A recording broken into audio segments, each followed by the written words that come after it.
believe, my good friend Michael, that we are currently live on the internet. How are you doing this fine Friday evening? I'm doing very well, in part because it's Friday evening. Quite what a time to be live. If one of those fine 25 people out there who are currently watching could let us know that the sound is good for both me and Michael, that would be superb. And then we can truly get this party started. But yes, happy Friday. It's the weekend.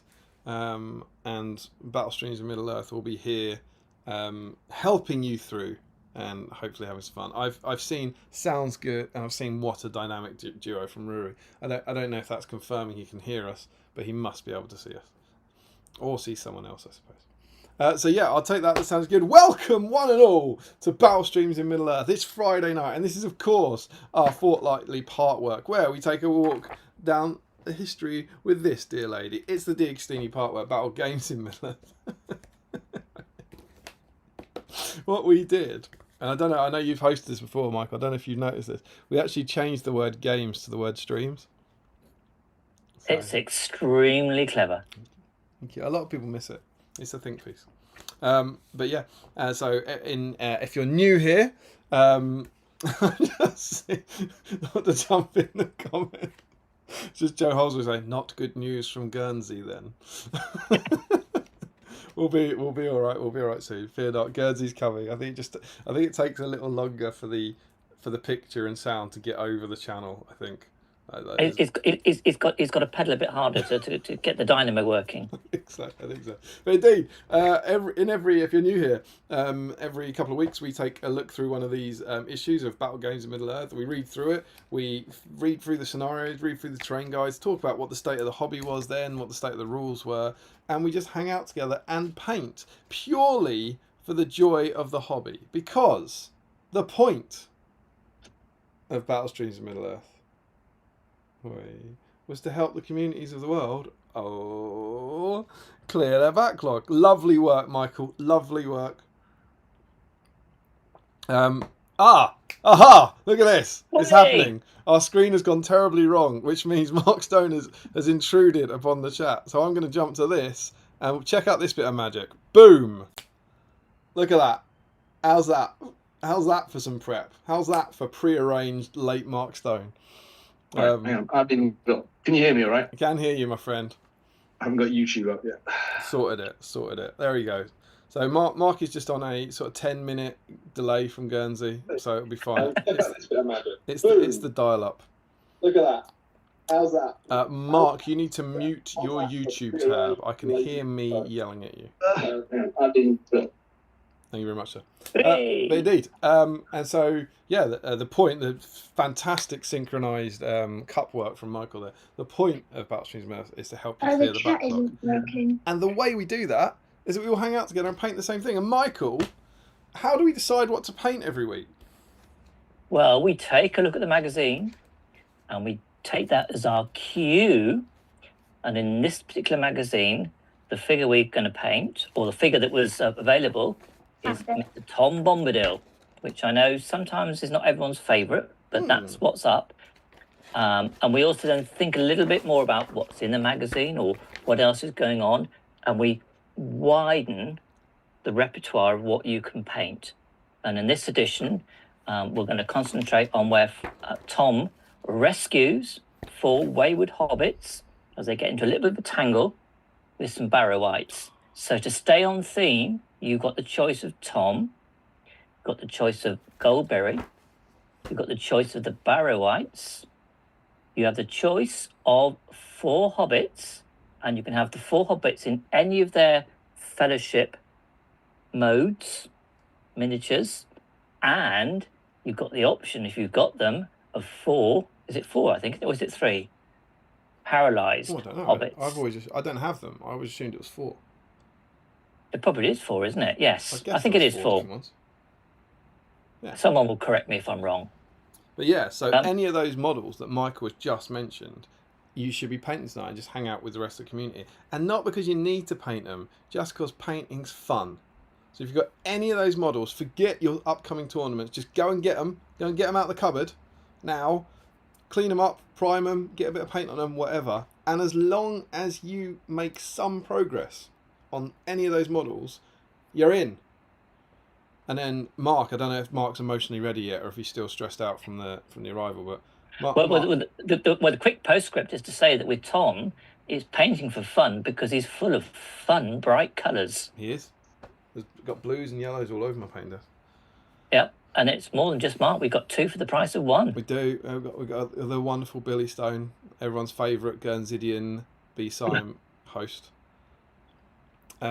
Get your questions in for Ask Billy. I presume he's on a shorter bedtime than normal, given that a slightly late arrival. But if you've got any questions for Billy, put them in there and we'll jump to that. But yeah, Mark, should anyone want to get involved, what do they do? How do they get involved? Right. So there is the whip thread on Facebook. There is the email. You can send in the email. You love the email. How would you tell them about the email? Always tell them about the email. It's the most important one. If you have a Facebook account, because I'm going to say this once, Larry has never done it. Larry's never emailed in as part of it. If you have a Facebook account and you email, I'm not putting it on. It's the email is exclusively a last mode of entry for people who don't have Facebook accounts. Yeah, so they post on the whip thread.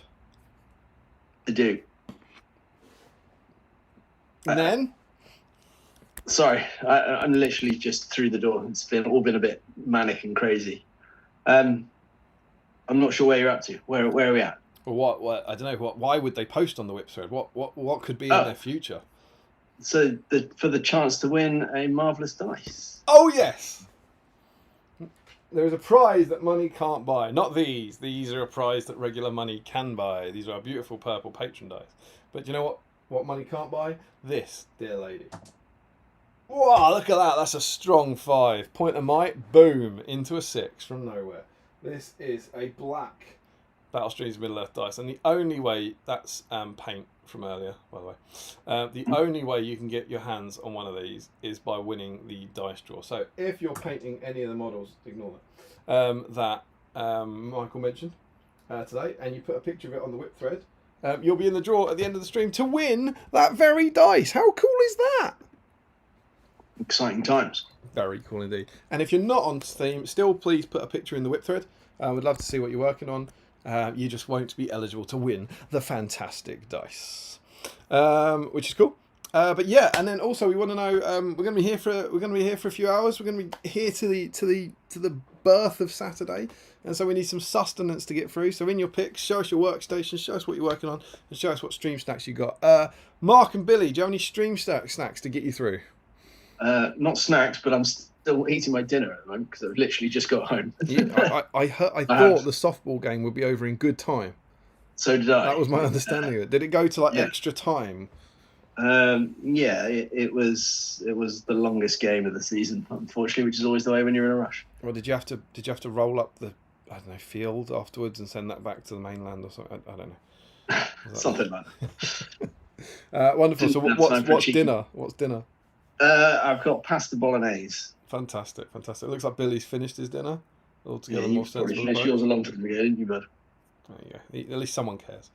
Michael, what have you got to? I know what you've got. Tell the folks what kind of wild Haskell antics we're going to have tonight. Oh dear. Well, I've actually got it's sort of a bit like Mark in ways, but it's the remains of an earlier dinner that we had because we had some visitors for dinner this evening. So I have a couple of pieces of garlic bread left over. Fantastic. It worked well. And to wash all that down, I have managed to grab the remains of a nice bottle of Chilean Merlot. Fantastic. I believe half a bottle, right? Indeed, yes. And some of it is already in a receptacle right in front of me. And what's the perfect receptacle to drink red wine out of? Well, it had to be. Of course. I know wine busts will be I don't know, we'll be coughing all over the place, spluttering all over the place, but it just had to be. Well, it'll make Larry happy, I think. Well, yes. And that's all we live for, to make Larry happy. Cool. For myself, I've got my classic cup of tea. I've got a Twinkie because I am Twinkie rich. Winston Cat sent me more. Mark, did I get you a Twinkie? You got a Twinkie, right? No, I don't think so. I had one when we played Old World at 7 stones. I think that's the last Twinkie I've Did been I not exposed send to. a Twinkie back with you? No, just a broken mug.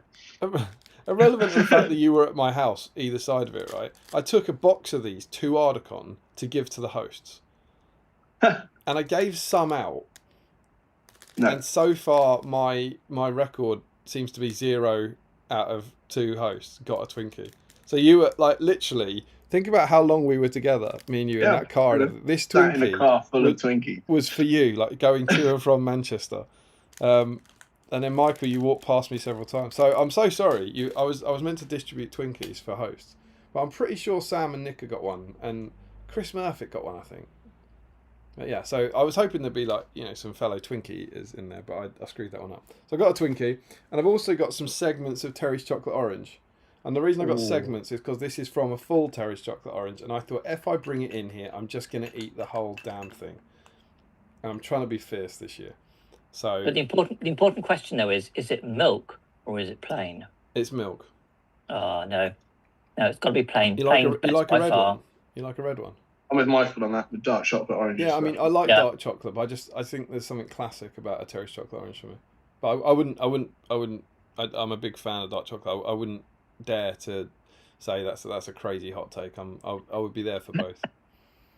I don't actually know why it was in the fridge. I'm not even sure it's mine. So. So you could be in hot water. Yeah, Emma and the girl are out tonight, so we'll see. Maybe I'm in trouble. I don't know. She doesn't like orange chocolate, so the worst thing I've done is stealing it off my children. And you know what you should never do, Billy? Steal chocolate off your children. And I also have a beer to get through. So that's us. That's our plan. We're gonna do some. This is kind of part 2 of Tom Bombadil Week in a way, because we did pre-Articon, we did the big Tom Bombadil stream where we did a big deep dive into Tom Bombadil, the character from the book. So we've done that half, and then this half we're going to be going through the magazine, and I've got a profile review of him so we can trace his profile through the years, and we're going to kind of explore a few bits and bobs in that regard. And then also, once we've cleared through that, I imagine the reason these 4 hosts I should say, but only 3 of them went to Articon, have been chosen, is because we all went to Articon. So we thought we'd all have a chat about that as well later in the night. And that's it. And like I say, Billy's here too. He's normally here for about half an hour or so. I did see there was one question. I'm not I mean, Billy, this is directed to you. How many catapult trolls is a sensible number of catapult trolls? I don't know what a catapult troll is. It's a £140 model that your dad's going to get for you. How many of those would you like? I don't know. I don't play Lord of the Rings. You could if you had 5 catapult trolls. Good if you have 5 catapult trolls. Yeah. Which I think is the correct number of catapult trolls. They're 180 points, right? So a Throne of Skulls army is 5, yeah? With loose change. Yeah, can you do that? Do you have to have like a hero of something? You need a captain or something, wouldn't you? Yeah, but is there still that rule about siege engines? They're siege engines, and do they count as the hero? You know, the thing where you need a hero of valor or something. I don't know. I'm sure someone who's looked into this will know. But surely there's a Throne of Skulls. There's like a 4 catapult troll Throne of Skulls army in the offing for someone, right? Joe, there you go. Joe Holzman straight in there, 4 for 1,000 points. So I think you must need like 4 captains or something. 4 Gundabad captains at 55 points, something like that, I reckon. Thanks, Joe. Anyway, that's us. That's what we're going to be doing. We're going to be hanging out. We want you to join us. We want you to paint a model that you have no intention of painting whatsoever. Just something that you would never have got painted. And there's some really good choices. The Paralysed Hobbits, an old knackered Hobbit in a cloak, Tom and Goldberry, the Barrow-Whites. They're all. I mean, Barrow-Whites. I think people would like you to paint up their armies, but the other models all scream, just left in the box. Never going to paint them to me. I think.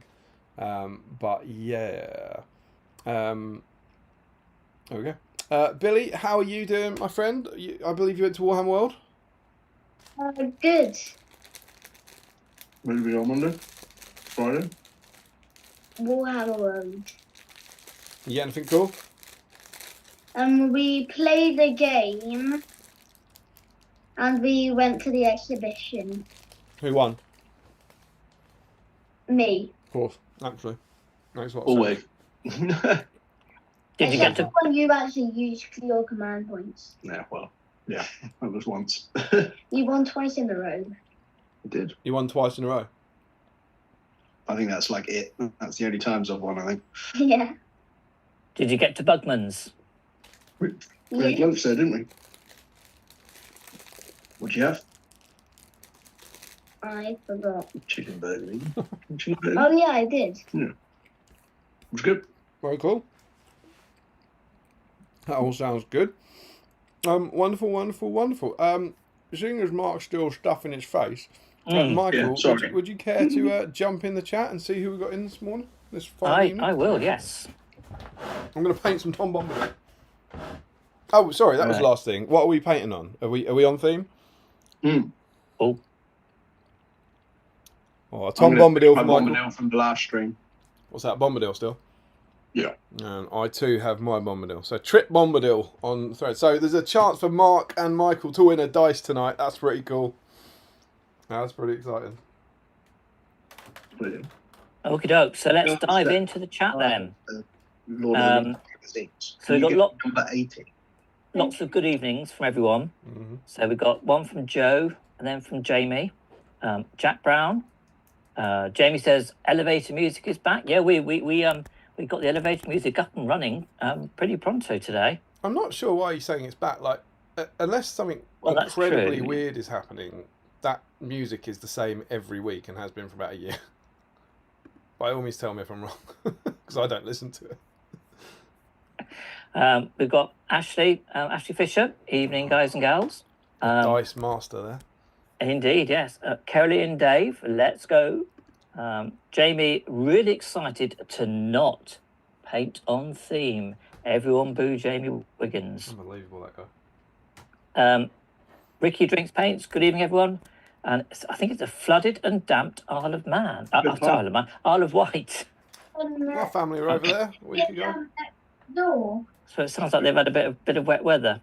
I don't think that's. And then Jack Brown says, I'm preparing to follow a Richard Clammer strategy to success. Which I'm curious now. What's the Richard Clammer strategy to success? We might get more of that. Then Joe Holzman bake and apparently consume several crumbles. All right, that's his suggestion. And Jack says correct. Yeah. Jamie Wiggins, from a competitive play point of view, I hate the pictured models so much. I'm sure we'll talk about that later. James Wilson's in. Evening, everyone. Ryan Pickering. Good evening, all. Sean Clark, evening. Really excited to paint up the gold brief from the blister I bought a few weeks ago. Excellent. Good to have you, Sean. Richard Clammer himself. Evening, all. Rory Campbell. Good evening, folks. And it was nice to see Rory at Articon. Richard Clammer. GW. Restock the trolls, you cowards. They were rather popular last Saturday, weren't they? Should we jump in, Michael? Did you get a catapult troll? I was busy last Saturday morning, but I thought I'll get one if they're still around. And by the time I looked, they weren't. Fair enough. So I will be getting one. But I'm not, and I don't need it desperately, so I'm happy to wait. Did you get one, Mark? I did not. I'm still a bit trolled out after Throne of Skulls and 7 Stones. So it's you need to be really pro troll to buy that kit, though. Yes. I do still love trolls, but I'm definitely on a troll hiatus at the moment.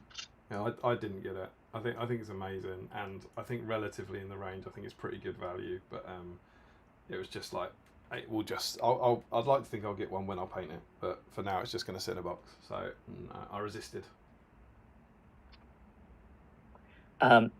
Jamie echoes Richard. Restock the troll.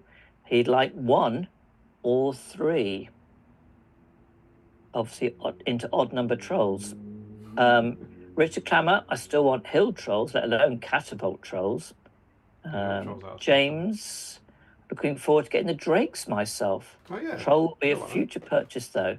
Yeah, again, I ummed and ahed about the drakes. They're on the list at some point, but I wasn't, I didn't want to get them straight away. So they can bide their time. Are you all draked out, Mark? Or? I'm just not a big fan of the models, if I'm being honest. So again, yeah, I've resisted the drakes. my focus is on my Throne of Skulls army at the moment, so I'm kind of not really looking to buy anything else until that's done and dusted. Yeah, I've got Do you need war drakes? war drakes, yeah. Joe apparently had to buy 4 of them. Are you jumping ahead of the chat? You're stealing my thunder. I've got no. I think they're cool, but no Eastling army, no desire for it. So easy resist for me, that one. Yeah, whereas I do have an embryonic Easterling army. Quite when it will become, quite a lot of it is assembled and undercoated, and bits of it have started painting. But when it will actually see the light of day, I'm not sure. But at some point, I quite like the Drake models, so I think I will succumb as well, just because they look a bit different. Cool. So Green Tree, hello all. Larry Miller, nearly late. And then Richard Clammer, am I the only one who has just now noticed that Goldberry is holding a candle? Possibly. Like, I'm aware she's holding a candle. Yeah, I think when I first looked all those years ago, I did have to sort of do a double check, as it were, and say, yeah, that's a candle, just to clarify my mind. Green Tree sounds good. Oh, yeah, that was confirmation for Damien's request earlier. Rory says, very nicely, what a dynamic duo. Well, we're now a dynamic quartet for a while, so... yeah, sound good from Jack. Dan Nelly, evening chaps. Hey, Dan. I feel like we haven't had Dan in a while. Yeah, I think so. It's not a name I recognise. Steiner's also says sounds great and says good evening. James confirms the sound. Larry, true to form. Unfortunately, I can't see or hear Mark. He's funny, isn't he? He is funny. Joe says, not good news from Guernsey then. And then Larry doubling down. Also, unfortunately, I can see and hear Damien. Oh, that's a classic. Yeah, that's what Rory's just said. Classic, Larry yes. laughed and I laughed and everyone else died a little inside. So then we got Jack Zalowski. Mm-hmm. And apologies, that's not how you pronounce your surname. Good evening, or not sure how long I can stay. We'll try and get some colours on Goldberry before I need to leave. Richard Clammer, maybe he's got stoned. Boom, boom. Hey! Then Mark Fry, Guernsey is here. Guernsey. Yeah, Jack Brown, they've stopped pretending there is someone called Mark who lives in somewhere called Guernsey. And then Rory doubles down and says, what another dynamic duo. Wouldn't it be great if that was just Sam and Nick in masks? In like Guernsey masks. James Wilson looks like Mr. Fry's part of Guernsey has internet. Must be hogging Mr. Stones. Larry says, huzzah. Just need to lose Damien now and we're all good. Oh, come on, Larry. He's funny. He is funny. Oh, dear. The great thing is, his jokes are always different as well. That's what makes him really funny. Rory's been nice again. Still a terrific introduction, Michael. What a merry fellow. Josh Coles, good evening, everyone. I hope we're all doing well. Joe Holzman, it came with 4, but it appears to be 2 different, very similar sculpts. Oh, it's talking about the Drakes, I presume, here. No, I think it's talking about the Paralysed Hobbits. Oh, the Paralysed Hobbits. Apologies, yes. There's only 2? There's only 2 different ones, isn't No, it came with 4, but it appears to be 2 different, very similar sculpts. I've got them, but I've not actually peered that closely at them, so... Then Joshua Crosby. I love how well Michael explains things. No mudding the water at all. Polar opposite of Larry. Sean Clark, that was a joyous introduction. I need Michael to present every life decision to me like that. Oh, come on, stop it, you guys. I love a bit of Haskell. Rory, Michael, you should get a job on CBB's bedtime stories. What a tremendous start. Well, I have to say, I did read my 2 boys when they were young. Lots and lots of stories. So I've had plenty of practice.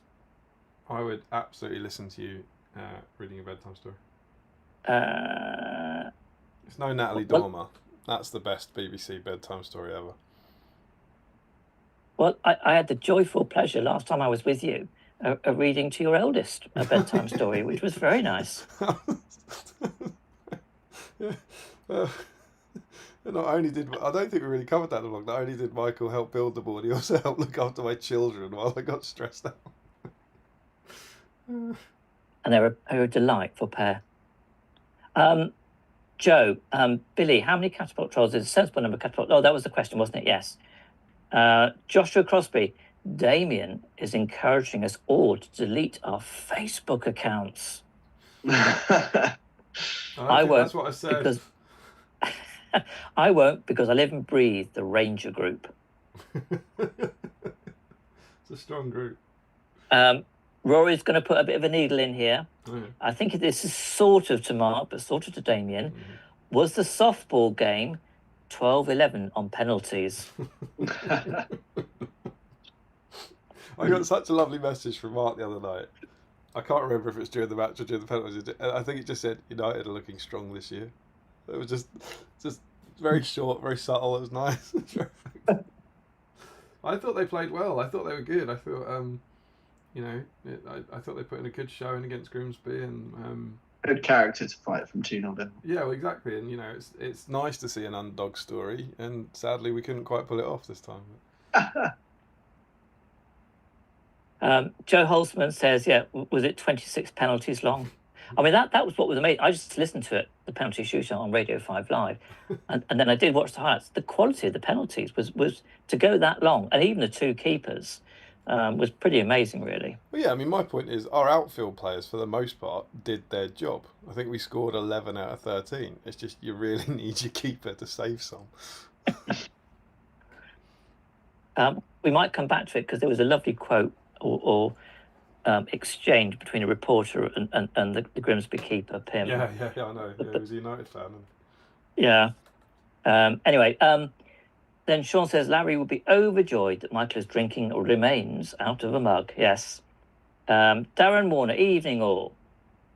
And then we had Joe's question that Billy picked up about the Wardrakes. 4,000 points. Yeah, here we go. 4 Goblin Merc captains, 4 catapult trolls, and an ogre is 1,000 points make up. You must need a hero of fortitude for every siege engine. That's what that is. Yeah. And then, Joe, speaking of Articon, did you find your invisible Bilbo, Damien? I did not. We've got a missing in action. In a weekend of highlights, my only low light was my invisible Bilbo went walkies. And I was like, I hate to cast aspersions. I think he was nicked. I think someone pinched him off my tray. I don't really understand where else he went, but potentially not. But I had a very, very good look around the hall, even when all the tables were gone at the end. And so, yeah, invisible Bilbo. And yes, it's very, very funny, because whenever I told anyone about it, they said something humorous like, "Oh, that'll be hard to find."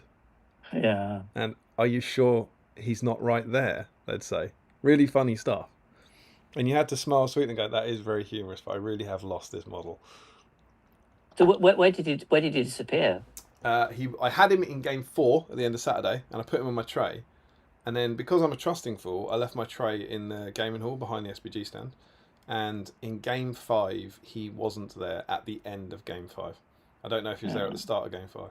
So somewhere between the end of game 4 on Saturday night and the end of game 5 on Sunday morning, he went away. He wasn't just knocked off the tray by accident or something, was he? Well, it's obviously possible, but I then found no sign of him. Oh. But what can you do? Ironically, of course, it's the least useful model in your army, because I actually had my Bilbo. It was just the ring bearer one. But then I just can't help saying the only model that walked is a Warhammer World exclusive. I just think, I don't know. But maybe I'm being too mean. If you need one, I do have one. I'll be prepared to pass on. That's very good. I'll be prepared to sell to you for £1 million. That's very kind. I don't know. We'll see. Thank you. Well, after seeing all your hobbits laid out on the tray, was that earlier today, wasn't it? I think. Yeah. That was just before I put them all away today. Yeah. Yeah. I thought in a way they actually looked more impressive on the tray than they do on the display board. Oh, there was some posts there. They look really good on the display board, but yeah, it's an impressive feat, whichever way you cut it. Yeah, 98 of the little guys over the last year. It's been pretty good. Been pretty good fun. For the most. Go on, Mark. So he says it's pretty good fun. I was just adding for the most part. 11 of the 12 months were fun.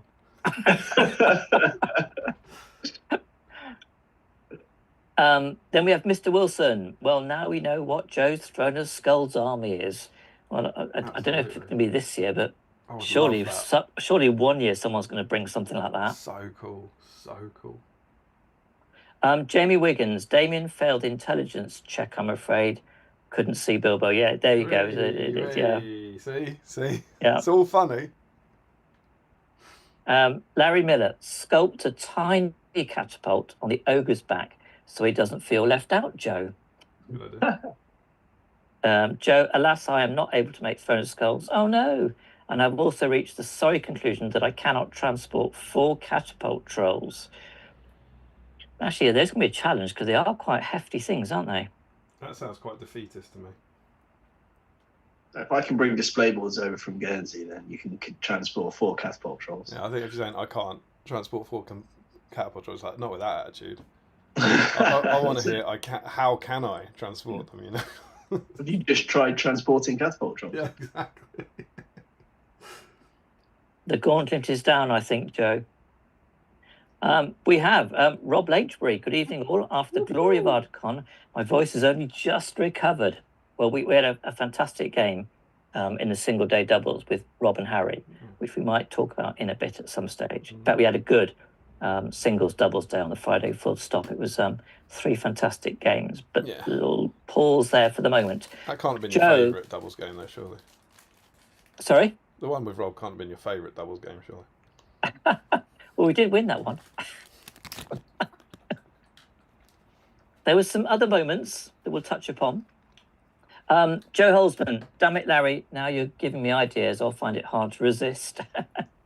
We have Destro the Dexterous, all the way from across the pond, out west. Hostonian greetings, all. Warwick Griggs, evening, guys. Steve, Ryan and I are hanging, watching with the wives as well. Hope you're all well and have a good weekend planned. What a combo. Oh, my goodness. Griggs, Ryan, wife combo. B-silent. They know how to treat their women. Perfect for Friday night. Or come round and watch the nerds on the internet. Well, I say, is it come to this that we're now becoming a set piece occasion to gather around, like a coronation or a royal wedding or something, gather around the TV and watch us in action? I think maybe we're the next best choice now that age verification stuff's come in.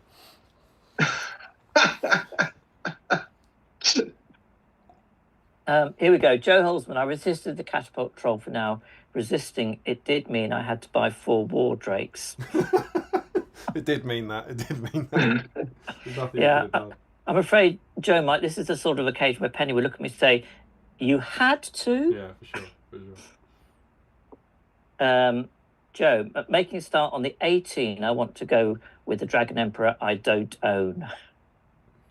Oh, my goodness. Yes, that could be interesting. Larry Miller, resisted the drakes for now. Going to try and wait until I've painted some more Easterlings. I won't give anyone away, but I do genuinely think there's a chance that there's a Throne of Skulls army coming, which is going to have, I think it's 18 war drakes. Oh, my goodness. Which I think is going to be absolutely awesome. Yes. Rory, what's the view on war drakes from Billy, formerly known as William? Yes. I just showed them to you before, didn't I? Mm-hmm. What do you think of them? Look cool. Get 18. Yeah. There you go. You've been given your instructions. It's a great starter SBG army. Joe Kelly, good afternoon from the States and happy Labor Day weekend. Don't think you guys have Labor Day over there, do you? No, we don't. Funny enough, my work meeting of today was with my US colleagues, so I was able to wish them all a happy Labor Day weekend, which was returning the compliments since they wished us all in the UK a happy summer bank holiday weekend last weekend. It's our Conservative Day here today, isn't it? And then I think Lib Dem Day's next week. Well, if a certain other party gets them, we might have another day named after them. Reform Day just doesn't have the same ring to it, does it? So, Joe Kelly, and how about these amazing guest hosts? Two legends joining former GBHL roving reporter, Damien. Of course, that was your first brief, wasn't it? That was. So I cut my teeth, man. In local journalism. Richard Clammer. I ended up ordering some drakes, even though I don't have an Easterling army. Think they'll be great for battle companies. Oh, that's a good idea.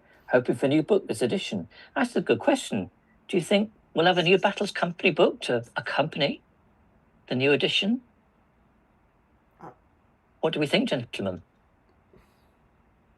Yeah, no, I'd hope so. I mean, there's been what, two editions of Battle Companies, or is it three? Two published. I remember there were two quite close to each other, weren't there, in the end? Yeah, and I think it still seems fairly popular. So hopefully we'll see that in the works, because I think there was quite a bit of a lag between it coming out and the launch of the last edition, wasn't it? Was it a year or so between? I think they did one for during like the Hobbit era, not as in the MESBG Hobbit era. So I think they did one 2016 to 2018, and then they released one, like a bigger one, after the new edition dropped, I think. Yeah, but it didn't come like hot on the heels of it, did it? There was a bit of a lag between the edition launching and then Battle Companies coming out, I think. Yeah, but I think the two books were relatively close to each other. Oh, were they? Yeah, I think they're That's only my like 2 recollection. or 3 years apart or something. I mean, it's not something I've done myself, but my younger son, Ben, has dabbled in battle companies and had great fun, doing all the conversions and stuff like that to personalise your little force. I can see the attractions, just never had the time. I predict that by this point, Larry has added a comment about my missing battle company. I wanted to make sure that he had enough time. That's why I didn't say anything. Was that Dowie Evans, wasn't it? Yep. Yeah. He said you had to get it finished by May, but I don't think he specified what year. We will get to that comment hopefully at some point. Right, Joshua. I bought 12 drakes. Oh, classic Crosby. Best £189 I've spent on SBG. Still a long way off from my aspirations of owning. Now, if you've not seen the comments, do either of you want to have a guess at how many Joshua wants to own? How many points are there? I can't remember off the top of my head. I reckon it'll be however many you need to do 1,000 points at the, like what's the cheapest you can get them in at 1,000 points? Do you know what I mean? Which one? They're in the Army's book, aren't they? They must be in Middle Earth, right? My book's still in the office. I'm going to take a punt. Sure. Which one? They are 20 points. So I reckon an Easterling captain must be, 55 points? Easterling captain is 60 points. So that means, how many would you need? You need 2 captains? Is that 24? Is that going to do it? 2 captains is 120. Then you get 5 for 100 points. So you get 25 at 500 points. No, you need 3 captains. 3 captains at 180, meaning 820 points. 25 plus. It's going to be 41. I think it's 41. That's extremely close. Oh. Joshua's been down 38. That wasn't bad on the spot maths, though, was it? Well, that was very good. Working through the maths on that one.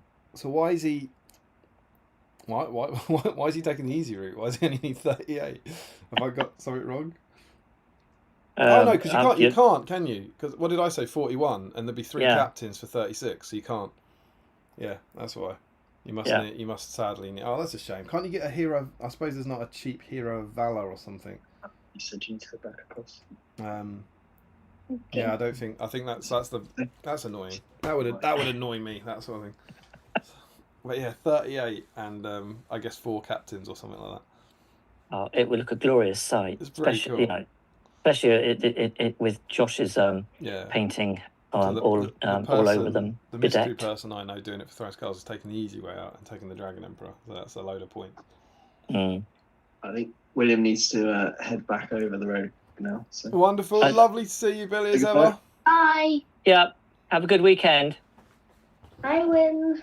He sounded, See you later. he sounded confident. What are the weekend plans? No idea. It sounds like you've had a brilliant few days over in the mainland. Didn't call. Yeah, we got back last night from a big, scary real world. I'll Took call the you boys- on Monday, he says. Didn't call. I messaged you and you ignored me. I sent you a message saying, are you still good to meet up on Monday? And you never replied to me. Oh, a live row? Did you? Yeah. On my screen, I'm in between you and Mark at the moment. And you caught in the middle. Yes. I have no such message. I bat the softball back to you, sir. Your game's continuing, Mark. I sent it. When did I send it? Is it Facebook? 19th of August at 23:25. Would Monday evening work for something to eat? On Facebook? Yeah. I haven't got that. You say, no, don't show them the messages. Show them the pictures. 19th of August? Yeah. Oh, God, no, I do have it. God, no. No, it is there, and I've ignored that.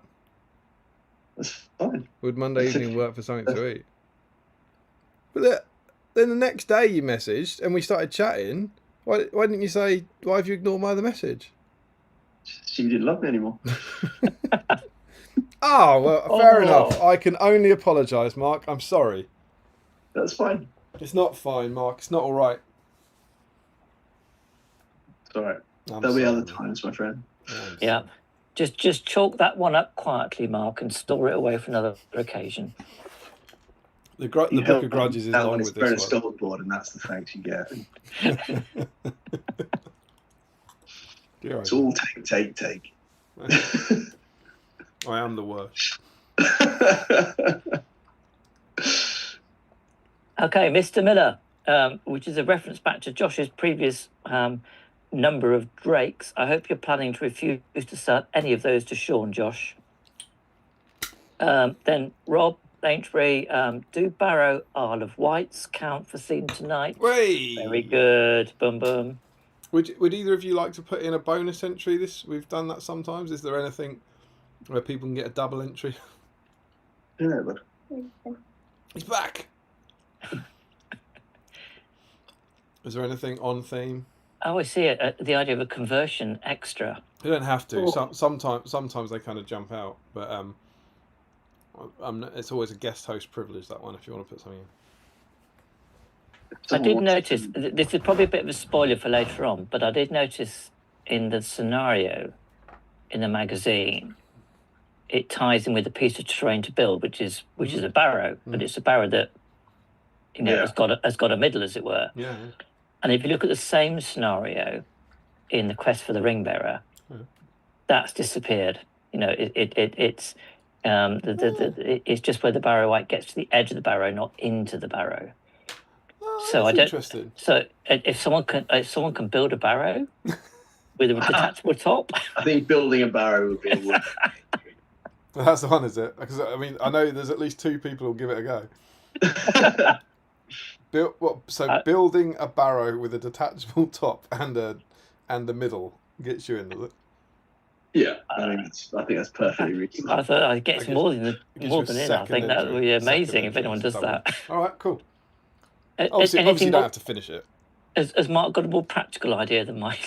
Weird. Yeah, to be honest, Michael, that's exactly what I was going to suggest. I'm fine with that. You crazy loons. Oh dear, we're going to get some interesting comments at some point. Right, back to the chat. Rory has I don't know if you consider this X-rated stuff, but he says Michael looked after children, then dressed up as Natalie Dormer for Damien's bedtime story. I think you missed a sentence in the middle. But again, wouldn't object. Rory, I also searched for the missing Bilbo to no avail. Oh, yes, yeah. There you go. You've got someone on your side there. Yeah, loads of people have been very, very helpful. Yeah, and then Larry says, I haven't seen Damien. Yeah, okay. Hey, see? It's all funny. Yeah, Joe Holzman, I bumped into Damien and his words were, yes, I get it's quite amusing, but it's also very annoying. Yeah. Then Larry could be an accidental pack up and an opponent hasn't noticed him in a bag yet. I did ask the opponents at the 2 games, if that makes sense. So the places where it could have been. Rory, why have you only painted 98? Surely a gross is required. I'm tempted to. I've got 7 more to do. Which I was going to say, you had 7 more left, didn't you? Yeah, I got 7 more, but I don't think I'm getting to 144. Wouldn't it give you a bonus point at the end of the year when you do your retrospective 2025? What? Getting to 100? Mm. Well, they weren't all this year. Oh, that's true. Bear in mind, I painted quite a lot of them last year. Yeah, Richard Clammer says, yep, sounds like it got pinched. James Wilson, 98 hobbits, 1 knackered Damien.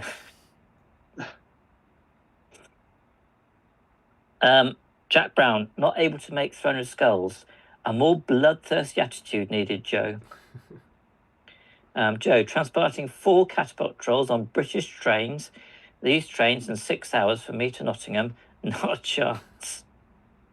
Then Jack Brown, first 2 crumbles in the oven, and he's cooking. Classic B-side. Warwick says that Michelle and Vicky say they are concentrating on other things. Not sure you guys are double date entertainment just yet. Haha. But you're saying there's a chance. I was going to say, yeah, there's hope. There's hope. Woo-hoo. And then we have John. John Waslekin, a more handsome trio of stream hosts I never did see. Good evening, my friends. Good evening, John. Tap you in, sir. Rory, could be wrong, but it feels like these are things higher up the priority list than a new Battle Companies book. There are things higher up. Yeah, I'm inclined to agree with that. I don't know. I found it weird that they did 2 last time, if I'm honest. But maybe they had. I always think maybe it's pushed from inside. So maybe like Jay and Adam were very pro Battle Companies or something. I don't know. But I'd be surprised to see Battle Companies soon, if that makes sense. But it is a good intro way into the game, isn't it? And with a bit of sort of fun for the conversion. I can see it definitely has its place. Mm. Larry says, I hope we eventually get a new Battle Companies book, especially as the changes of how profiles work mean you need to house rule a lot to make it work. Yeah. If they do a new one, someone could get a bunch of creators to do a series of videos. There it is! I told you! I told you! And I hope it's come in before I said it, and he's now annoyed at how predictable he is. Take that. Victory sip to me. Here we go. And Larry's not finished yet. Damien could finish his in about 30 years. There we go, you see? Dan, correct, Damien. My first stream in 7 or 8 months. Been out of the country. Yeah. Glad to be in. Sad Michael doesn't remember me, but I suppose someone had to fill Steve's shoes on the forgetfulness front. It's Dan Nelson. Dan. No. Yes. Oh, I do know. Yes, I hadn't picked that Nelly was not your proper surname. Yes, no, I do. It is hard, and bear in mind, particularly for the guest host, the username translation, there's a lot to take in there. Joe Holzman said, I think they're 20 each, that's the points for the Drakes. Larry, I was typing that as Damien was saying that, but decided to keep going. Yeah. I may make predictable jokes, but at least I finished them. James, grab the popcorn, folks. I think this is going to get interesting. Was that the showdown between you two? I think it might have been. I'm not angry. I'm just disappointed. Larry Miller, if only there was a theme-based doubles tournament you could have attended while you were down. Yeah, you're not going to strike up. All right, Richard Clammer, I think the Battle Company editions were about a year apart, with the latest released in April 2019. God, that seems like an eon ago now, isn't it? Joe Kelly, I was a couple of minutes late joining today and may have missed it. Has Crosby already won another dice? His average is about 3 wins an hour. No? Not 1-1 tonight. Not yet. I wouldn't rule him out. Rory, Mark looks forlorn and betrayed, as he should, in capital letters. Oh dear. Larry Miller, naked hobbits, naked hobbits. Oh, that's his suggestion, isn't it? Yes. Oh dear. I think Mark Greentree would do that because they potentially run naked when they come out of the Downs. They do, don't they? Yeah. Do we want to throw that out to the minions? What, a triple entry?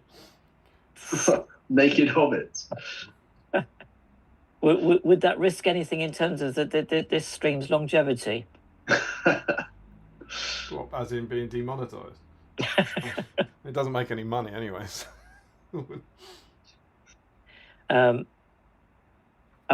Is that a yay or a nay? Are we going to really push the boat out? I mean, I've never seen Mark sculpt an entire naked human. Well, I think Mark, I think it's you and I get the choice with the guest host. I think we allow this as well. Yeah, and if someone's willing to do that, then they deserve a shot, right? So there you go. You've got multiple chances of getting your name on that precious list to get to the knockout at the end of the day. So you can have 3. This is what we're saying, all right? Yeah. Okay. You can paint a model, start creating a down. What's it called? A barrow. A barrow down, yeah. And barrow. Make a naked hobbit. All right. And if anyone could actually do both and have the naked hobbit in the middle of this barrow down. A diorama, if you will. Oh dear. Joshua, to an earlier question, why would I sell coveted drakes? Jack Brown, is progress on the barrow enough? Yes. If you made a good fist of working up a barrow along the lines that we see in the magazine, I say that would count. Joe Holzman, correction time. It's like you get the little video printer that you used to get with the football scores. Yeah. Each of the 4 paralysed hobbits are different. 2 of them are just incredibly similar, just different folds in the cloth. And another is basically the same, but looking to the side. So we get 4 different models. We do get 4 different, but obviously they were they sculpted them judiciously for effective time saving. There's only so much you can do. Jack Brown, are they each assigned a hobbit to be? I don't know what that means. I'm not sure either. That's why I was pausing and hoping someone would go, Jack, you might need to clarify that.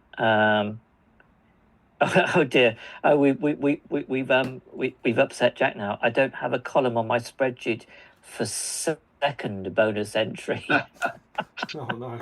Like second breakfast entry. I don't think many people are going to try and make a down tonight, so you might not need it. Yeah, I think more will try that than a naked hobbit. I disagree. I think there's a lot of people looking through their collection now going, what's the most naked model I have? What is it? How would you do it? We've got a golem, right? You could do a golem. I was going to say golem would be the first starting point, surely. Yeah. And a little bit of green stuff. He's a bit scrawny though, isn't he? Dangling below the loincloth. You need to pad him out a bit because he is a bit on the skin and bones side. Smaug's naked, but doesn't really have the physique of a hobbit. I guess you could get one of the hobbits and scrape things like the trousers and the cloth away and so on, but that seems a bit fiddly. And really, really weird. You could take a plastic one, right? Or the plastic Minds of Moria and sort of file it away. Yeah. There are options. There are possibilities. There are permutations. You're just going to have an empty base and saying that's naked Frodo with the ring on. You've now got someone out there going, darn, he's ruined. You can't have that. You have to be able to see their junk. He found me out. Larry says, make the spreadsheet guy have more work to do. Feel my pain. He means the paralysed ones. Yeah, Okay. Yeah. Oh, is each signed a hobbit to be? No, I don't think so. I don't think the four paras, they're not actually named, are they? There's no I don't think name so, on them no. to say which one's which. No. Not as far as I know. Here we go. Yeah, Jack's saying is each para's hobbit specific one. No. Okay, so Joe says you can't see hair and can't really see the faces, so not assigned, unless they had tabs. Mine were prepped many years ago, so I can't remember. No, I don't think they had tabs. I think my recollection is that they just came in the sort of the plastic container thing as just all wrapped up. Rory, I'm currently attacking some polystyrene with a bread knife. Could be dangerous. Oh dear. Sounds like there's a barrow coming. Are we going to have litigious bills coming our way? Kelly and Dave says use a berserker. That's a hench hobbit, isn't it? Would be. Yeah, that's Brandybus style. James Wilson, slightly worried the whip thread is going to turn into a hobbit red light district. Oh dear. Right, Sam Page is in. Evening, everyone. Oh, Sam Page is in just as Billy leaves. Interesting. I think they're the same person. Oh dear. Joe Holzman is just speculating. I do have a spare Merry and Pippin from the Treebeard set. ... I was intending them for Hobbit on the Shelf dismounts for my Christmas Treebeard, though. I think we've got a better use. Green Tree. There he comes. Here comes Sculpty McGee. I contemplated converting Fatty Bulger. And then Larry Miller, twisting the knife still. I could use this invisible Bilbo Sam got me from Articon. And that's it. I think we've caught up, unless for some bizarre reason I'm not on live chat, even though my thing says I'm on live chat. But I'm assuming Mark would have picked me up if I was I think you're missing them out. I think the only one we skipped over was Joe asked, does Gollum count as a naked hobbit? And I think we have to say no on that. You've got to... Oh, I did miss that one, yeah. You could put a head on him, right? Yeah, you've got to make an effort to make Gollum look like a naked hobbit, not just Gollum. You got to kind of ruin a model, right? Yeah, basically. We're just encouraging mindless vandalism at this point, I think. So we have caught up. We have put down the gauntlet to the minions. There's chances aplenty to get those entries in for that precious black dice. Never had a situation where you can have 3 entries before. This is lunatic. You got black dice, Michael? I've got one, yes. You won't remember this, Mark, but I won it in guilt-tripping circumstances. I think it was Christmas 2023, and I got to the final along with Harry Parkhill. Oh, wow. And I can't remember who the third one in the runoff was, and I got to the top spot for my first black dice, but I felt ever so guilty because Harry still didn't have one at that juncture. So yes, exchanges. We had exchanges afterwards, and Harry was very gentlemanly about it. Excellent. Oh, you won that. I still yet to claim the grand prize myself. Maybe tonight, Mark. Maybe tonight. Do a Chris Murphy. Yeah. You should sculpt a naked hobbit and make a Barrow-Down and get 3 entries. We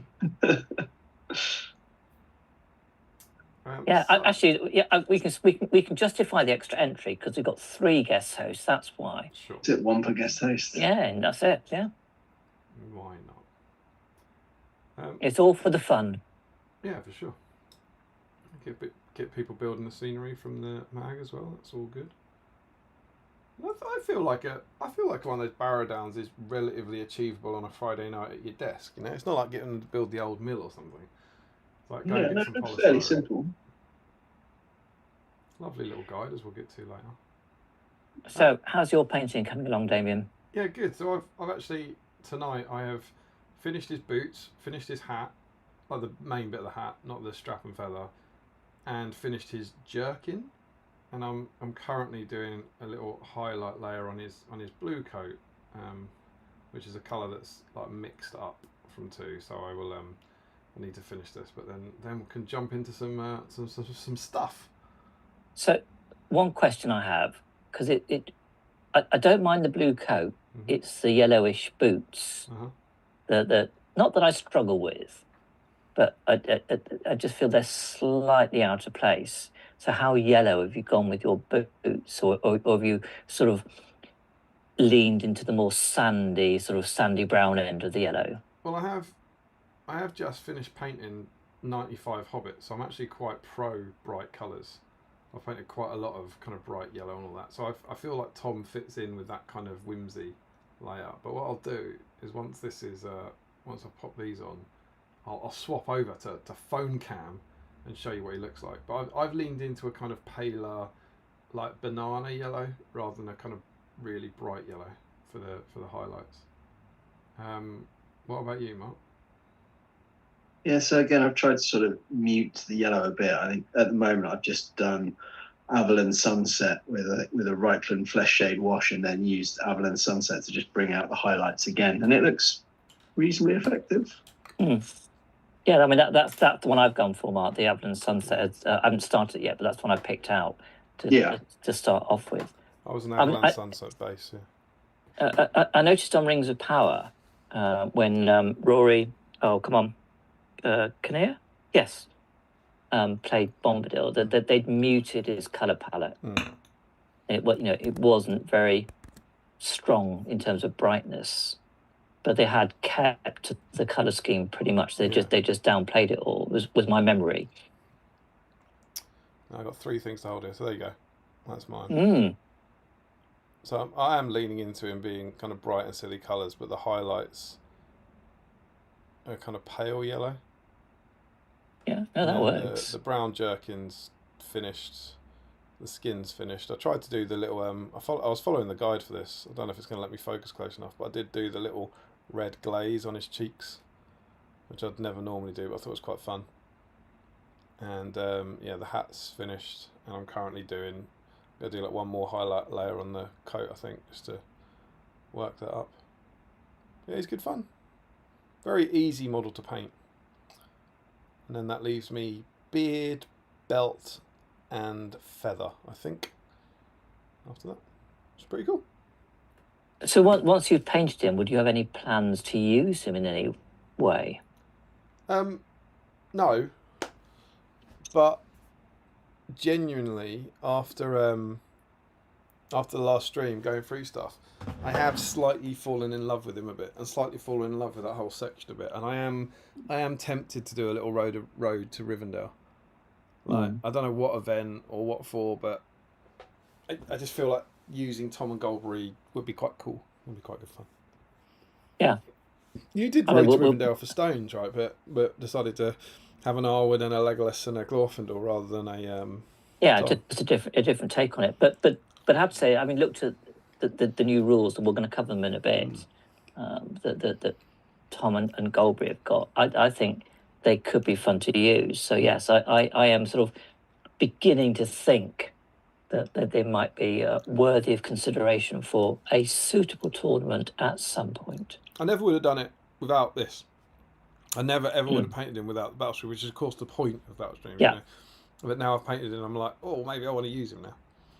And Mark, you're painting a Bombadil. Any Bombadil-based plans in your future?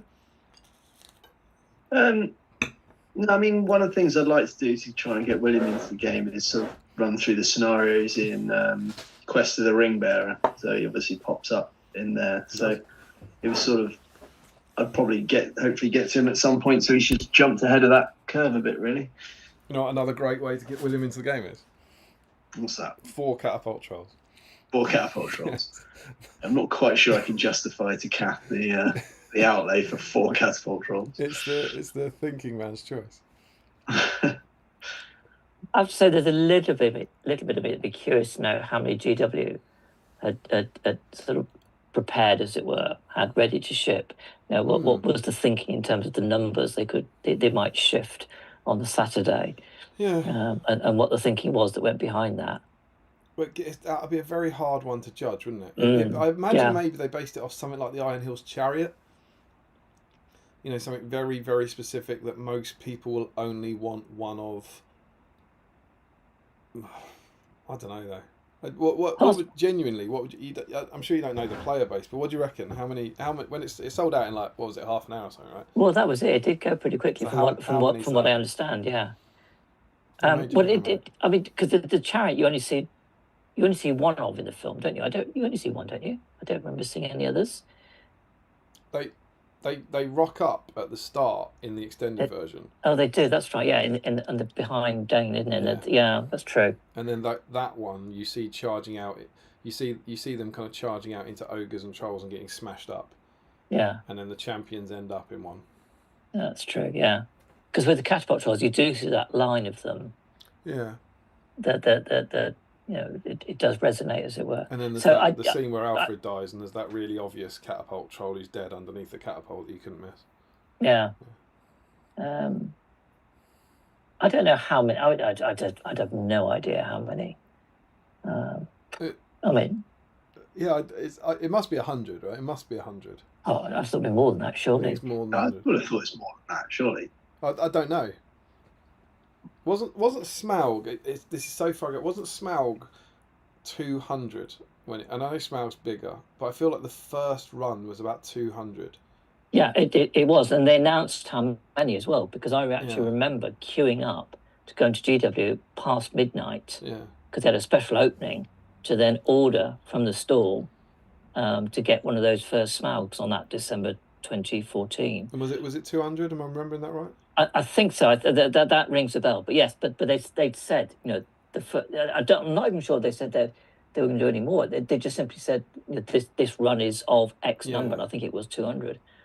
And then I think the next run of Smaug was like 500. And I feel like they did maybe 3 runs where they told you the number. And then after that it went on general release. And I don't think it I know Smaug's more expensive, but I think more people who play the game would buy a Smaug than buy a catapult troll. I reckon. Because I think anyone who plays the game might want a Smaug, and it's an army in itself, whereas only Gundabad players are going to play a catapult troll.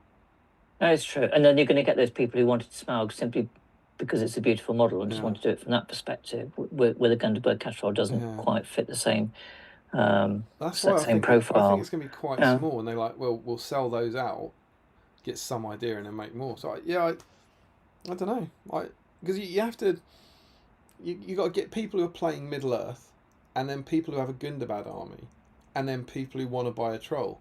It's a niche within a niche within a niche. I don't know. I mean, I don't have the figures. What if they sell 1,000 troll brutes every week? Do you know what I mean? Then you're going to base it on that. But I think if I was doing it completely blind, if this is your game, your apprentice challenge, how many should it be? I think I'd make 100 and go from there. What do you think? I wouldn't dare to put a number to it, but all I was thinking was on the plus side, the fact that it did sell out in half an hour shows that there is still an appetite for this game. And for the stuff that GW produce, so hopefully they'll sort of plug that back into their marketing numbers. Surely it needs to be more than 100 just to make back the outlay that they would have gone. By the time you've gone through the mold making and the time it takes the sculptures, sculptors. I mean, 100 is only just short of what? Well, how much is it? 185 quid? 140. 140. Yeah, but I mean, they'll sell more. But what I mean is for that first lump. So I don't think they'd want to make 1,000 when we're sitting in the warehouse. But I wouldn't think they would do anything without at least breaking even. And I can't believe they would be breaking even if they only sold 100 catapult trolls. I mean, I don't think most of their stuff breaks even when they first sell it. I think they will break even down the line. But I don't know. Well, let us know what you think. What's your number then, Mark? I wish we had the answer, because then this would have a point. But as it is, we're going, I think it's none, and Mark's going, I think it's loads, and Michael's going, I'm not willing to commit. All right, I'll put a number then. Are we thinking what, just in terms of the UK release or worldwide release? Because it's sold out, right? It's sold out everywhere. Yeah. Yeah, but they had allocations for different. Yeah. But do the UK then. Sections. So to the UK. How many did they sell in the UK on Saturday? I think I'd come from maybe near 200. I'd have said it could be something like that. And what's Mark going for? Yeah, I mean, I think definitely upwards of sort of 2.5, 250, I reckon. Just, I don't, 100 just seems really light. It almost bizarrely doesn't seem worth the effort. Yeah, they will sell more. I'm not saying that. You need to get away from this idea that that's all they're ever going to sell. Like, No, I know that, but it's like they go, fuck, it's sold out. Oh, well, is that done? Burn the molds.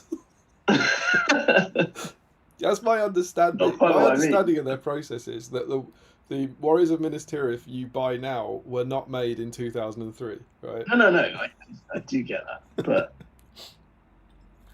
yeah, I still think 100 is light for a launch. You might be right. But you might well be right.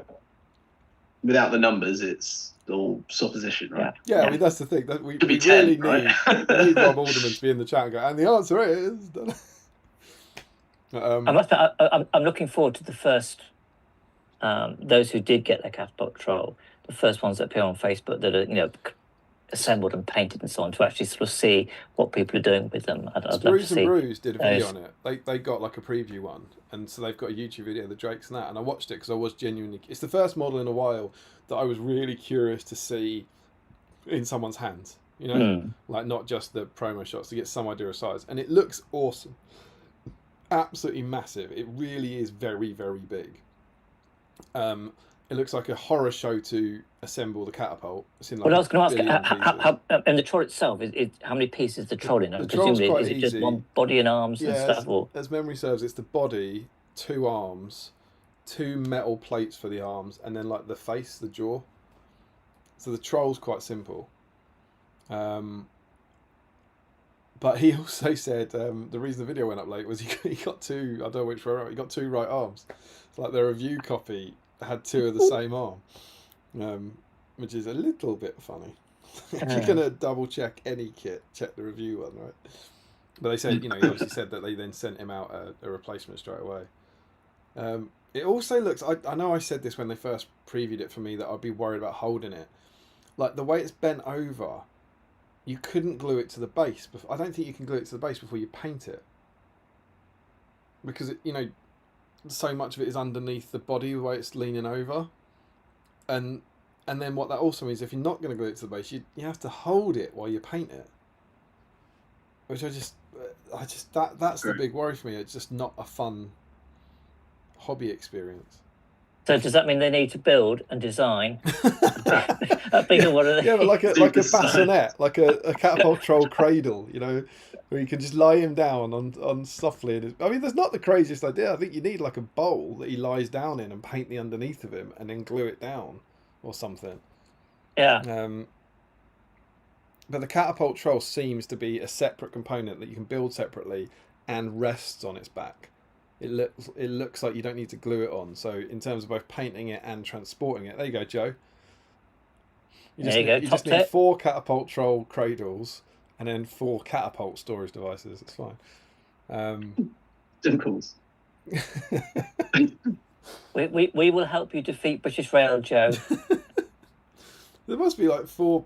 I say there must be 4 people coming from Devon. There's certainly not 4 people coming from Devon. But like, do multiple trips or something. Yeah, it's not a long way to Nottingham from there, is it? But yeah, I just think it's super cool. I would happily pay £140 now to have one painted by me in that cupboard. I don't want to pay someone else to do it, but like if I'd painted it and it was in the cupboard, I'd pay £140. But I don't want to build it and paint it. And therein lies the rub. I was going to say. Mark, do you want to catch up with what the people are saying about the trolls? Yeah, let's see. We got to Sam Page saying, only a flying visit as a long week at work, but looking forward to catching up tomorrow. And Joe Holzman, probably Matt Hudson, considering his track record.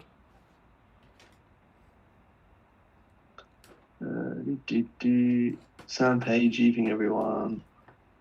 Only a flying visit. Probably Matt Hudson considering his chat record. Is that where we got to? Is that what you said? That's good. So we're then on with Larry saying for the last issue, get us all on. Imagine how many entries we could do then. Jack Brown says one of the steps to make a Barrow talks about forward planning. I mean, well, this is it. That's it. You've had your forward planning time. Now you've got the rest of the stream to get on with it.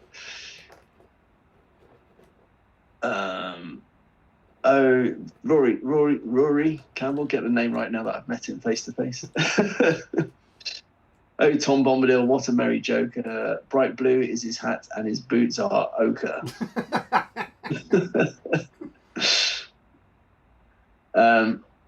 Rob Lynchbury, does it count if I made some Barrow-Downs style terrain? I even have a sacrifice table incorporated into the terrain. If you have made or are going to make. I don't think you can enter something that's already been made. Well, you could historically we said you could like add to, with models we said like you could add a tuft and that sort of thing, but I think it does need to be a Barrow-Down. Yeah.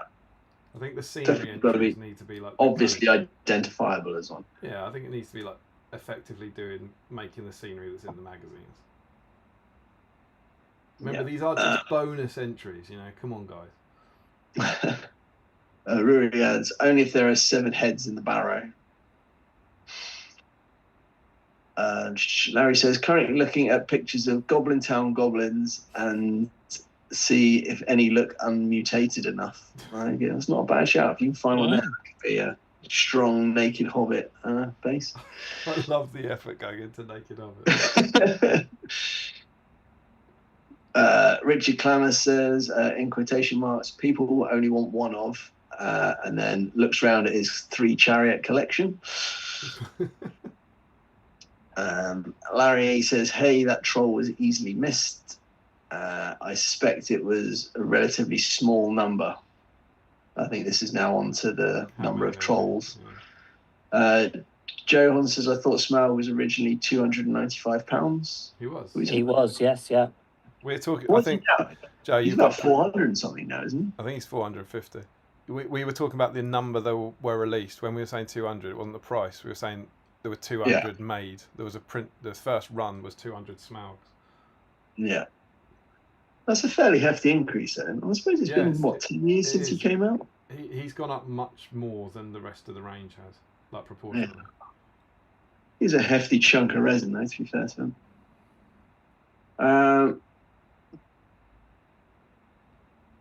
Larry says, I doubt they'd want to be sitting on hundreds of them if they didn't sell, and that he hates to agree with Damien. Rich Clammer says, I reckon 500 sounds about right. Larry says, but 100 does seem like a good guess.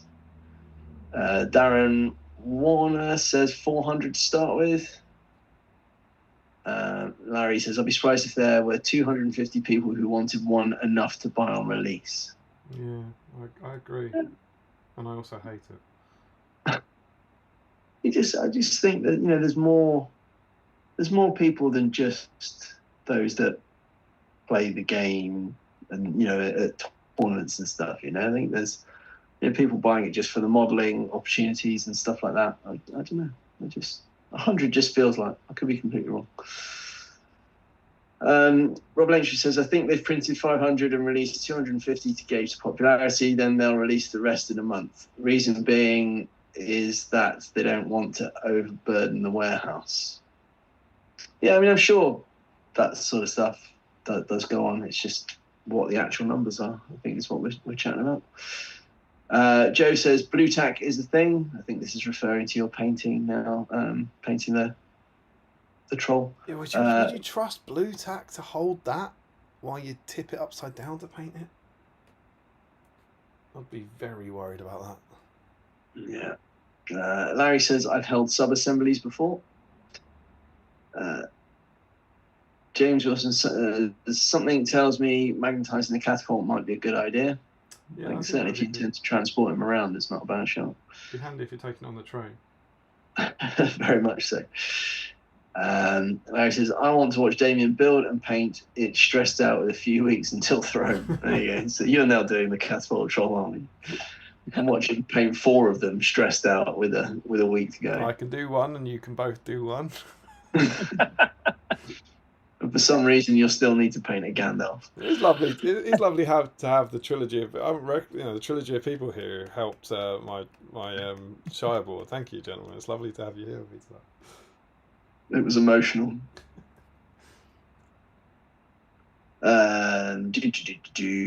James Wilson adds, I've still got the Dragon Emperor to do. That's a few sub-assemblies.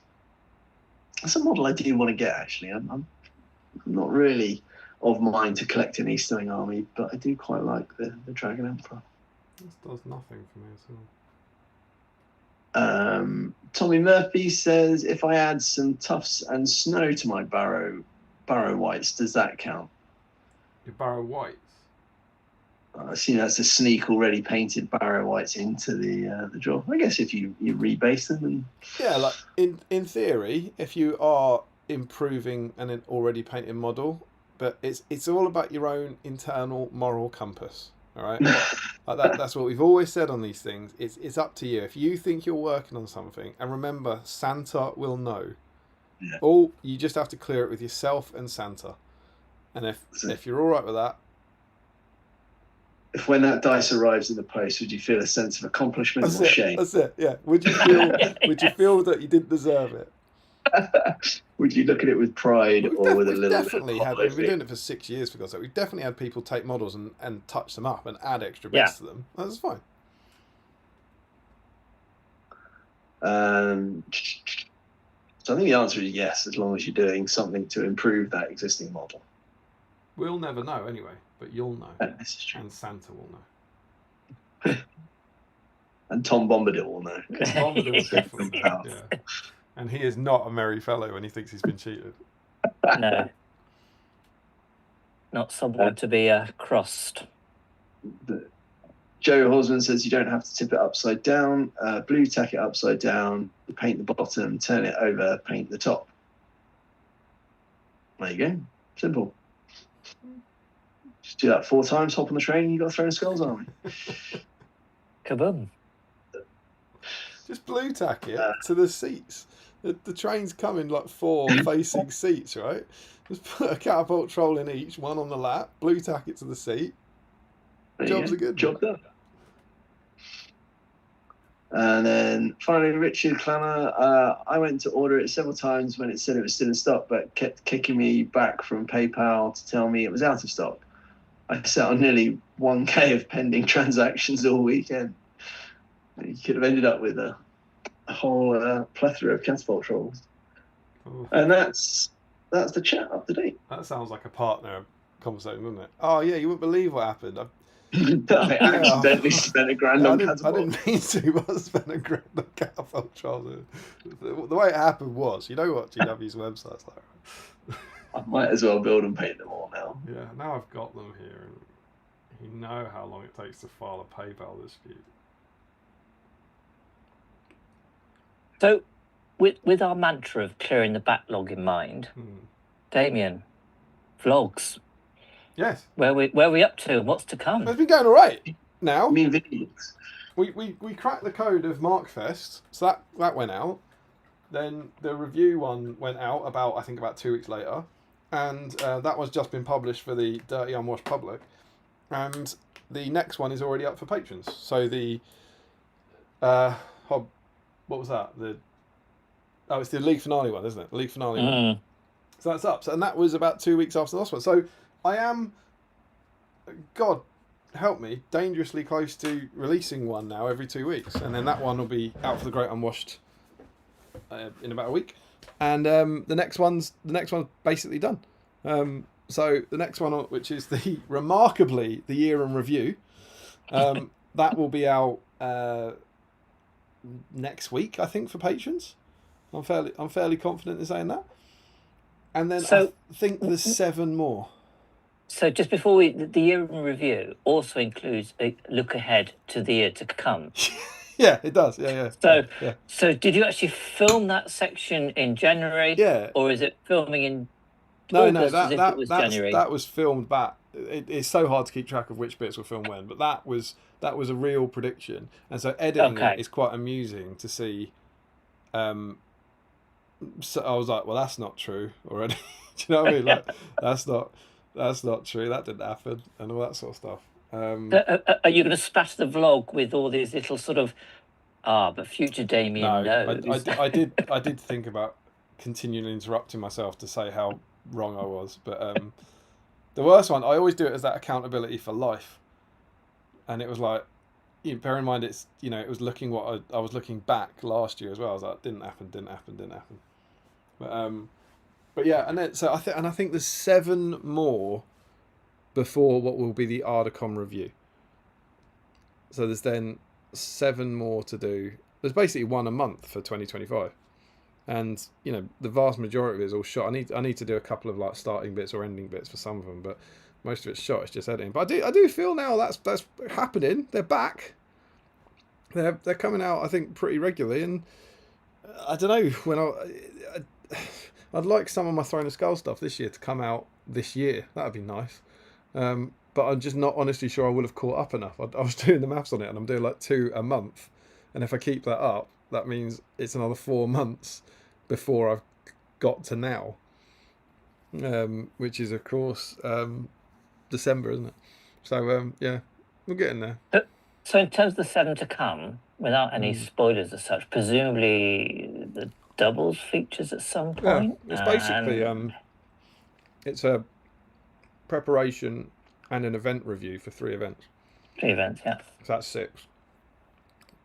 And then I think there's one that's like everything else that wasn't for an event that I painted from sort of February to June or something. But yeah, it's coming. I'm trying. I'll get there one day, or not. You tried just editing them quicker. Maybe try just not bit. I think, well, I am now, and I am editing quicker.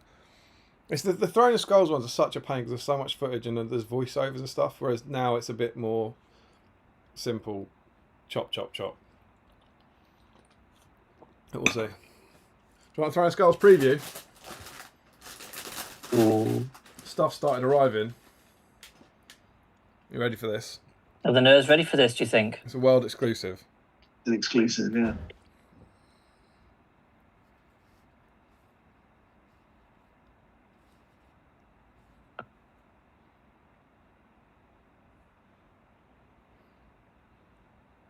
There you go. This comes with a little hairband. I think you might sort of poke through. What's this? Guesses in the chat, is it? If you guess it from this, I would be vitally impressed. I've been defeated by the child lock on my PVP glue. I can't go for the bloody thing.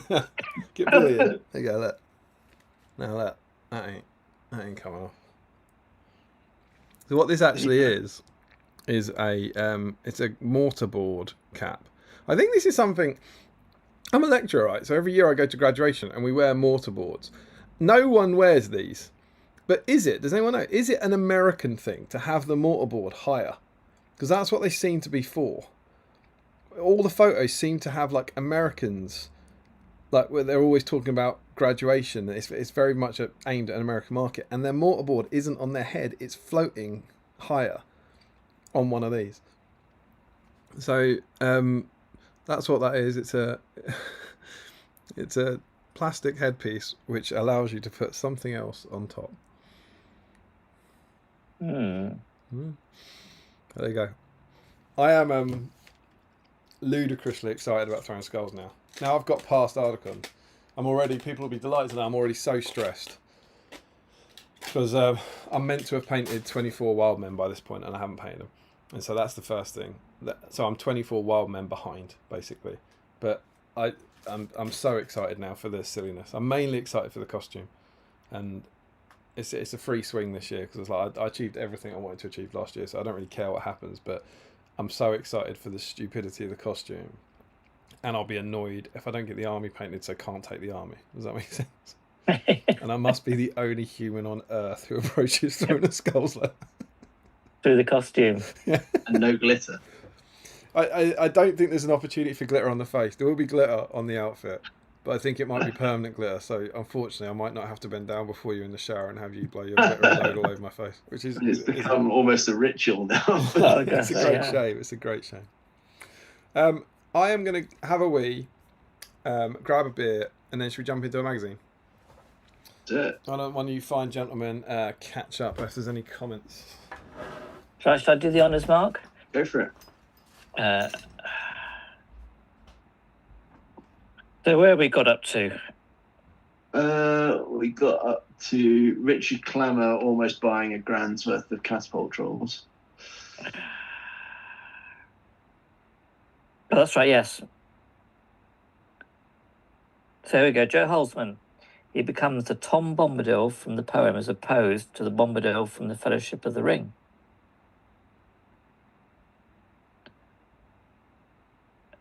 Okay. Larry, wait, did Damien not post his year in review yet?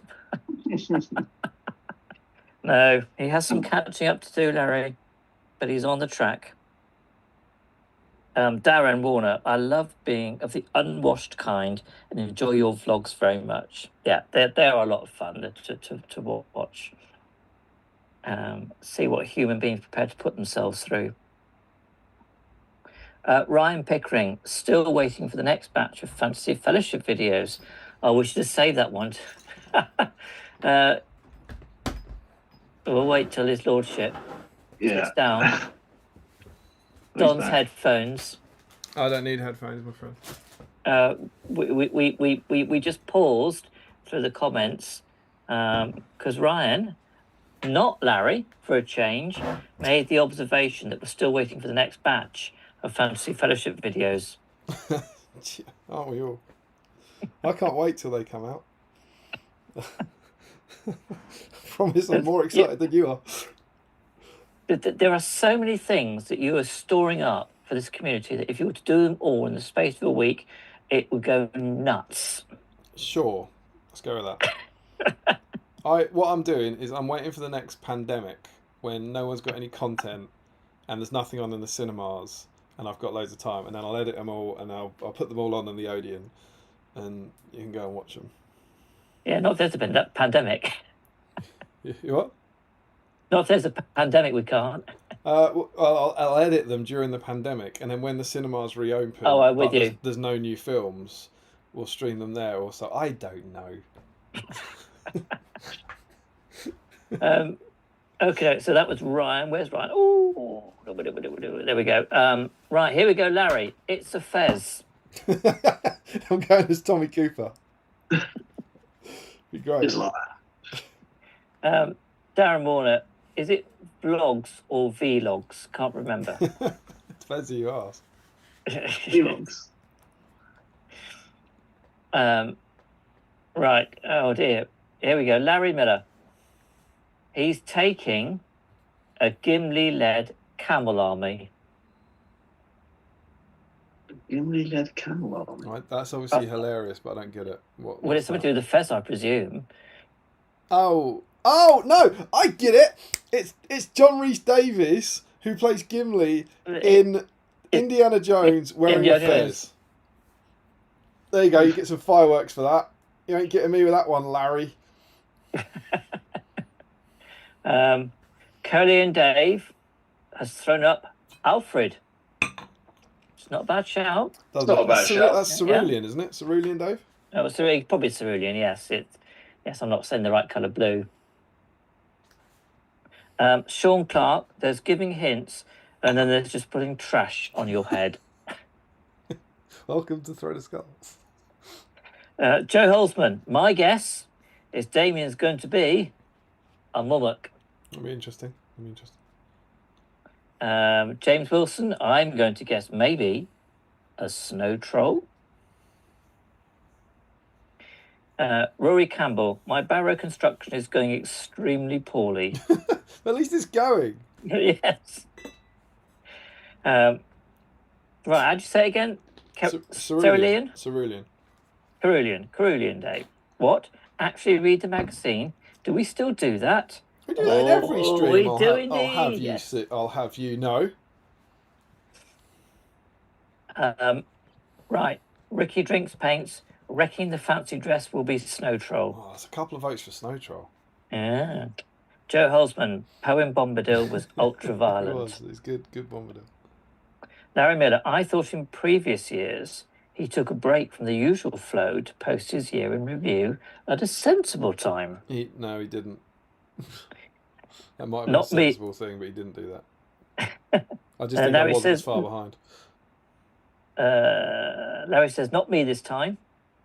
Richard Clammer, to be clear, it wasn't a grand of just catapults trolls. It was ordering the Drakes and the Corsair siege bow and some heroes too. Yeah, sure. Oh my goodness, yes. Larry Miller, gracefully, I passed at the low-hanging fruit. I generally would miss making jokes about the Fantasy Fellowship videos if another came out. And Larry Miller said, I said no camels. That's one of my favourite quotes from Indiana Jones. He says, "No camels," and he comes back, and I can't remember the number if it's 4 or 5. And he says to Salah, "I said no camels. That's 4 camels. Can't you count?" It's a very funny line. I'm trying to think which one that would have been. It's Last Crusade. Certainly, to my mind, the greatest one. It certainly vies with the first one. I still think the first one's something special. I think But the third one was good with third Sean one's Connery. glorious. It's the best yeah. ending to a trilogy in history, and they ride off physically and metaphorically into the sunset. And you find out the main character's name isn't the main character's name in the last 2 minutes. It's like, and Sean Connery as his dad is amazing. Yeah, I think it's brilliant. Even though there were only a few years between them, actually, wasn't it, between him and Harrison Ford? Yeah, they're at 10 years apart or something, aren't they? Oh, so it might even be less than that. I think it wasn't massive. Yeah, yeah, that would be a good half-hour chat. What's the best trilogy out there? Oh God, no! We'll never get to Tom Bombadil. No, we'll do it I said not now. Not now. Not now. We'll do it later. For a future occasion. Then Joshua Crosby, I love Damien's content, but I would rather never get any more than lots accompanied by another pandemic. Yeah, I think we agree. Then Dana's 7th City Collectibles link in chat doesn't work. Peace. Oh yeah, someone told me about this. Sorry, it works on the hobby vlogs, but not on the stream chat because it's an old video. Sorry, I need to fix that. Go to if you're kind enough to try and give us a kickback. Go to one of my hobby vlogs and go from there. Appreciate the effort. Larry Miller. Damien was Amidala last year. Will he be another Star Wars character this year? Maybe Bosnas? I made a pretty Amidala. Would I make a pretty Natalie Dormer? You do. And you did.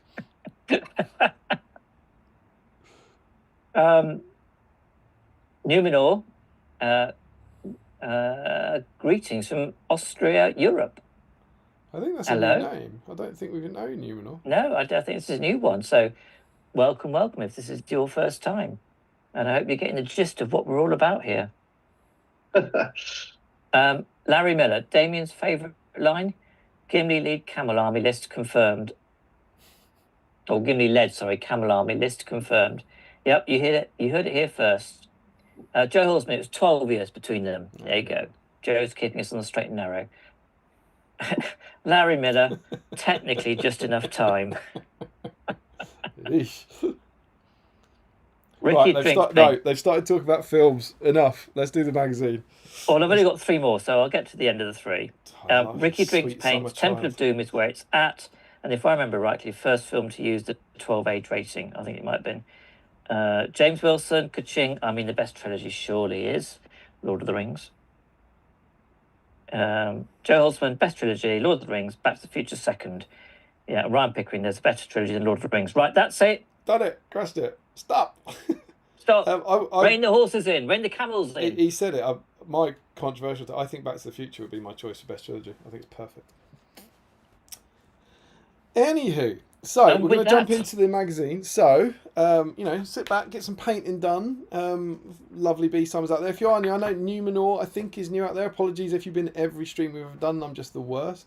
But if anyone has joined the stream, like, all you need to do is grab yourself a Tom Bombadil, a Goldberry, a Barrow-Wight, or a Fellowship Hobbit and get some paint on them. And if you do, you can be in the chance to win. So don't do it. If you're here on a Friday night, just hanging out with us, paint for the fun of it.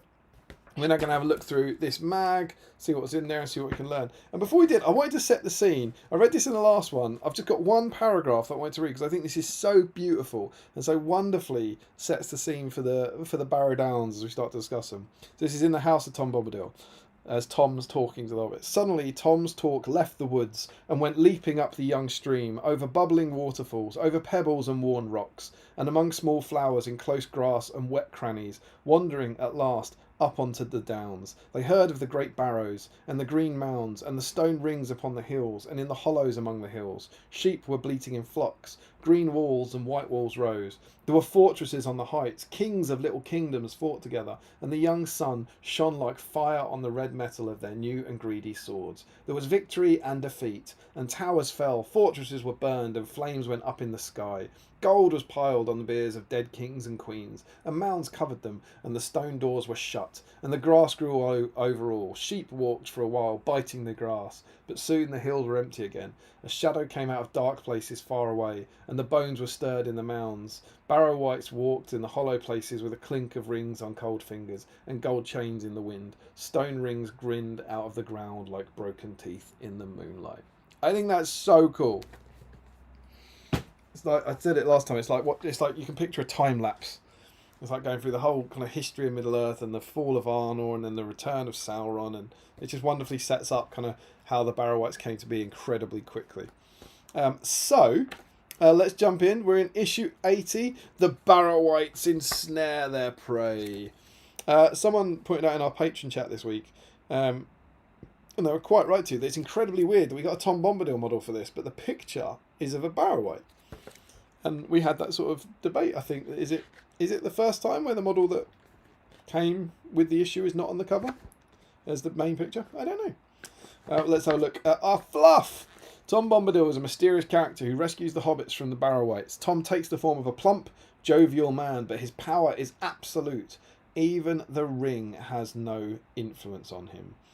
The hobbits first encountered the peculiar Tom Bombadil in the Old Forest after Merry and Pippin were trapped by Old Man Willow, a malevolent tree. Having rescued the unfortunate pair, Tom invited the hobbits to stay with him and his companion Goldberry, the mysterious river daughter. After a few days spent in contentment and song, the hobbits bade Tom and Goldberry farewell and set out over the Barrow-Downs towards Bree. Through ill chance, the hobbits became separated on the mist-soaked downs and fell prey to the evil Barrow-Wights. Luckily, Tom came to the rescue a second time, and the hobbits were able to continue their quest. And the quote from Goldberry is, "He is master of wood, water and hill." And there are our titular Tom and Goldberry. I thought, was anyone in the Articon quiz? I thought I made quite a fetching Goldberry. I thought that was my pose. Thought I looked, Oh, it was, wasn't it? Yes. thought I was like both authentic and attractive. And then we jump straight into the playing the game section, which is the Barrow-Downs. So we don't start with Tom, we start with the Barrow-Wights, if you can imagine such a thing. Named after the many mound tombs that litter the region, the Barrow-Downs are home not only to the evil Barrow-Wights, but also the enigmatic Tom Bombadil, who lives between the Downs and the Old Forest. And so we get the profile for Barrow-Wights in here, which I don't know the stats of Barrow-Wights particularly well, because I don't think I've ever used them, but they seem very similar. They're 50 points, which rings a bell to me.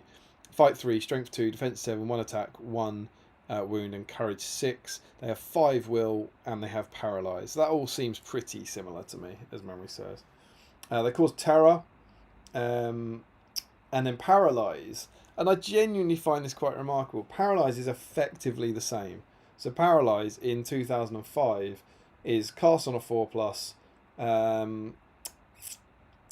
The victim is paralysed and placed on its side, unable to do anything until it recovers. If engaged in combat, the victim rolls no dice, automatically losing the fight if no other friendly models are involved. Furthermore, the model counts as being trapped. At the end of each fight phase, roll a dice for each model that is paralysed to see if it recovers. On a roll of a 6, that model immediately stands up. Friendly models that spend a fight phase in contact with a paralysed model without doing anything else can attempt to revive it. In the end phase, they roll a dice. If they score a 6, the victim recovers as described above. Heroes may use might to modify that roll. Now, I don't know your mileage, but that is my memory of how paralysed still works to this day. It's certainly in the last edition, at least. Am I missing anything? I don't think so. I think the only change is we no longer lie the models down. Yeah, I agree. And honestly, that seems so crazy to me that what we normally do in here is we read these kind of horribly powerful spells that then largely got nerfed in the Hobbit edition, got nerfed in the SBG edition, and then got nerfed in the War of the Rohirrim edition. Like, think about what Immobilize was. Like, normal Immobilize was fight one attack, and then in the Hobbit edition it became, I think it was half fight, half attacks, and the channeled version was fight one attack, and then I think in the SBG it just became you just can't move, and maybe the channeled version then reduced your fight or something. And now in this version it's just, they've got like, oh no, that's too much. Paralyze is absolutely grim. It always has been, and it somehow survived. And it's a horrible spell. That seems to me so unfairly powerful. You compare it to Immobilize, right? You just can't move, but you're absolutely fine. This one is you can't move, and you're on the floor, and you automatically lose the fight, and you're trapped. Pretty horrible, I think. And it's still pretty much the same. But yeah, so we get the Paralyze. We then get Tom and Goldberry, who I'm going to save. I know they're the big main characters, but I think we should save them because I've got the profile review. So I think we'll look at their profiles in the context of that a bit later. You what? Lead the Barrow-Wights. Is it another change to their Blades of the Dead now? Or is that? Oh, that's a good point. I think they do now, don't they? Yeah. But I don't think they historically did. Strength 2 makes them a little more effective. Yeah, very good. Good point. Strong work. Have we used Barrow-Wights, guys? Do we use Angmar? No. No, but Angmar is high on a list of evil armies I would like to do, because I think just because it's got cool stuff that I've never really used, like Barrow-Wights, I think it's got some cool tricks and is a little bit different to the way that I usually play with my sort of Gondor, which is just rows of soldiers. They've always been right there in there. I don't think I've ever used a Barrow-Wight. I think I played Fog on the Barrow-Downs with Jamie for the GBHL campaign. I think I'm in that video. I don't know which side I'm on. I also have a funny feeling it might be one of the videos that is filmed in my house, but I wasn't there. We're going way back into Mr. Time now, but there's a bunch of videos where I think I had to go to work, and Jamie and Tom basically filmed a load of scenarios in my house all day. It's a very odd setup, but we definitely did it in my house. But I can't remember if I played in it, and I can't remember if I used Barrow. But I've certainly not used them in an army. But like Mark, what was called in the last edition Angmar has tempted me for years. Like when about 2014, when the models were vanishing, I bought up Old Birder, I bought up a Dwemer Lake, I bought up some Barrow-Wights, and I bought up some Dead Marsh Spectres as things were leaving the range. I bought them and I was like, one day. And I've painted the Dead Marsh Spectres now. And it's always just been there as a kind of like, if I've got the orcs now, if I could just paint a few cool models. And it would now be, I hate Gulliver and I hate the Shade, so could you do the Barrow-Wights in Host of the Witch King? I'm not even sure if it is. Do you have to use the Spirit one? I don't actually know. To be honest, I haven't actually looked at Angmar and how you build it in the new edition, but Host I just sort of like it. Sorry, go on. Host of the Witch King gets you Barrow-Wights and Spectres. So that would probably be what interests me. You also get the Shadow of Rudan, whereas Shadows of Angmar is when we get Gulliver and the Ghost. So yeah, it'd be Host of the Witch King for me now. Birder is obviously split off into a different list now. Yeah. But Host of the Witch King would definitely tempt me, I think, as a little Angmar. Was it Angmar that had? I can't remember which was the model that had it, but the minus, was it the minus on your dice roll? Yeah, the Shade. Yeah, that was the old Shade. The Shade. But was that the last edition, or was it edition before last? Yeah, I think he doesn't do that anymore, does he? So he was changed in the Rise of Angmar book. So in the MESB, That's so it's what it a was, yeah. hideous rule that he's always had. Then in the MESBG edition of 2018, he still had it. And then Rise of Angmar, which came out 3 months before the new edition, they put a new profile for the shade in that replaced it. Yeah, that was it. Because I'd had a couple of, they weren't bad games, but frustrating games playing Angmar with that sort of thing. So I've always sort of been slightly put off doing anything in the Angmar space because of that. Yeah, I agree. Having said that, a couple of the times I played Angmar was against the lovely Harry Moore. So even though it was frustrating, it was still a good game because he's a lovely opponent. Yeah.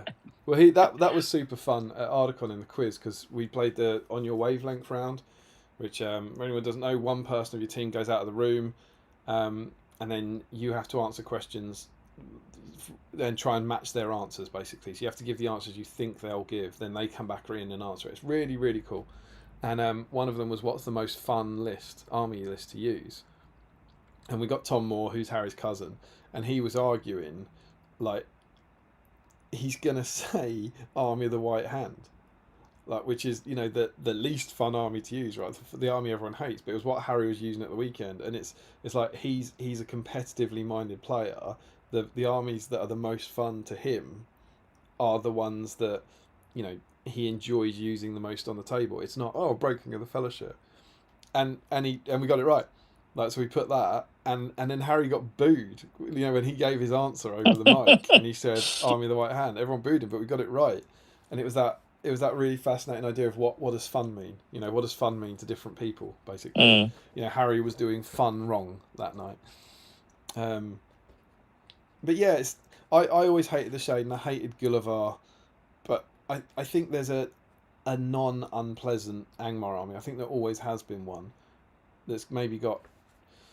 It was the combo. It was the Barrow-Wights combining with a Witch King on Fellbeast and Gulliver. It was that triple horrible thing. Where I think the Barrow-Wights on their own are probably all right.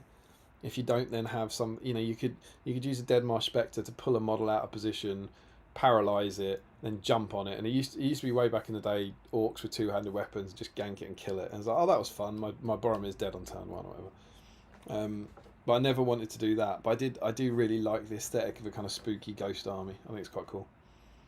Yeah, that's what I'd go for. Like very sort of ghost heavy with leading orcs, not necessarily looking for every dirty trick that you can do in the in the army list. Does the Gulliver one have to have Gulliver?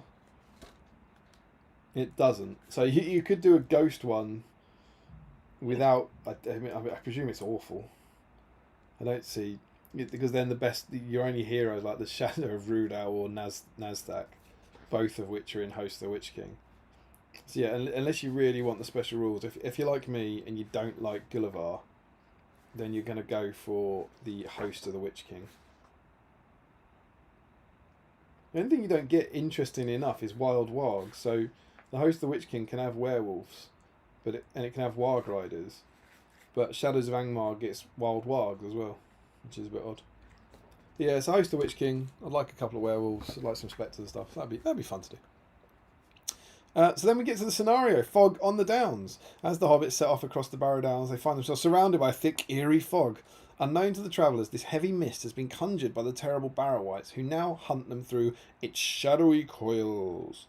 So we get Frodo, Sam, Merry, Pippin, Tom Bombadil, and 4 Barrow-Wights. No Goldberry! The hell's that about? I know he doesn't come in the scene or anything, but she doesn't, sorry. But I mean, here's your Goldberry issue. Here's your one scenario you can possibly use Goldberry. Goldberry's not in it. Unbelievable. But it's quite an interesting scenario, and I'm genuinely curious about your thoughts about how this is going to work out. So it's a 4x4 table. Here's our map. You've got 4 barrows, 1 in each corner. The hobbits deploy in that red area. You can see the old forest behind them, and they have to get off the non-old forest edge. And there's some cool rules. So the Haunt of Evil. If a Barrow-Wight is in a barrow, when they suffer a wound, they get a 3+ fate roll, basically.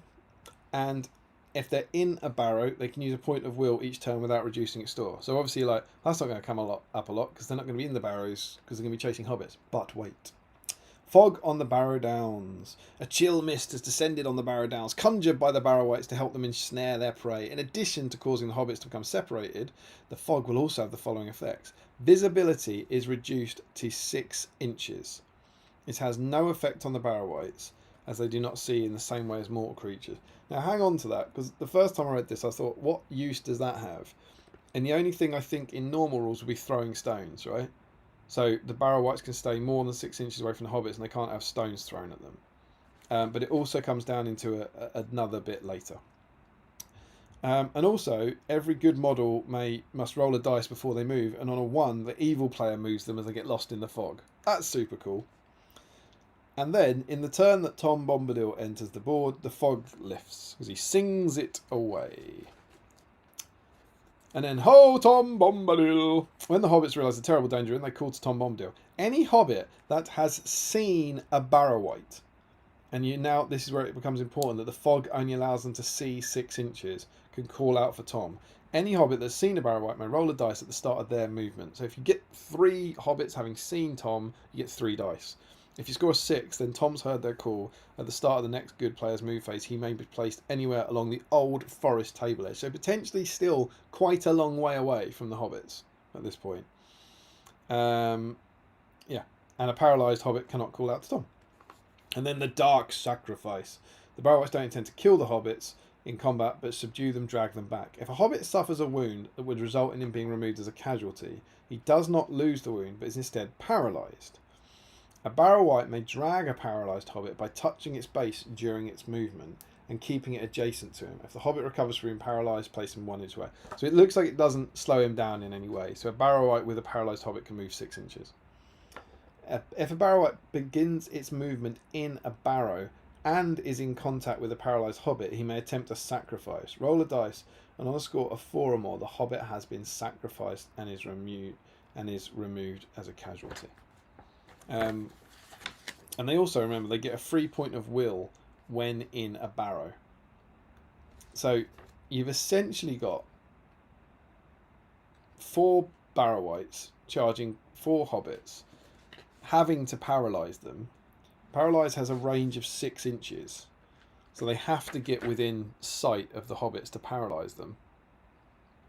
Trying to paralyse them, and then if they do, which you'd count on them to do, I think. I know I don't know what we think. Like I know the hobbits got resistance to magic, but they've got 5 will, and then if they're paralysed, they can't call out for Tom, and then they've got to get a 6 to get back to get unparalysed.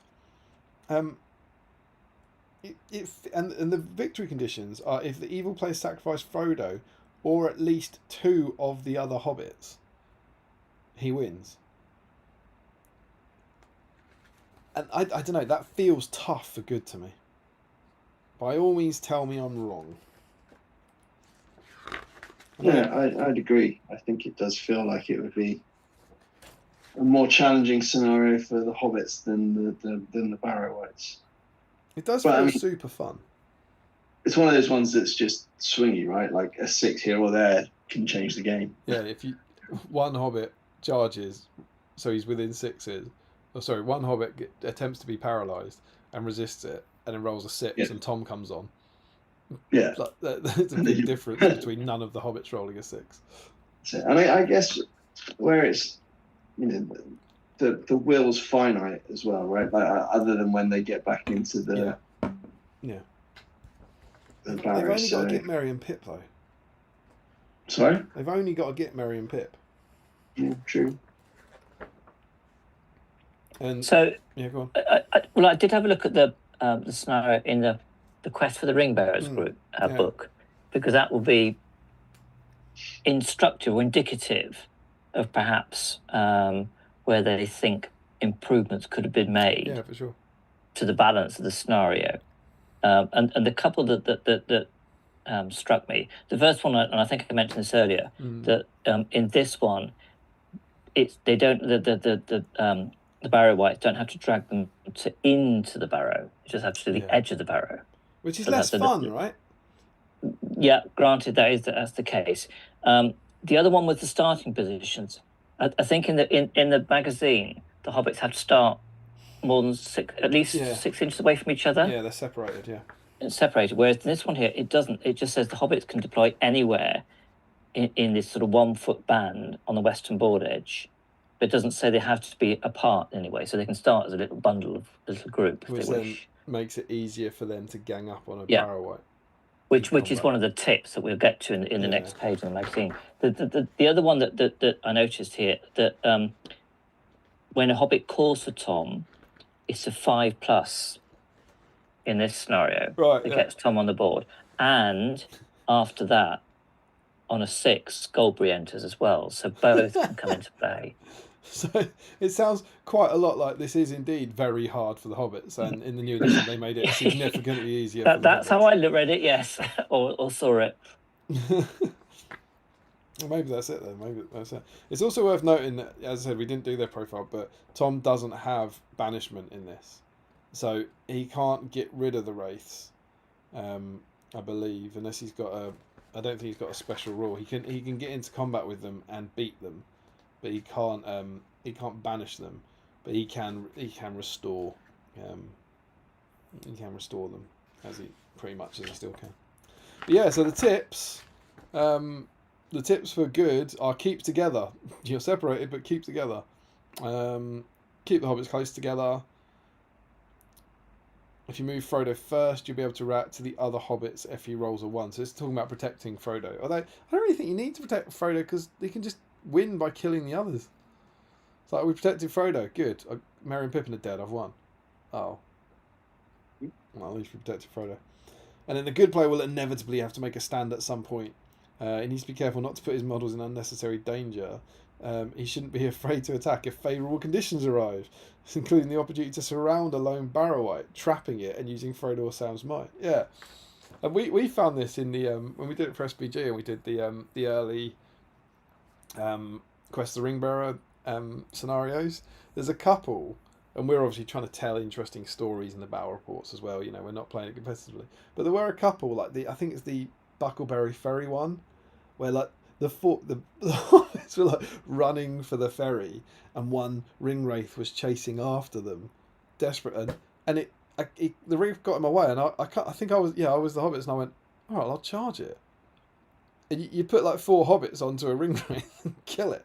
So it's like 4 dice against 1. It's trapped, and you get 8 dice to it. It's like, it's dead. It's like don't run away from them. Just charge the ringwraiths. The hobbits. That would have been a much different scene in the film, wouldn't it? Yeah, exactly. It's like, why are you running away? Just stop and turn around. But yeah, so I don't know if that would be the same here. Like, oh no, the Barrow-Wights. What if we just charge them and swamp them? And then the evil tactics target the weak. Try and target Merry and Pippin first, as they don't have will to resist the paralysed spells. I'm assuming they still have resistance to magic in this version. It won't say it because we don't get their profiles, but I think they had resistance to magic. Maybe not. All hobbits have always had it, haven't they? I think so. Don't know. And then he suggests you use 2 Barrow-Wights to hold up the other hobbits, while the remaining 2 drag Merry and Pippin back to their barrows. And I like this one as well. This is super fun. Distracting Tom. When Tom Bombadil arrives, the evil player will need to try to slow him down in order to finish off the hobbits. Whilst there is no way for the evil player to kill him or even engage him in combat, Tom must still reach the hobbits to be of any help to them. To make this as hard as possible for the good player, the evil player can split up his models, dragging hobbits off in different directions and staging attacks from different angles. In this play, the good player will be forced to choose when and where to use Tom. This sentence says the evil player will need to try and slow him down in order to finish off the hobbits, while there is no way for the evil player to slow him down. Do you know what I mean? It's like the only potential thing they could do is stand between him and a hobbit and make him spend an extra 2 inches going around. Do you know what I mean? There is nothing they can do whatsoever to slow him down. Maybe you put all 4 of them base to base so he can't get past, but then spoilers, you ain't killing the hobbits, are you? Why not waste a Barrow-Wight making Tom move an inch shorter or something? It's a very strange thing. You must remember to distract Tom, but don't forget you cannot distract Tom. But I do think very, very cool scenery. And unfortunately, I've still got my card insert. So if we look at the bottom here, we've got this. This is actually like a double page spread. You got the lovely mounds and these little menhirs. And then as we come over here, and get the other half it there with 2 more. It's really nice. And of course, in this issue, we get the cutout standees for Khazad-dûm Warriors.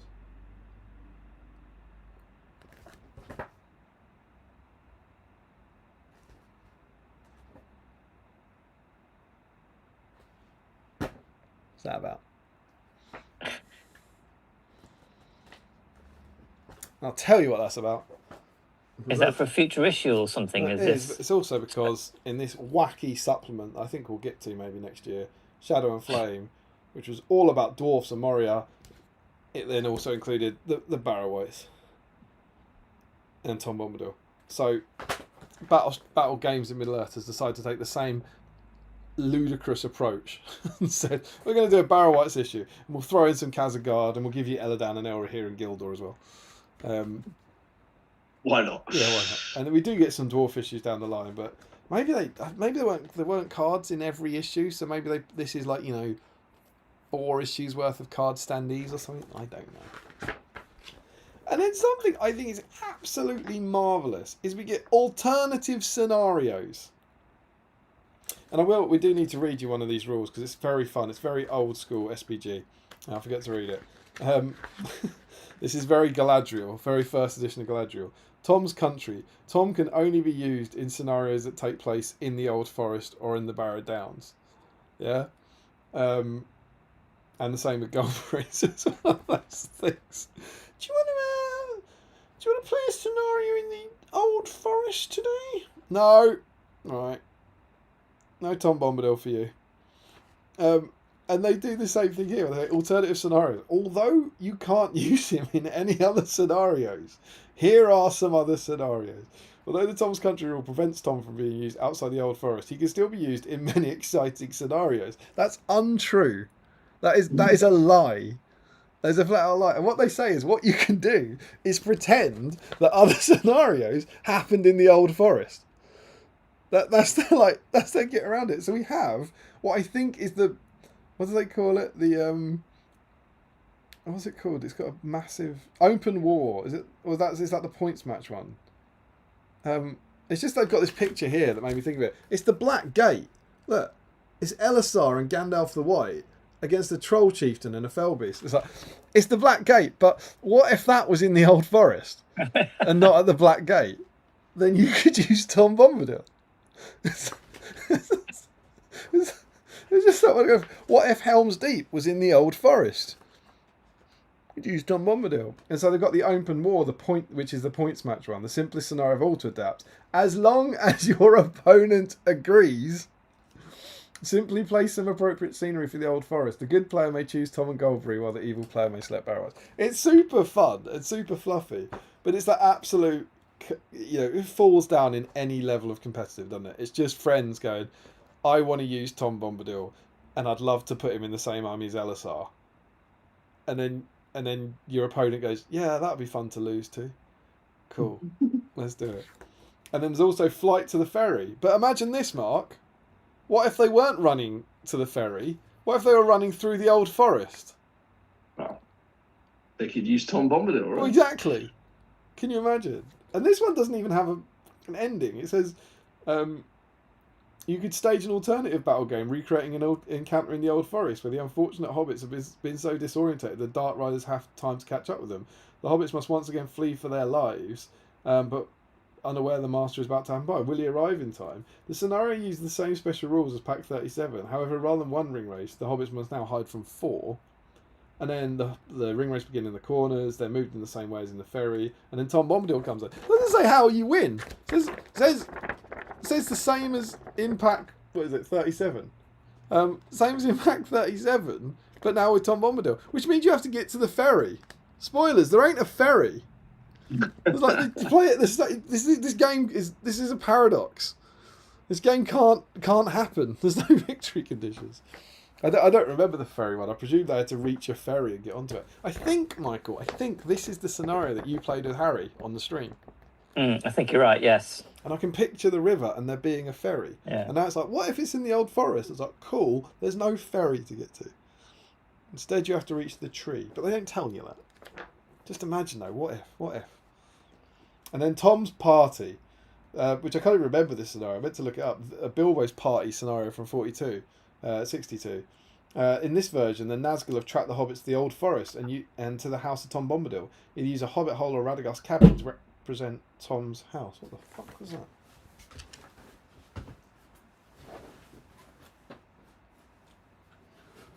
Oh, we've had stream interruption. Jesus Christ!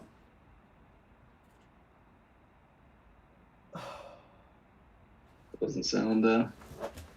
You're gonna like this, you stupid woman.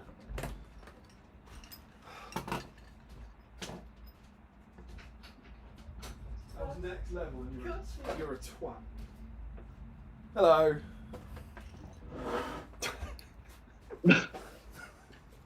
You alright? Yep. Emma's home, Oh, and Emma decided to bang on the window. And then when I opened the curtain, was standing up to the glass like this. So it was really, truly scared the absolute crap out of me. A little bit of beat come out.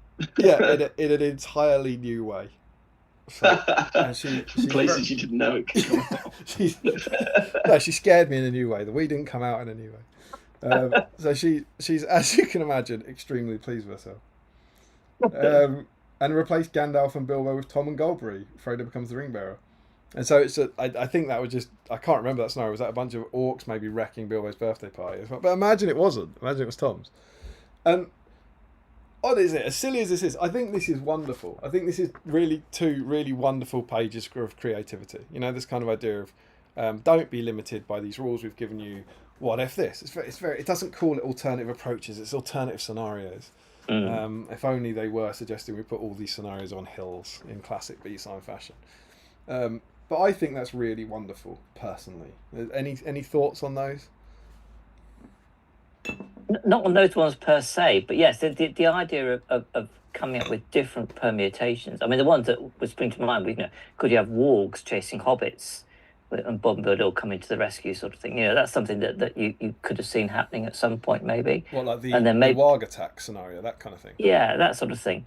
And then was it Farmer Cotton that knew Tom? That it's Maggot knows Tom. Oh, Farmer Maggot, that's right, with the dogs, wasn't it? So you could maybe think of a scenario there, possibly, and draw something in terms of. But yeah, the principle is think of something yourself, and put something together, put some rules together, try it out, give it a whirl. The way you said it there makes it sound awful. Like, think of something yourself. I can't be bothered to write this for you. Take one of the old. We've given you 79 issues. Like, just do one of them, but put Tom Bombadil in it. God, so demanding, you people. But I do think it's really cool at encouraging you to use your creativity. And I like the pictures. I like when they've done photography just for the magazine. It's not borrowed. And like, this is a really cool picture with really cool trees, big trees in the background with Barrow-Wights and a troll chieftain and Elisar and Tom Bombadil. That photo was taken for this article, right? That didn't exist. No other reason. Yeah. And so I think that's super, super cool. Personally, I love it. I think it's very, very silly, but. Mark, is there a narrative scenario you'd like to... The Fall of Osgiliath, where Boromir is helped by Bombadil? With Tom Bombadil. Yeah, I mean... I don't know. I mean, they're all equally crazy, aren't they? It's just... And put in here's Tom Bombadil. Yeah, exactly. That's exactly what it is. But the evil player can have Barrow-Wights, so... Let us know in the chat. Where would you want to? What scenario? It's one of those things. What's the thing that if X film could have one swear word, isn't it? Where would you put it?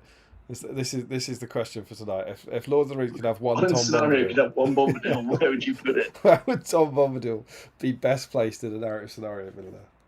Dead marshes. Dead marshes, good for scaring off. Yeah. Maybe something in the east in Rune. We could have a bit of a Rings of Power influence. Tom's time in Rune. Shelob. A little bit of a Tom Bombadil scaring off Shelob, maybe.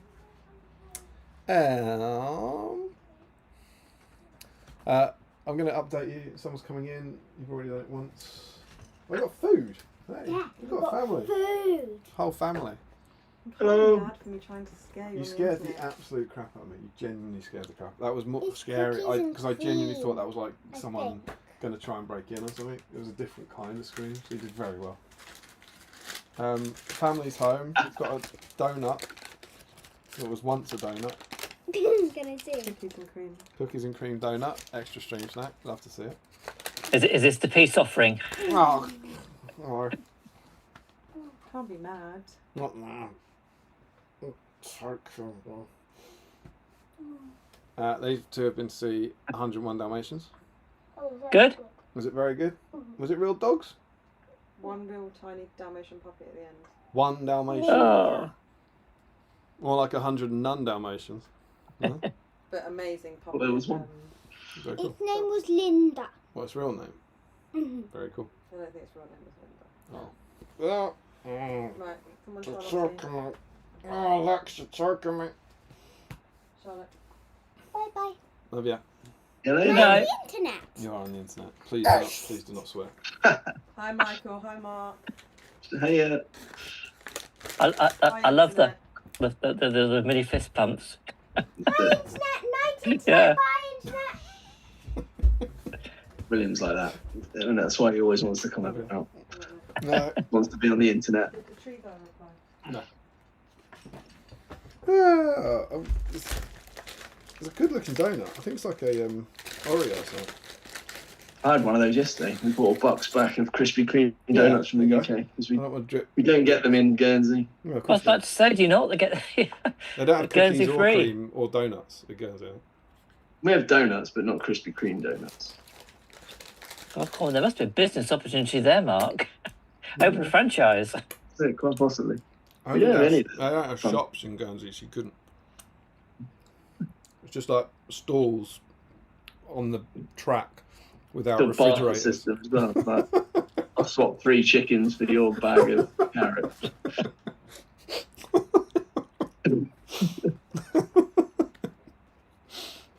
Oh, wonderful, wonderful. We love Guernsey. Was there? I feel like we were still in the middle of something with Tom doing something else. Bombadil in random scenarios. Yeah. That's what we were talking Mm. about. Wonderful scenes. And then we get the painting guide. I'm following this painting guide. Are you guys following the painting guide? No, Yes. I'm just kind of winging it. What do you think? And Well, I've even dug up my regal blue for the coat. is that old school regal blue? Old school. That's a lovely beautiful colour. colour. That was one of my favourite colours back in the day. Yeah. Well, that's why I kept the pot because it's a great combination. I think I'm using Cantor blue for that. I think that's quite close. They also use the. It's always nice to get a mention of Vomit Brown, which was a classic colour. I think that's Towel Light Ochre now. But yeah, I won't go through the colours, but this is the guide I'm following, and I'm quite happy with how he's coming out. Yeah, I've gone a bit off-piste with some of the colours on my Bombadil. So he's got a grey beard rather than a brown beard. And he's got a Thunderhawk blue jerkin rather than a brown one. Just because I think the two blues contrast quite nicely. Unbelievable! What do you think this is? Your hobby? He does have. Look, there's definitely there's grey in this beard. There you go. No, I haven't actually tackled my beard yet. That's one bit I've got left to do. It's a good little guide. Ditto. He has helpfully big eyes, doesn't he, this model? I don't know if Yes. you guys noticed that. So you can see it on here. He's got really big eyes. Why am I still doing this? This is so 2023. I can't believe I'm still doing it.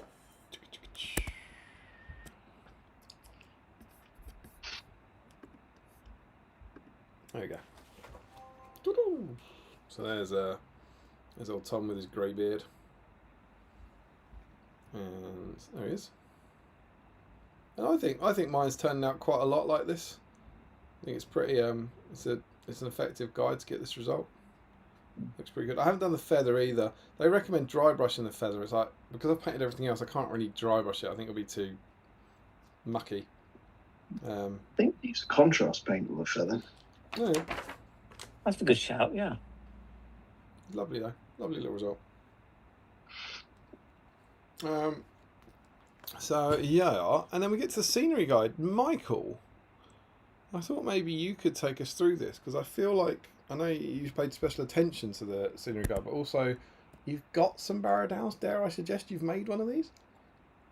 No, I haven't actually made them, or all the one. No, that's not true. No, that's not true. No, I did make some, didn't I? Yeah, I made Thought you two. had. But the ones I'd made, I found somewhere that did if like the doorways. So it's a bit like the hobbit holes you can get. You know, you get the doorway, and then you make the rest of the mound behind it, as it were. And I did a papier-mâché approach to mine. Okay. So and that worked quite well. Yeah. So the scenery guide. You go to the right page. I think what I liked about this one is it wasn't just a barrow with a doorway and that's it sort of thing. It's just a green mound. It's the fact that they actually were encouraging you. In fact, the instructions are to create a chamber in the middle. And it was lovely words, gouging out the chamber. That's if you glue it down, doesn't it? It says make sure you don't glue it down. If you glue it down, gouge out the chamber. It's something like that, isn't it? Yeah, this is it. The interior chamber is cut out at the centre of the bottom layer. Use a long, sharp hobby knife and cut out a square shape. This square should be easy to remove due to having only glued the edges of the base in step 1. If it is not, the square can be gouged out. You must listen to square 1. It's so important to listen to step 1. Follow the instructions, yes. But it seems on the face of it, the way they've set it out seems reasonably straightforward and clear. Like you said, doing a barrow is not that complicated. But they've got some nice little effects. So things like in the chamber itself, where they've tried to encourage you to the slate walls that you get in these sorts of things. When you think about it, Neolithic chambers and things like that you find, especially in places like the Orkneys and so on. But even in Norfolk, there's some ancient tombs. Yes, there are, aren't they? Yes, yeah. They call them houses. Call them houses. Oh dear. So yes, so it felt like this is something because we've had some of these scenery modelling workshops where it's sort of step, then suddenly you have to jump to the end to make this big, massive, wonderful finished piece, as it were. Whereas this one, because it's sort of not back to basics, such, but it's back to something that's reasonably straightforward. Yeah, it's not like step 1, think about your Gondorian outpost. Step 2, reflect upon your completed Gondorian outpost. Exactly. Yeah. So they're able to take you through step by step, reasonably straightforwardly, and with a pleasing finished outcome. So I think, and again, it's a little we talked about the slate walls on the inside of the chamber, but they've also talked about the. Now I'm never quite sure how you pronounce this. Mynheer? Is that how you'd say it? I think it was men. I think it was Menhir. I thought it was could be. It could be. Whenever I used to read Asterix and Obelix, I was never quite sure, because of course that was always Obelix's thing, wasn't it? They'd always be carrying one around his back and so on. I was never quite sure how you actually pronounce the word. I thought men with a silent H. That's how I've always done it. So Menhir was always Menhir. But yeah. I might be wrong. But again, they've encouraging you to think about these in terms of either stones at the front or stones at the doorway or whatever, and sort of come up with these symbols to carve in. So I think that the scenery itself, it's like I say, it's reasonably straightforward, well-positioned guide, and it's a pleasing effect at the end. And you've got the chamber with the tomb in the middle for the hobbit sacrifices. I also enjoyed this. If you hate yourself, why not cut coins out individually from a very thin stick? Just imagine, after just 48 hours, you could have nearly 20 coins, you know? Can I also ask about this? I might be being foolish for this, and this is a question for you fine gentlemen, but also anyone in the chat, right? On this section, bear in mind, let's just show you context if you haven't got the magazine. You have a circular hill with like a circular roof that lifts off. So then we can, there it is with the circular roof lifted off, right? On this bit it says, once the chamber has been removed an entrance can be cut into the side of the mound. The doorway is cut out using the same technique as shown in Pack 40. I don't for the life of me understand why they can't repeat 40 issues later how to cut out a doorway, but whatever. When cutting the recesses for the doorway, ensure the top of the barrow is in place and that you cut deep enough into the barrow so the entrance will reach the chamber. This picture, the roof is not in place. Yeah. And I can't see how you can cut it when cutting the recess. Ensure the top is in place. Not only is it not in place in the picture, it can't be in place if you want to cut the chamber out. And that's two of my things. The third thing is, why do you need it to be in place? What's the possible benefit of it in place? Help me. I don't know what this is. I think it must be missing a knot in place. It's saying ensure the top of the barrow is not in place and that you cut deep enough. That I would say it's just a missing word. Because this is all quite sensible. The entrance to the tomb needs to be wide enough to allow models to. Yes, I agree. This seems like a great way to. Thank God they haven't. I mean, I can't understand how to do this because I'll have to refer to Pack 40. Like, what are they doing here? Are they just? It can't be as simple as just cutting through the polystyrene with a knife in two places, can it? I'll have to go back to Pack 40 to refer to how to cut a doorway into a mound. It seems very silly to me. But yeah, I got a bit confused about that. I don't know. Good mound though. Yeah, no, I agree. I think it's a pleasing effect. That's the sort of finished thing down there. I'm looking forward to seeing many of them in the whip threads. Yeah, we can dream. Later on. I think there's some sacrifices later on. There's that picture there showing it inside. So just go back to the scenario then. The fact that in the Quest for the Ring Bearer version, they've obviously dispensed with, assuming or expecting you to have it's weird. barrows with accessible chambers. So you just do it to the edge. Is that because they're just trying to make it a bit easier? You don't have to have 4 barrows like this, or do anything else. Is it just trying to make it more accessible? Is that the thinking? Do you reckon? That would be my thought. But then there's a scenario in Helm's Deep which requires you to have Helm's Deep, right?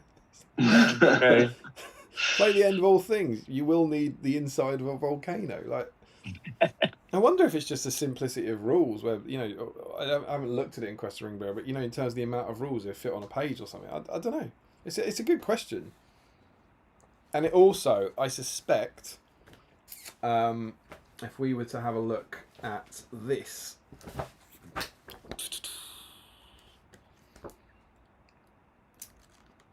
Let's have a look at this. Fog on the Barrow-Downs.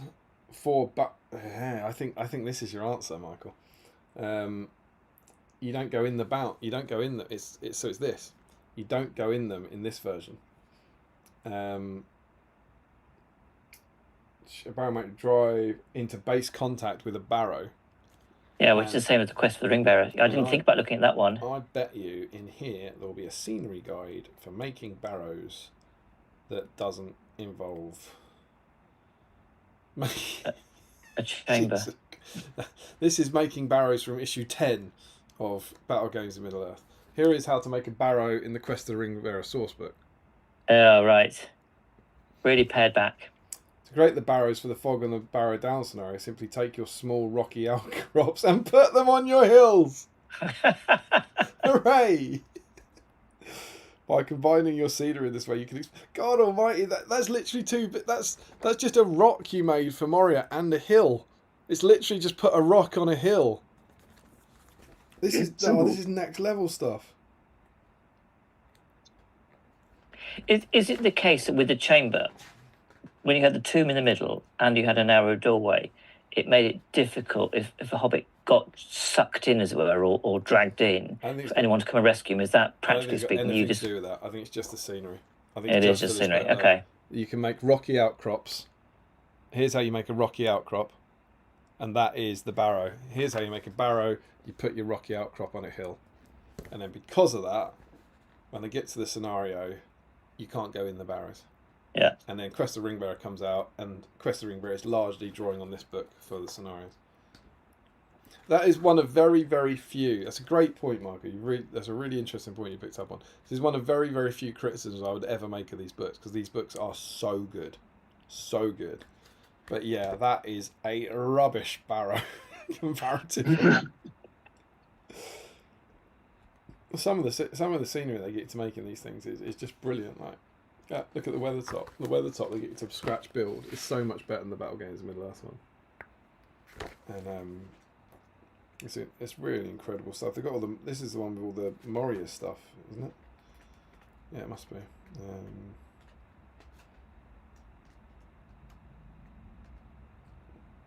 Yeah, Maybe what we should do, Damien. This one encourages you to make this incredible modular Moria set. Maybe what we should do is, if we've got enough people on the stream that have started a Barrow with said chamber, encourage them to finish it and somehow bring it to 7 stones, and we could do something on the Saturday with 4 chambers and have a fun game. Yeah, for sure. That sounds amazing. We could have it as we could also have 2 games. We could have one with the fun game with the good Barrows, and the boring game with the rubbish Barrows. Roll off to see who gets the good Barrows. Yeah, and then that's the end of the issue. What do we think, boys? I think that's a good one. I like the ones where it's got the meaningful and practical scenery in. Like you said, it's not the ones that and now build a warship or something like that. Remember the small rowing boat you built last week? Why not build a warship this week? Yeah. Whereas that, that's legit something that, someone fairly new to the hobby could go, you know what, I think I can tackle that. Yeah. Feels achievable. And I think that's always a bonus. Mm-hmm. I think it's very good. I know there's some silly bits in here, but this is exactly what my favourite issues of this are like. That you get, it's completely self-contained. You get new profiles for the goodies and the baddies. You get a scenario which looks a lot of fun. You then get some really creative ideas for how to take some of these rules elsewhere. A really good achievable scenery guide and a very helpful painting guide. And it's all themed around the same thing. There's no rogue article that is about something else. And I guess the other thing as well is Tom and Goldberry are so very different profile-wise to most of the other characters that we've encountered thus far. Yeah, they are very different in the way they've been constructed for the game. So that's another sort of new and different now, I know element. This is a bit hard because obviously you guys haven't been on the whole journey. You've joined in to help us in the new era BSIME, but. Is it wacky of me to suggest that it gets a nomination for best issue? Oh, that's a bold shout. Well, I mean, it's only a nomination. Remember, it's only a nomination. But I think this is a really, really good one. Yeah, I would say it should. To Mark's point, it's nice and self-contained. It's got plenty in there. Yeah. Hooray. Yeah, I would say yes. Just trying to cast my mind back to the other ones, and I don't think that, this stands. I think it's good. I really enjoyed reading through it, and it feels like a supplement to me. It feels like a Fog on the Barrow-Downs Old Forest supplement more than it does like an issue of a magazine. Really good, I think. Cool. So that's the magazine. So I know the nerds have been chatting away. Mark, is it your turn in the chat? I think it is. I just need 30 seconds because I'm right in the middle of PVAing a base. Well, why don't we start for you? Yeah, the nerds have been chatty about this. This is good. And then once we've caught up with this, we'll have a little profile review of young Tom. Right, so that thankfully there was a few film comments, but they did get distracted by Tom Bombadil quite quickly. Ricky Drix Paint says Temple of Doom is where it's at, which I just think is really, really wacky. But sure. James thinks the best trilogy is Lord of the Rings. Joe says best trilogy, Lord of the Rings, obviously, then Back to the Future, and then Ryan Pickering says there's a better trilogy than Lord of the Rings. I know we're biased in this group, but is the Lord of the Rings the greatest film trilogy of all time? Sharknado. What'd you say? Sharknado. That's on about 5 or 6. Unfortunately, it's way beyond the trilogy now.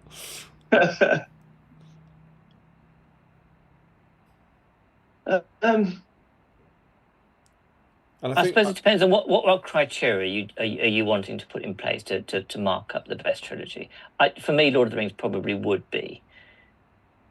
It's the one I've probably watched the most times over and over again. I think even more so than Star Wars. I think for me, I think we can ignore later installments. So I think you can still talk about Indiana Jones was the first 3 the greatest trilogy. You see what I mean? And ignore the fact that ones came after it. But I think part of what makes a great trilogy it being one story. So I wouldn't put Indiana Jones up in there because it's 3 stories, whereas Lord of the Rings is 1 story. Back to the Future, I think, is sublime. I just think the last one wasn't great. Oh, it's a great Western on its own. And then it's such a good ending. Such a good ending for it. Yeah, I mean, Lord of the Rings is up there, but I've got a very soft spot for Back to the Future, I think. Do you think of Jurassic Parks as 2 trilogies, for example? No, not really. Is that how you see them or not? Not really. There obviously were 3 for 14 years, whatever it was, so it was a trilogy, but it was only 2 by the same director. They didn't have that same, and they were kind of standalone films, weren't they? Right. Jurassic World, that is actually a more cohesive trilogy. Yeah. The first 2 Jurassic Worlds, they're not nearly as good. Dominions are dumpster fire, but at least that is the same story. That is very much the same story that carries on in a way that Jurassic Park didn't really. Yeah, I mean, I think on this group it's hard to argue with Lord of the Rings. We do love it, don't we? Godfather. Many consider that to be, isn't it? Yeah. I don't think many consider it to be a great trilogy. I think many consider it to be 2 incredibly good films and then something else that happened. Anyway, let's see what else.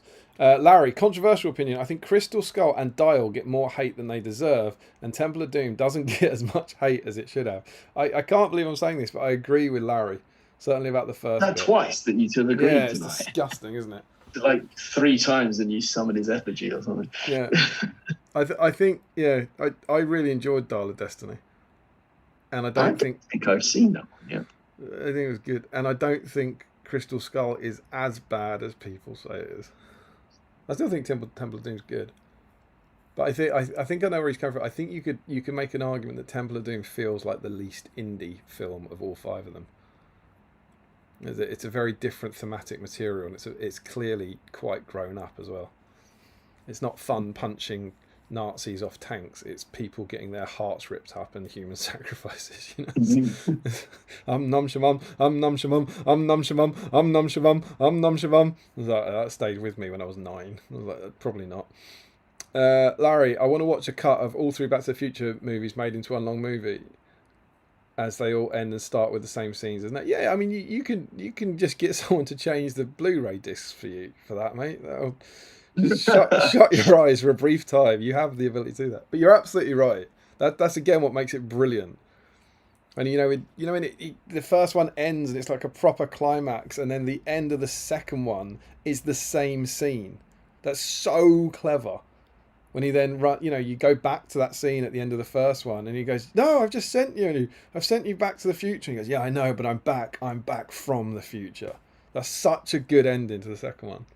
And didn't they film 2 and 3 together? I think for the first time. Didn't they? I think it's the first time. And the second one had a trailer for the third one at the end in the cinemas, which I don't think it ever happened before. So just after that, it went black, and then I think it went next year or something. And then it goes da da da da da da da da da da da da. And then the way they swap their phrases, don't they? They do the kind of Great Scott and the This Is Heavy. They reverse them for the third film. That's so good. Jack Brown, all you have to do is that and make a Barrow and a naked hobbit and 3 crumbles. Larry Miller, the Barrow White looks like he's not happy to be reaching out to take a key model off. This is this. Dead, After his take it off. opponent's dead, take him off. Are you caught up, Mark? I am caught up. Wonderful. Off you go. So what was it? Yeah, that was Larry. Dead, take him off.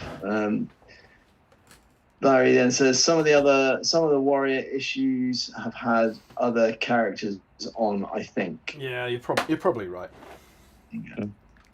Wasn't Eowyn on the front of a non-Eowyn issue? Says Jack Brown. I think it's probably likely, isn't it? Let's be honest. Yeah, Ryan Pickering. I know issue 59 had Frodo on the front and came with armored Faramir. Larry says it now ends if they run out of will and cast on a 4. I think we're talking about Paralyze. Yeah. Joe Osmond says, believe it's now on a 3+ on the whites and is now an exhaustion spell. Otherwise the same. Paints on a 4-up. Says, good evening. Sorry, won't be staying for long. Got to get to bed. Hoping I can excite you though, Damien. Just finished my rules pack for my narrative event in February 2026. Tickets yours if you want it. That's very cool. I presume it's in fine Scotland, is it? I'd be interested. Though. It's always going to be a journey, but I think that's the one that Cameron painted. Like, I think he painted 350 models in 2 months or something. It was absolutely ludicrous. But he paints like I don't know if every table had to have 12 wargs or something and 12 goblins. It was something like that. I can't remember the numbers. Right. But he had to do an awful lot of painting for his narrative scenario. So I assume it's that one. Cool. Larry says, I think it's because it's only on one model that can't do anything else. Is this why Paralyze is so good? I think this is what we're talking about. I'm guessing Paralyze remained unchanged because only one model has a spell and only got 5 will points. Yeah, that's from James Wilson as well. So I think. Oh, so sorry, Larry's not talking about the model that gets cast on. He's saying it's only on one model, as in. Yeah, as in only. Yeah, and the Barrow White can't do anything else. Yeah. Yeah. Can't some spiders paralyze you as well? They used to be able to, but I don't think they can now, can they? I think so. Has it changed? It's the spiderweb spit, isn't it? Has that changed? Maybe I'm misremembering. Yeah, possibly. Carulian Dave, I think it's Saving Grace is the only model with Paralyze is otherwise useless. No, we're seeing a consensus of opinion there, I believe. Yeah. Ryan Pickering says, how many profiles in the latest edition have access to Paralyze? So yeah, I think that's kind of where we're landing. Everyone's a scientist. Entmoot videos, Harry's here. Greetings, gents. Hope you're all well. Hello, mate. How are you? Joe says, you don't need orcs, Damien. Just fill up on trolls and wargs. Is this for the Angmar army? Yeah. Harry says, Shadows of Angmar is the cool one. Host of the Witch King forces you to take the Witch King. Much more choice in Shadows 1. You can have the Shadow, Nazthrak, Barrow Whites, etc. I quite like the Witch King though, because he's got to be on horse, right? So he's not repellent. I'm quite up for a kind of thematic ring race. Larry says, I'm interested in trying the Shadows one without Gully and seeing how it goes. Yeah. Josh Crosby says, don't try pure spectres for Angmar. It's very ineffective.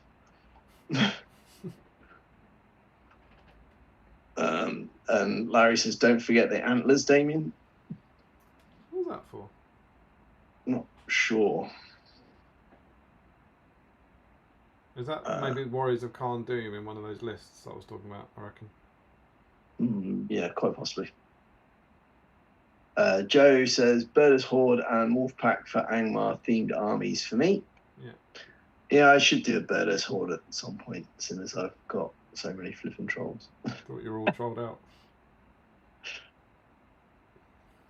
Although, Sweat the asset.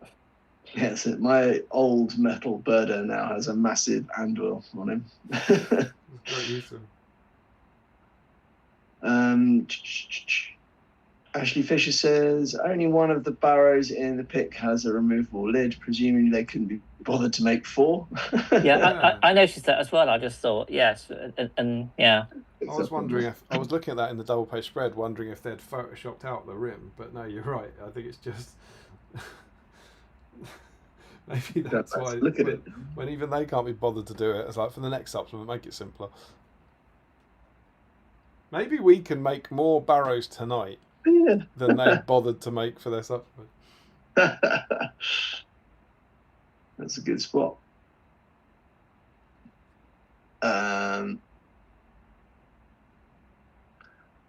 Rory says, imagine building 4 barrows. Oh, if you build 4, it might get you 4 shots at the dice, right?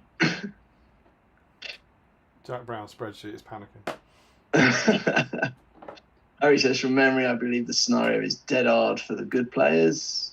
Yeah, I think, so given the revisions, I think that makes sense.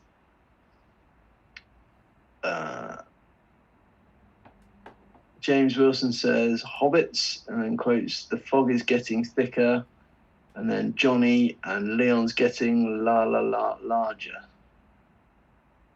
I don't understand that one. I don't know what those words mean. Not sure. Joe says, in the new version, you can deploy hobbits close to each other, all rush towards the same white, and get 4 chances to call for Tom. Sounds significantly easier. That is significantly easier. And then he says, I think the wording there implies you're not protecting Frodo by sticking together. It says Frodo is the strongest hobbit, so it's to avoid the weaker ones being picked off. Larry says, distracting Tom, show him an interesting rock or something. Hey, it's a Tom Harrison guy. There you go. And then says, did you ever get Barrow white cardboard standees? Oh, I see them. Don't mind me. Put the scenario. Yeah. Put the scenario on a hill. Joe says, saves home to print the sheet of standees for multiple issues if you can fit them all into one. Yeah, that's what I think. James Wilson says, put the scenario on a mug. Larry Miller, flight to the other part of the Old Forest. The Old Forest opens. These are good. I wasn't expecting alternate titles for scenarios. Joe says she's at it again. I think we're getting on to... That's Emma. Yeah. Harry says, for a second there, I thought Michael Haskell was going to walk past Damien, but he's already there, of course.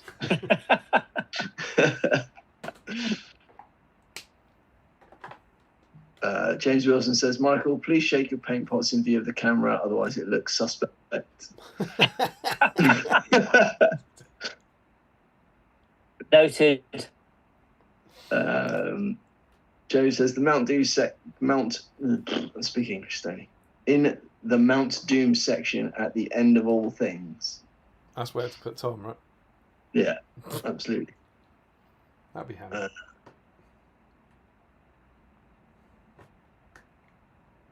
Not Nathan T says, showed the missus the whip thread tonight, and she's like, we can do that together next time, winner. Oh, I'm worried what's in the whip thread now, given all the chat of naked hobbits.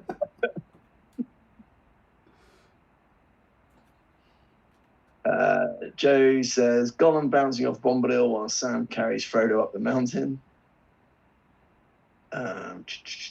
Larry says, I want some crazy YouTuber to play full Lord of the Rings campaign, putting every scenario in the Old Forest.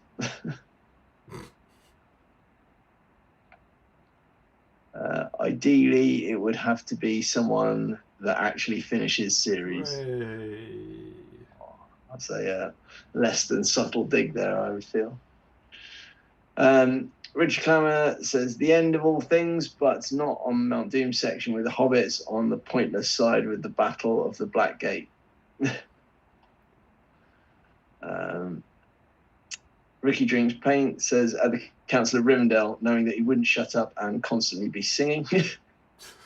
We have a lot of the clips of Elrond like rubbing his head. Yeah, just getting more and more frustrated. Jack Brown, final assault on Lothlorien, then you would be in Lothlorien and not in Lothlorien for Galadriel's rule. Is it in the Old Forest? Yeah. Is it in Lothlorien? Yeah. Truly says they used to all be connected, right? So you could just say it was a period where they were the same forest. Yeah.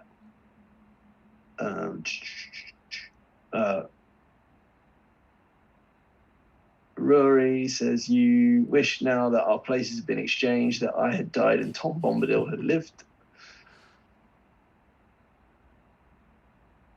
Larry says, Cantal Blue is the blue I use for things I would have used Regal Blue for. That's the way. Joe says, I followed the guide for my Tom last stream and also used my old pot of Regal Blue. Probably Regal Blue getting a few shouts out, isn't it? Yeah. Ashley Fisher says, add Tom to the final fate of the Witch King.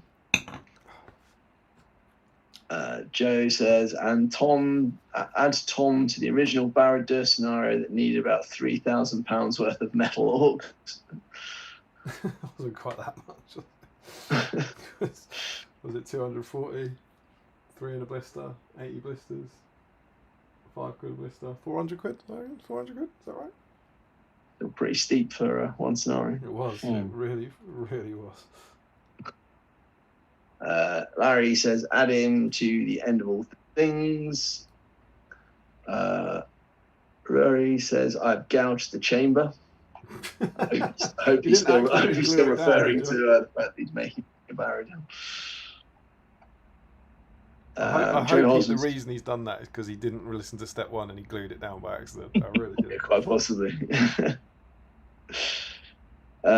Joe says, you pronounce the H. It's men here. Oh, okay. Larry says, I've always said it, men here, so it would rhyme with fen here. Also a way to attract ladies. Men here.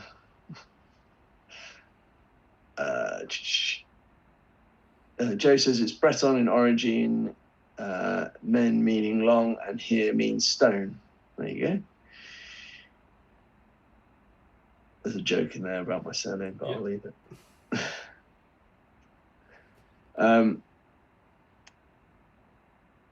Larry says, if that were a word. If what were a word?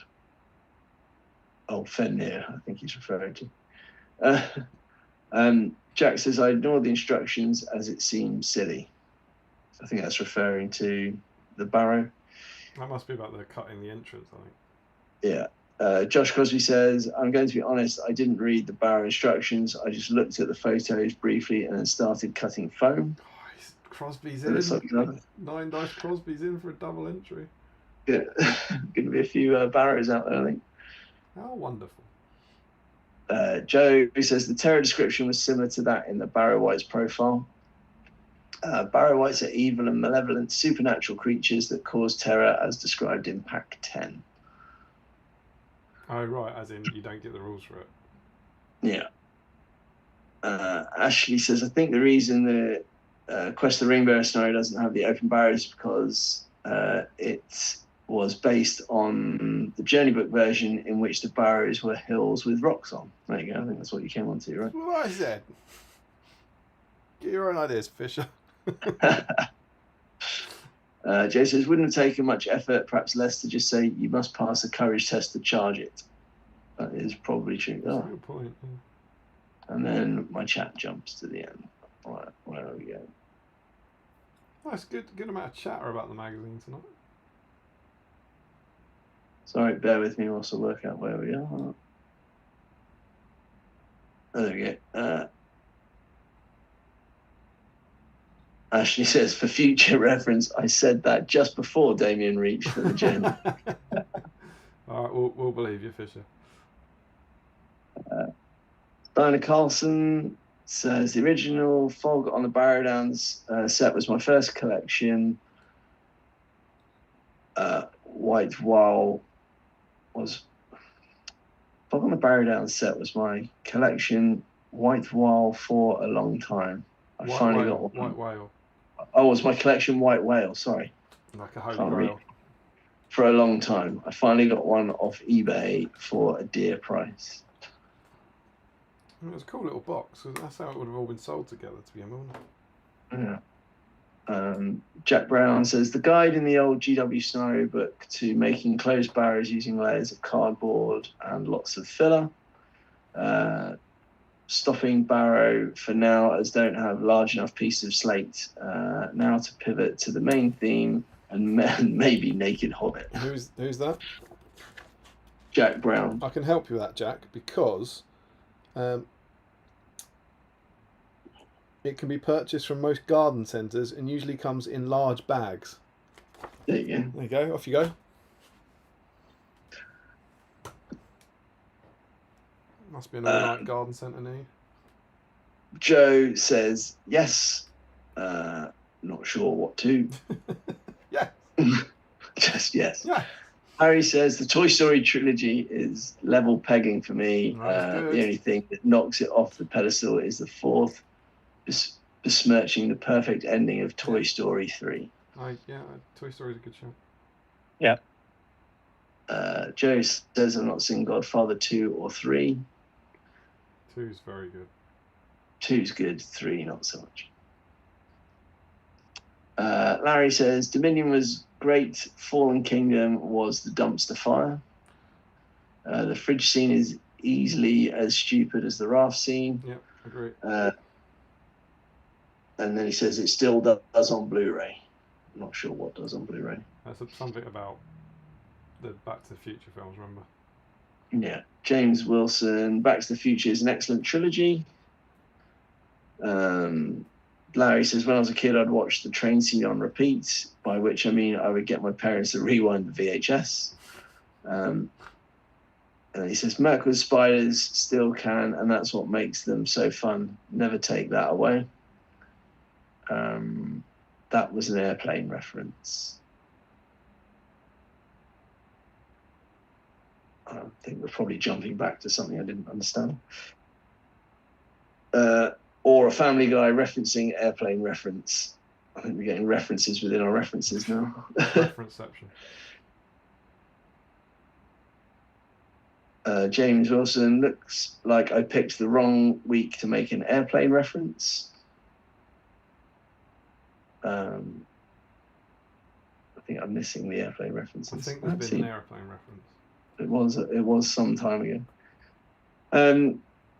Larry then says, I think it's because the scenario in the Journey book having the barrow as a rock on a hill. There you go. And I also definitely said that before Damien. James says, Joe rushes out to find an all-night garden centre.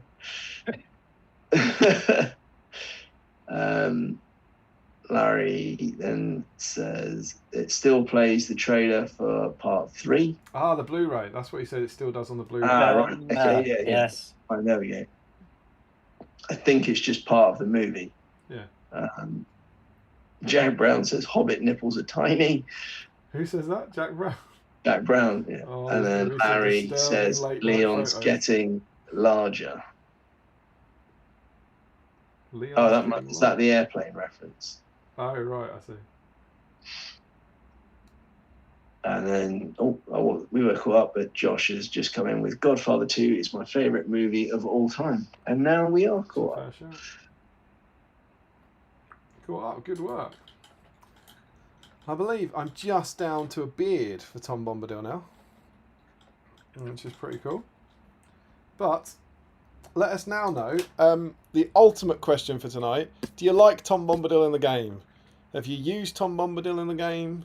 Do we enjoy playing about him? Have we lost the best version? Have we got the best version? So on and so forth. Let's chat about him in the game. I have never played with or against a Tom Bombadil. Then you've got a lot of experience to draw on tonight, my friend. You've really never played. I could get not playing with you. Never came up against him. Nope. Cool. I don't think I have either. I'm desperately trying to think whether I have. Oh, I know. Yes. 7 Stones last year. Do you have badges with him? Yes. Yeah. It was. Oh, come on. I've got his name somewhere. I can't remember. Was But it yes, Adam? so I have played Bombadil once. So he had a whole army of wargs converted to be badgers, just like the badger folk that drag him down into their den in the Adventures of Tom Bombadil, which was super, super cool. It was. So let's have a look. So the profile that we get in here is the same as his first ever profile, which appeared in Shadow and Flame. So this was published between the Two Towers and the Return of the King. So this would have been published in 2003. It was when GW first got the license to use book stuff, and so Alessio Cavatore went, let's do an awesome thematic supplement of the dwarfs against the goblins, and then throw in whatever the hell else I want at the end. And he introduces Barrow-Wights, Tom, and Goldberry. And so in this version, it's a nightmare right from the start. It begins with just the question marks for all his stats, which is just wacky game design. Originally, though, Tom is 40 points. He gets love description. He's in the guise of, has assumed the guise of a man, which is interesting based on all our discussions about Tom last time. He has a movement value of 6. Treats all kind of difficult terrain as open. Always gets a result of 6 on the jump and climb test. Some say the rocks and trees reverently move aside to let him through. Tom cannot be harmed by range attacks. Arrows and other missiles vanish into thin air before reaching him. Magic powers have no effect on him at all. Missiles that hit Tom disappear and are discarded. No models can move into Tom's control zone unless the good player side allows them. Include models moved by Sorcerer's Blast. It's an interesting caveat. Tom can charge enemy models normally. His sight automatically wins the fight.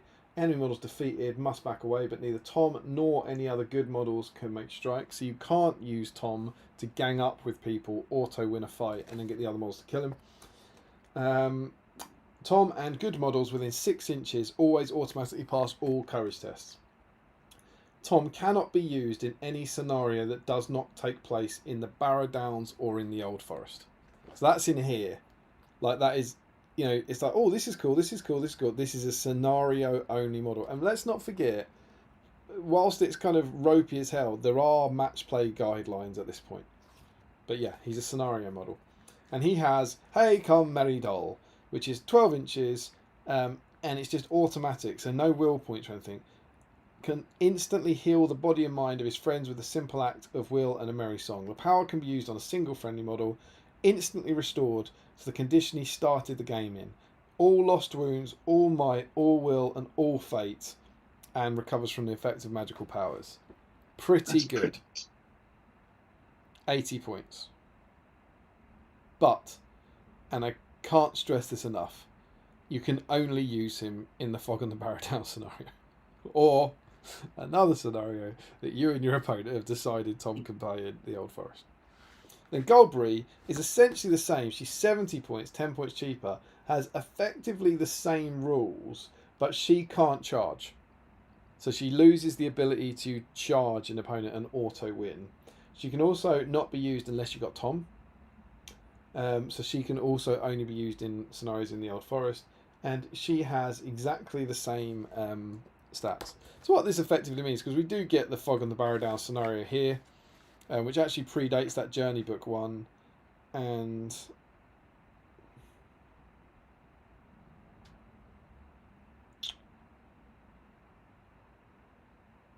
well, this is interesting. This is fascinating. So this scenario, which I guess is probably exactly the same, but predates Battle Games in Middle-earth, this has you putting them in the barrows. So this is the one from Battle Games in Middle-earth. There's no... I don't think there's a terrain guide to how to achieve this in here.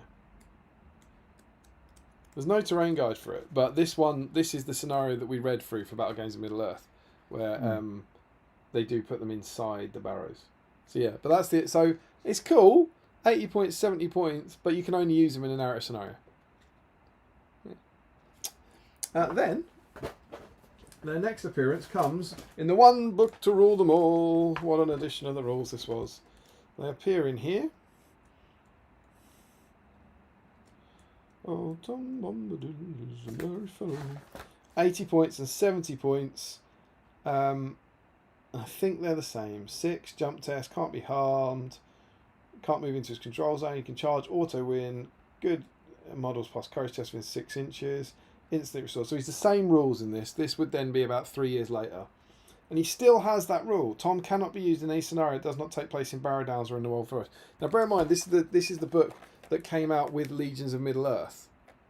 So it'd be interesting. I should have done this actually. I wonder if is Tom in any of the army lists, because it's the match play profile for him at a point where the game was very much moving towards match play, makes a point of saying he can still only be used in scenarios. The Road to Rivendell, Tom is not in. He's not going to be in that. He's not going to be in that.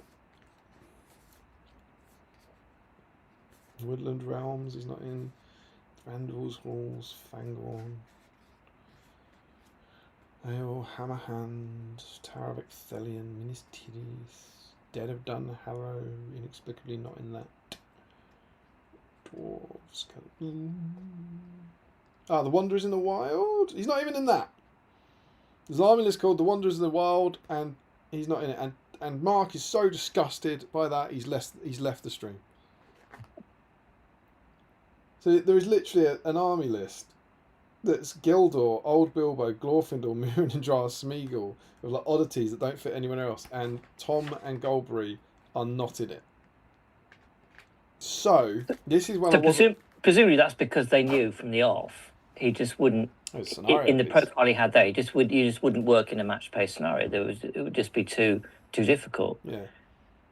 So that's I didn't actually realise that this period of the game, you couldn't take Tom Bombadil and Golbury in match play, as far as I understand it. If anyone was playing back then, let me know if I've got that wrong. But so this is at any point from his introduction in 2003 until 2012, you couldn't put them in match play, which is kind of cool. And then it all changes with this book. Oh no, hang on. We of course get the journey book. Now this is the really weird thing. We've had a couple of these things before. I think we mentioned it for what came up.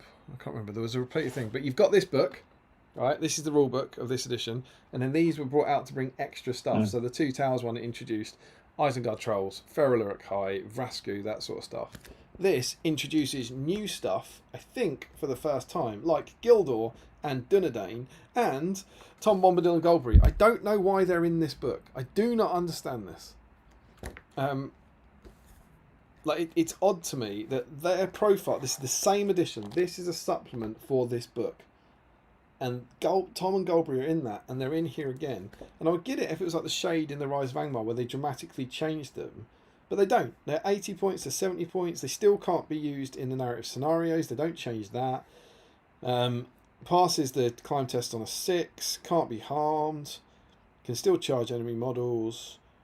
Courage test within 6 inches. And the same thing. So there might be an ever so subtle change in these rules, but it's not like these profiles here suddenly completely change it to update it. And I can't for the life of me understand why they're repeated in here when they're also in here. I don't get it. And I would love to hear any theories that anyone has out there. So yeah, so you can't use them through this whole edition. So we've got the big blue rule book and the army lists, which were Legions of Middle-earth, and then supplements, like Quest of the Ring, Fellowship of the Ring. You couldn't use them in match play.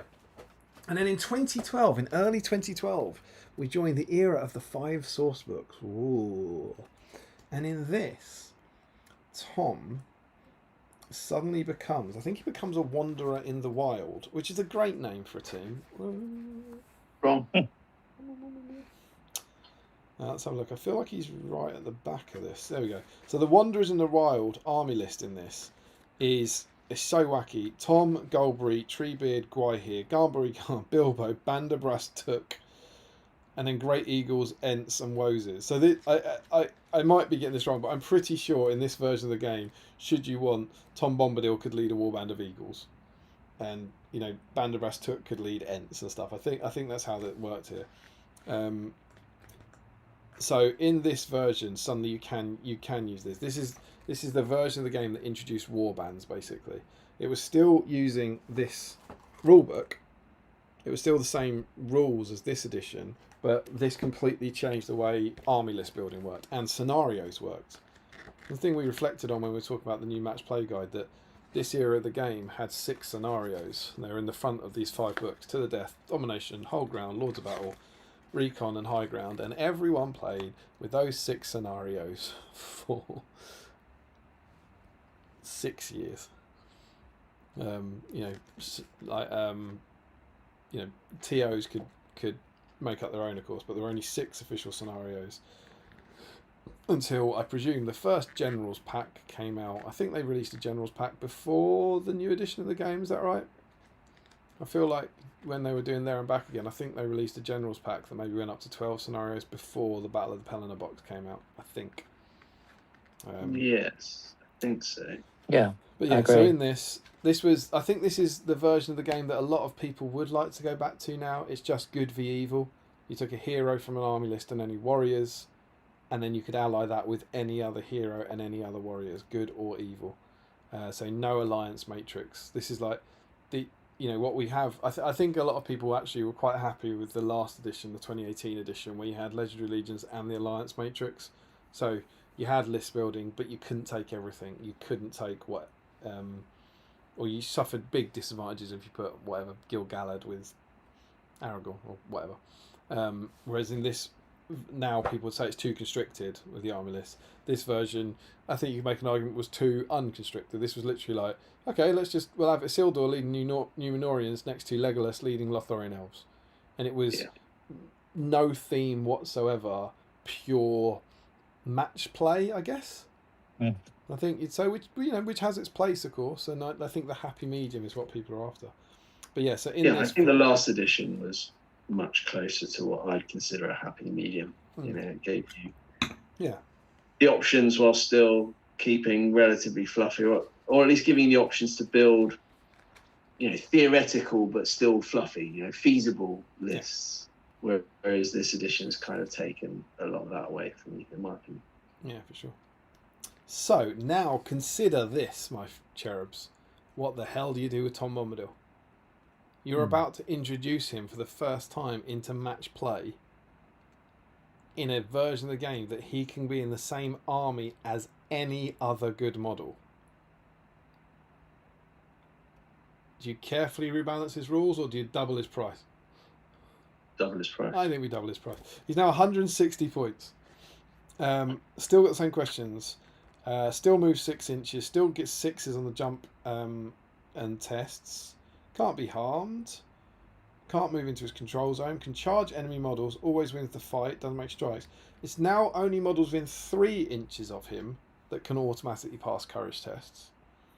And then there's an interesting subtlety here, that he can expend 1 point of will each turn instead of automatically casting his spell. Now, I really can't be bothered to dig into, does that have any other permutation? But in the other one, he didn't have any will. He could just do this ability every turn. Now he gets to expend a point of will each turn to do his game. He also then has to roll a 2+ for it to work. And on a 2+, a single friendly model regains a single lost wound, as well as a single expended point each of might, will, and fate. So it, depends when it is in the game. It's potentially like a third worse, 2/3 worse. It could give you back 3 wounds, 3 might, 3 fate, 3 will in the old version. Now it can do 1 of each. Still pretty good. And you have to roll a 2+. So is he worth it here, do we think? Because you're now putting him next to your Aragorn, right? You're paying 160 points. And let's assume you roll a 2+ every turn. You're going to roll it most turns, right? You're going to be giving Aragorn back a might, a will, a fate, and a wound every single turn, and there's nothing they can do about it. 160 points is a lot. Particularly if you're at sort of the 600, 650, 700 points. It's a significant chunk of your army to do that. I will just jump into this because Joe's asked if he wanders off if he runs out of will, and the answer is no, because he doesn't have a store of will. He's still got question mark for his will. Goldberry, by the way, is the same, 140 points, so slightly less. Exactly the same, but she can't charge. Have to have Tom in it. Gets to expend a point of will, and can do exactly the same spell. So that's then 300 points, and you can do it twice. Now, I do remember where this was particularly effective. The gaming thing. I remember Godolphin Blogs, who's sadly died now, God rest his soul. But he was the gamiest person with this combo in that era, and he used to use him with Treebeard. So if you can imagine, Oh yeah, that's gross. yeah, and I think I don't know if I remember this right. I want to say possibly like Larry might remember this. Sam Page was out there a while ago. I don't know, but am I going crazy? He might have had a tournament where he just had Treebeard and Tom, maybe Guy here as well. But remember, you could have those. So 190, 160. Maybe there was would there have been a 350 tournament? But 350 points is Treebeard and Tom Bombadil, for example. And you could effectively never kill Treebeard. Because doesn't Treebeard have 6 wounds, is it that way? No, he's got 6 will, isn't it? 3 wounds. But it's 3 wounds, 3 fate. And I remember that being incredibly frustrating to play against. Like, I'll just heal that, I'll heal that, I'll heal that. And he wasn't popular, but there's also a myth that he was always banned from tournaments, and he wasn't banned. I'm sure he was banned from some tournaments, but he wasn't banned from tournaments like over here. Like it didn't happen, but he wasn't hugely popular. I definitely played against him a few times. It was a bit frustrating, but he was a big chunk of points. But yeah, it's interesting that they kind of went. It's a bit like how they fixed that Fog of the Barrow-Downs scenario. Like, it's too hard. Let's make it easier. Let's make it easier. Let's make it easier. Let's make it easier. You know, that kind of thing. And on this, they're like, oh, he's going to be a problem in match play. All right, let's double his price. Let's make his ability worse, and let's make you have to roll a 2+. That should be all right. But my memory of that, and that is when I was playing the game at my most competitive, is he wasn't a problem. I think he was a bit like coming up against Smaug. You know, it might annoy you to play against him, but he wasn't dominating the top tables. You know, like that's my memory of it. I don't know. Michael, were you into it like in the later days of this edition? No, I think I started going to tournaments back end of 2016,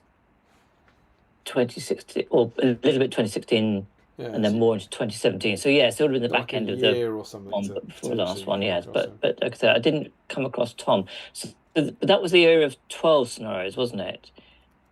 Well, this is what I was trying to remember. This had 6, but I feel when the Middle-earth Tome they released There and Back Again first in 2017, and I think before the Pelennor set came out in 2018, I thought they released a Generals pack that took it up to 12 scenarios. Yeah, when I started playing, I'm sure it was always 12 that there was a choice from.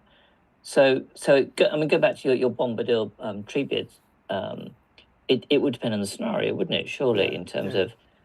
I don't think he won. Yeah, he didn't win the tournament, but he didn't win any friends with it either. Well, that's true. As a playing experience, yeah. But yeah, so that's the version we had through the Hobbit era, and then we get to the version that I think most people will remember, which was Armies of Middle Earth in 2018. I think is he towards the back? I can never remember how these different books were. Yeah, he's right at the back. He's in the Wanderers of the Wild, so he had his own allies.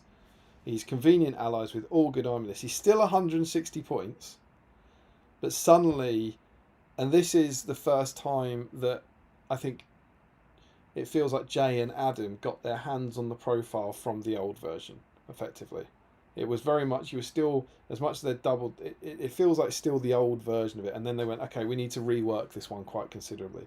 So now he's question marks everywhere except for his will, and he has 15 will points. Now, terrain's open, 6 for leap test and swim test. They had stuff like that. You start getting extra clarifications, things about brutal power attacks, that sort of stuff. No model can move into his control zone. Models that is hurled will stop an inch away from him, can charge them, win any fight he's involved in, can't make strikes, still pass courage test within 3 inches, and then he must give up a will point at the end of each turn in which he participated in a fight. Now they can't charge him, so that means you can still use him. You can put him into Sauron or whatever to tie up Sauron, like you always could, and auto win. But now it will cost you a will point, and he's only got 15 for the first time. Should he be reduced to 0 will, or there are no other friendly models other than himself and Golbury, he wanders off back to his homestead. So for the first time, he can run out of juice. And he's got Refreshing Song, which I'm not going to look up in that edition, but it's essentially the same thing he's always had. And he's also got Banishment. So he's got Banishment's the thing that automatically does a wound to a spirit, right? So he's suddenly got an offensive output as well. But he's only got 15 will. Only. So yeah, he's now slightly more traditional because he's now a spellcaster with a limited block of will. But still for the same big chunk of points. Golbury's 140. She's exactly the same, but has 10 will. And she only has Refreshing Song. And that's the version that we just played 6 years with. Mark didn't play him. Michael, did you come across Tom in the old version? No. I say that one 7 stones one last, but that was new edition, wasn't it? No, it was the old edition last year. Yeah, it was old edition. I don't think I did. Now this was, of course, this was the Tom Bombadil that caused the huge row in the Australian community, because this is where suddenly I think I don't know who did it, but it's where one of those rules that had always been just be sensible with it suddenly got brought up, and it was the difference between the base, which is not quite an inch, and the control zone, which is an inch.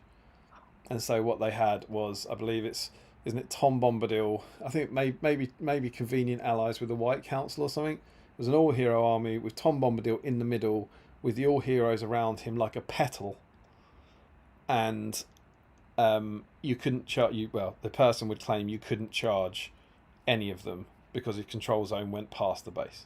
Now I can see Michael Haskell shaking his head, and you're right.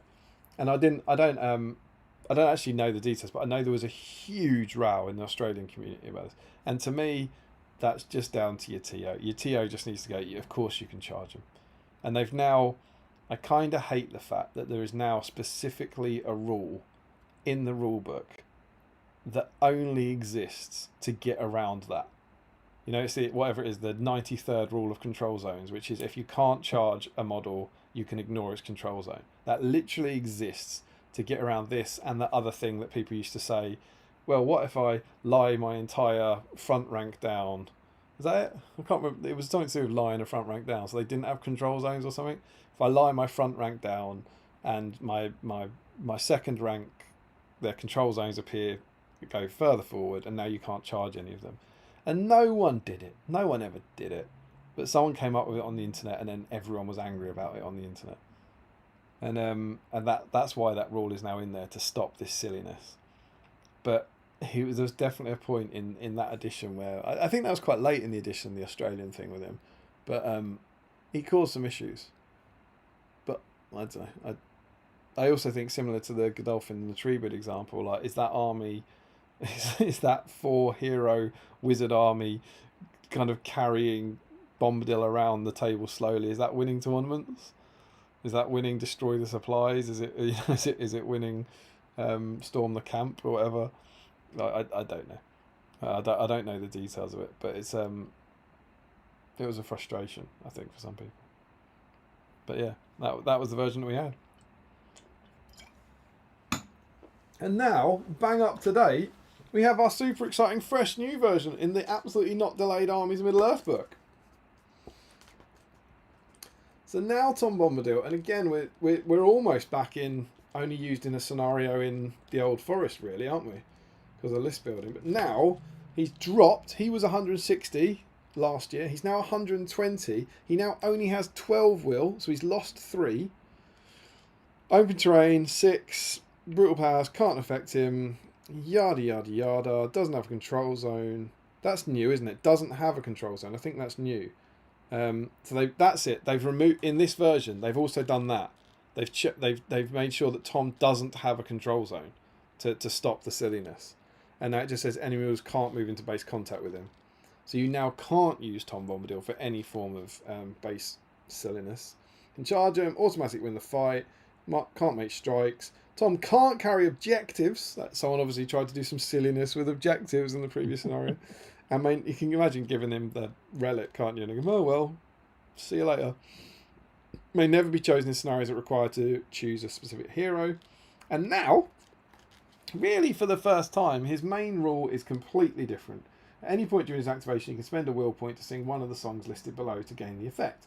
Tom may sing any number of these songs during his activation and may sing each of these songs as many times as he wishes during his activation, unless otherwise stated. Every time Tom sings a song, it will cost him a will point. He also still has to give up a will point every turn he's involved in combat, and can still wander off when he runs out of will. So here are his songs. Choose a friendly model within 6 inches. It immediately resolves a wound lost in the battle. So just a wound, no longer might, will, fate. Hop along with Hearties. Until the end of the turn, friendly models that begin their activation within 6 inches of Tom Bombadil may add 3 inches to their move value and will treat all areas of difficult terrain as open ground. Wake up, my merry lads. Choose a friendly model within 6 inches of Tom Bombadil. The chosen model immediately recovers from the effects of any enemy magical powers currently cast on them, and they can't be chosen as the target of an enemy magical powers. So now you're splitting up the effect. That used to be the same thing. I'll do this on one person, they'll get all the benefits. Now it's 2. Until the end of a friendly turn, friendly models within 6 inches of Tom Bombadil automatically pass courage tests they're required to take. So again, you have to use a will point to get them to do that now. And choose an enemy spirit model within 6 inches, immediately suffers a wound. So that's banishment. Crucially, that one can only be sung once a turn. So no putting 12 wounds on Sauron. Now, before it gets typed in there, I want to say, because I was interested, because I think we were talking about it 3 weeks ago with Joe. I want to say it was Joe. Apologies if it wasn't Joe. But Joe was also saying do you think this? And I'm not sure how I feel about this. He was saying... Or, I'm not saying he was saying this, I don't want to misquote him, but I think he'd heard this suggested, that you could, should you wish to, do the one, this is the exact wording, until the end of the turn, friendly models that begin their activation within 6 inches of Tom Bombadil may add 3 inches to their move value and will treat all areas of difficult terrain as open ground. Can you cast that 10 times and give them 30 inches extra movement? Sounds handy for recon, doesn't it? Quite. Now, my take on this, and I get this is ambiguous, and maybe we'll fight about it. I don't think you can, because the wording, it reminds me of that Dol Amroth Captain one. I don't know what the wording is, but, if a Dol Amroth hero has charged within 3 inches, you can add +1. And if 2 Dol Amroth heroes have charged, that's still a hero within 3 inches, and you can add +1. And, you see what I mean? And people are arguing it stacks. And I thought the sane answer was that it doesn't stack, and the FAQ says it doesn't stack. I will clarify, because he said it here. Joe said it was someone else who brought it up, and I said it doesn't feel like it stacked. And to me, it's friendly models that begin within their activation within 6 inches add 3 inches to their move value. If you cast that again, they still add 3 inches to their move value. They don't add 6 inches. It's 6, it stays at 9, right? Yeah, I think I can see it, because you've casted on it and now your move value is 9, and now I cast it on you again and you add 3 inches to your move value. So I can see it. Or is it still 6 plus 3? Yeah. The move value is the move value, right? That's what's stated on the profile. But equally, I mean, I feel fairly confident if that got FAQ'd, they would say it wouldn't stack. Do you know what I mean? I just feel... Of course it would. It's one of those that I just feel really, really confident in what the answer is and what the sensible answer from a TO is. But I also don't hate the idea that you spend 10 will and just catapult your army across the board. It doesn't feel like the most egregious use of 120 points. It could probably do something terrible in one scenario or something. Like that treasure hoard one would be particularly handy, right? Get over the objectives and grab them. But I think there's something in that doesn't feel quite right to me. But who knows? What are the thoughts? You can see Michael is perusing the book with interest. Yeah. I think Michael thinks it stacks. No, I don't. No. I don't think it stacks. But just the idea of using him in that way, just just have a bubble around him. Because you had a bit with that. I remember you chatting about it on your Entmoot, wasn't it, with Asphalaf and a Heroic March, like catapulting Arwen across the table or something. Yeah. And then Nature's Wrath, right? Is that it? That no one suspects the 24-inch Nature's Wrath or something? Was that the nasty combo you had? It was something I can't quite remember, but yeah, it was something, or the potential for something like that. The one thing I was sort of half expecting to see, because this mechanic's used for other characters in the new edition, where you've got choices of things, but then they have that caveat: you can only do it, you can't do it back to back, as it were. Yeah, you have to pick a different one. You have to pick something different for another turn and so on. Whereas this one doesn't have that restriction. But he's got this ludicrous rule that I don't think anyone has. That's just like, cast as many spells as you want. Yeah. Which is kind of fun. But each spell is a will point, isn't it? Yeah, exactly. Yeah, and he's only got 12 now. It's probably worth saying Goldberry has dropped down a lot. She's now 80 points, back to where Tom was at the start. She's only got 8 will, and she's got a very similar set of rules. You can stop a model activating, someone can regain a wound, or you can automatically pass courage tests. So, how do we feel about Tom and Goldberry? This is to you guys, it's a chat. How do we feel about Tom and Goldberry in this edition? As they know. Still don't think you're going to see them in competitive lists. Well, do you know why you won't, Mark? Because a bit like the scenario, do you know where you can use them? You can use them in Road to Rivendell. It's literally Road to Rivendell, yeah. So it's very... That's the other thing now. Like, it's almost moot. It's like going back to that thing where they were like, well, as long as it's in the Old Forest, right? The only place you can use them now is in the Road to Rivendell.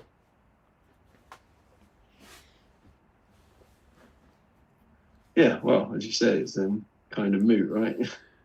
It's just where I am in my gaming life. I very much want to do a Road to Rivendell army and use them. But Road to Rivendell just isn't very competitive at the best of times, so I don't think there's a lot of utility. But I'd hope to see them on the table. I think they'll be fun to play against. None of that seems egregious now. 12 will, Like 12 will points. You can do 12 of these spells. Pretty good against spirits, sure. But you're not going to be spending 120 points hoping you come up against spirits, are you? Yeah, it'd be grim if I did to come up against it if I did do the Angmar army that I'd like to do. Yeah, but even then, I mean, you say it'd be grim, but oh no, Tom's killed my Barrow-Wights. Meanwhile, my army's beaten up the 4 hobbits and Barlam and Butterbur. This is true. No, Aragorn's caused a bit of a mess. Because Glorfindel can't be in that one, right? They didn't put Glorfindel in the Road to Rivendell list, I think. No, it's just Linden and Rivendell. Yeah, they stayed with the movie version. But, yeah, I mean, I think it'd be fun. I've painted Tom now. I'd quite like to use him. I think I'd take Goldberry as well, because I hate myself. And I think there's a Throne of Skulls army in that. That is one I've debated. Like, can you get to 1,000 points at Warhammer World? Because you don't get Legacy, do you? No. It feels fluffy enough to be Throne of Skulls. Oh, this is never getting to 1,000 points. Aragorn's 106. That's 300, 400. It's about 500 plus Tom. 700. Is there anything else? Does Army add anything else to Road to Rivendell?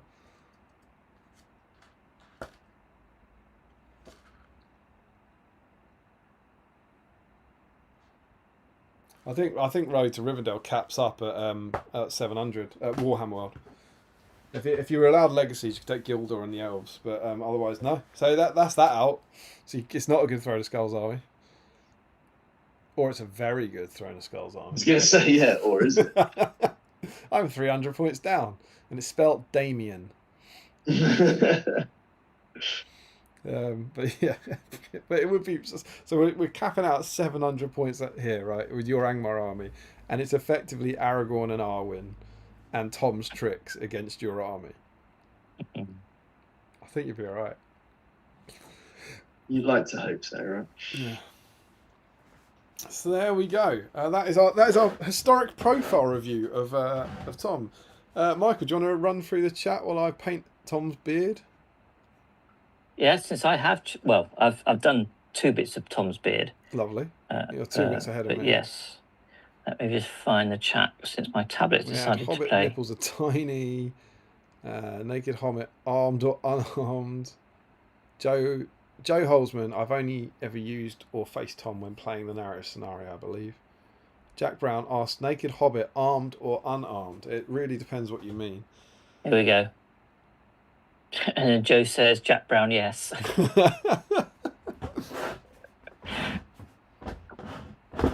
Okay, Entmoot videos, Harry, Hayden and Adam, I think. Lovely army. Yeah, that's the badges. Yeah, it's Adam. Yes, that was it. Well remembered, Harry. Larry, I played Hector with him and Treebeard and some others. There you go. That's Godolphin's army. Yeah. Does he say what the others were? No, well, not... No, I can't say. So maybe, Larry, if you can remember the others. Good old... Larry said he had Sauron, a Mordor troll, and 2 Mirkwood spiders. I paralysed my own troll, and I charged Tom 1 turn because I asked not nicely enough. Oh, yeah, because they can let you, can't they? Harry says, I've never had any problem with Tom Bombadil. He's always been so expensive that he's not a worry. Though I've never played against someone using him as a 1-inch bubble hell piece. Joe Kelly, Airplane is an absolute hilarious gem, but much more American humour than British humour. Yeah, it's classic. And then James Wilson says, Joe, surely you can't be serious. Don't call him Shirley. And Joe says, I am serious, and don't call me Shirley. Three. Yes, says James. Huzzah, man equality. Okay, Joe Kelly, I've seen that movie about 75 times. Don't ever eat the fish on an airplane. Right, so Joe, I wouldn't have been at all surprised if Tom and Goldberry had gone to Legacy in the new edition, largely because they don't really fit into a battle scenario and they've historically caused issues and been largely banned in events. Yes, I mean, I do remember seeing the odd rules pack where it said Tom and Goldberry were not invited, as it were, but there weren't many. No, I agree. Joe, banned at Articon, weren't they? When it first came out. I don't know, but I don't think so. Joe says, I've yet to come across them in the new edition, so I've no idea how balanced they now are.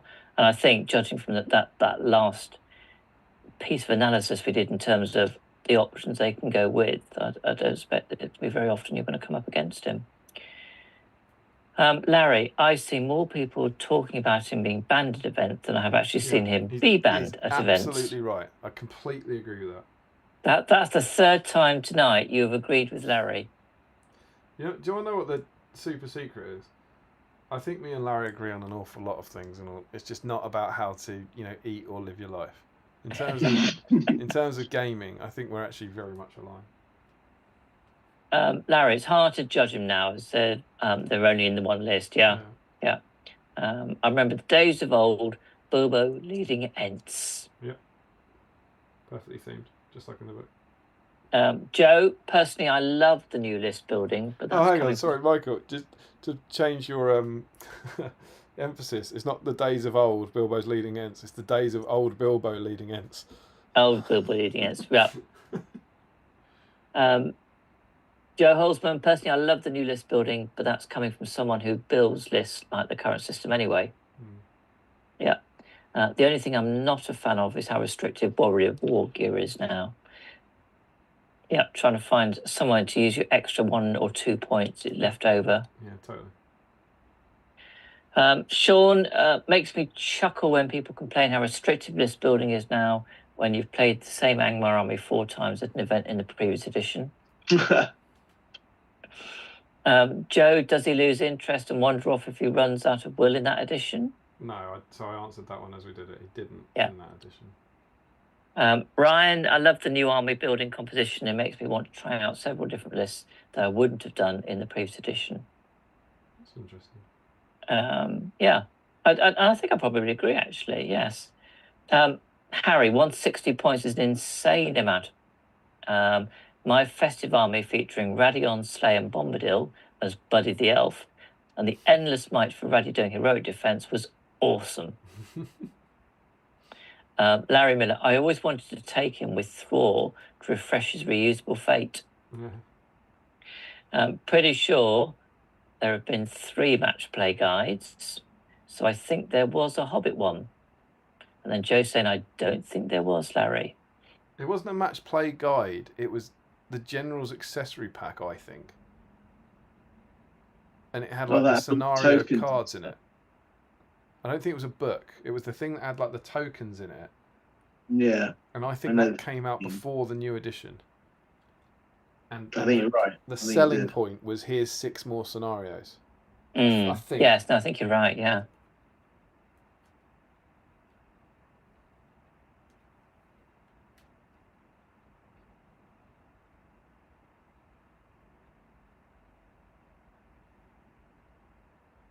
Okie doke. I've just moved you around. Right. So, Larry, I did once contemplate running Tom, Goldberry, and Ori so they could stop Ori being charged while refreshing his might so he could keep rolling 6s and auto killing. Well, those great things that just works brilliantly on paper, doesn't it? And it never actually comes to pass. They also raised his fight to question mark in the new fight value rebalance. His defense is now question mark, though, to balance it out. I feel like you will often burn Will very quickly if you're not careful, so I think he's far from broken now. Yeah, I agree. Joe Holzman, it was someone else who brought it up, and I said it doesn't feel like it stacks. Yep. I think the new FAQ rules are out now. I think it might have been Larry, but that might just be because it feels like something he would find hilarious. It's not wrong. Larry, you could still do it to Aragorn on a free heroic march to double his move. So extra 3 inches makes him 9 plus 3 for heroic march. So it makes him 12-inch Aragorn. Yeah. And Larry continues, about to actually finally get around to adding colours to Goldberry. Very nice, very nice. Other than her hair, is anything mentioned about her colour-wise? Yeah, she wears a, I think it's like a green, I think she's meant to wear a green cloak and a silver belt, I think. I'll have to check. Oh, here we go, yes. Mr. Wilson has stepped into the breach. According to the book, Larry, she wears a green gown and a gold belt shaped like leaves of a lily. Gold belt. Got the gown right. And that's how James is painting his. Joe Holzman, I just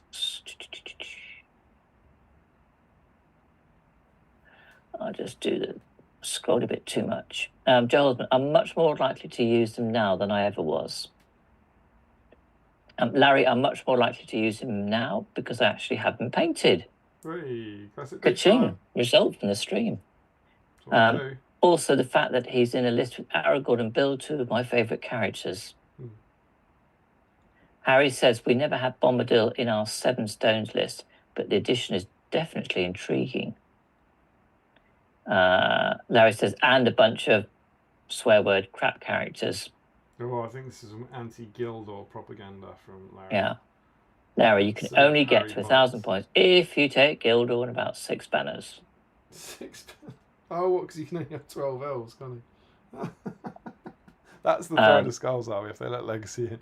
Gildor with 6 banner bearers. Joe Holzman, 500 points. Aragorn, Frodo, Sam, Merry, Pippin, Tom, and Goldberry, and Bill. That's my next list sorted out.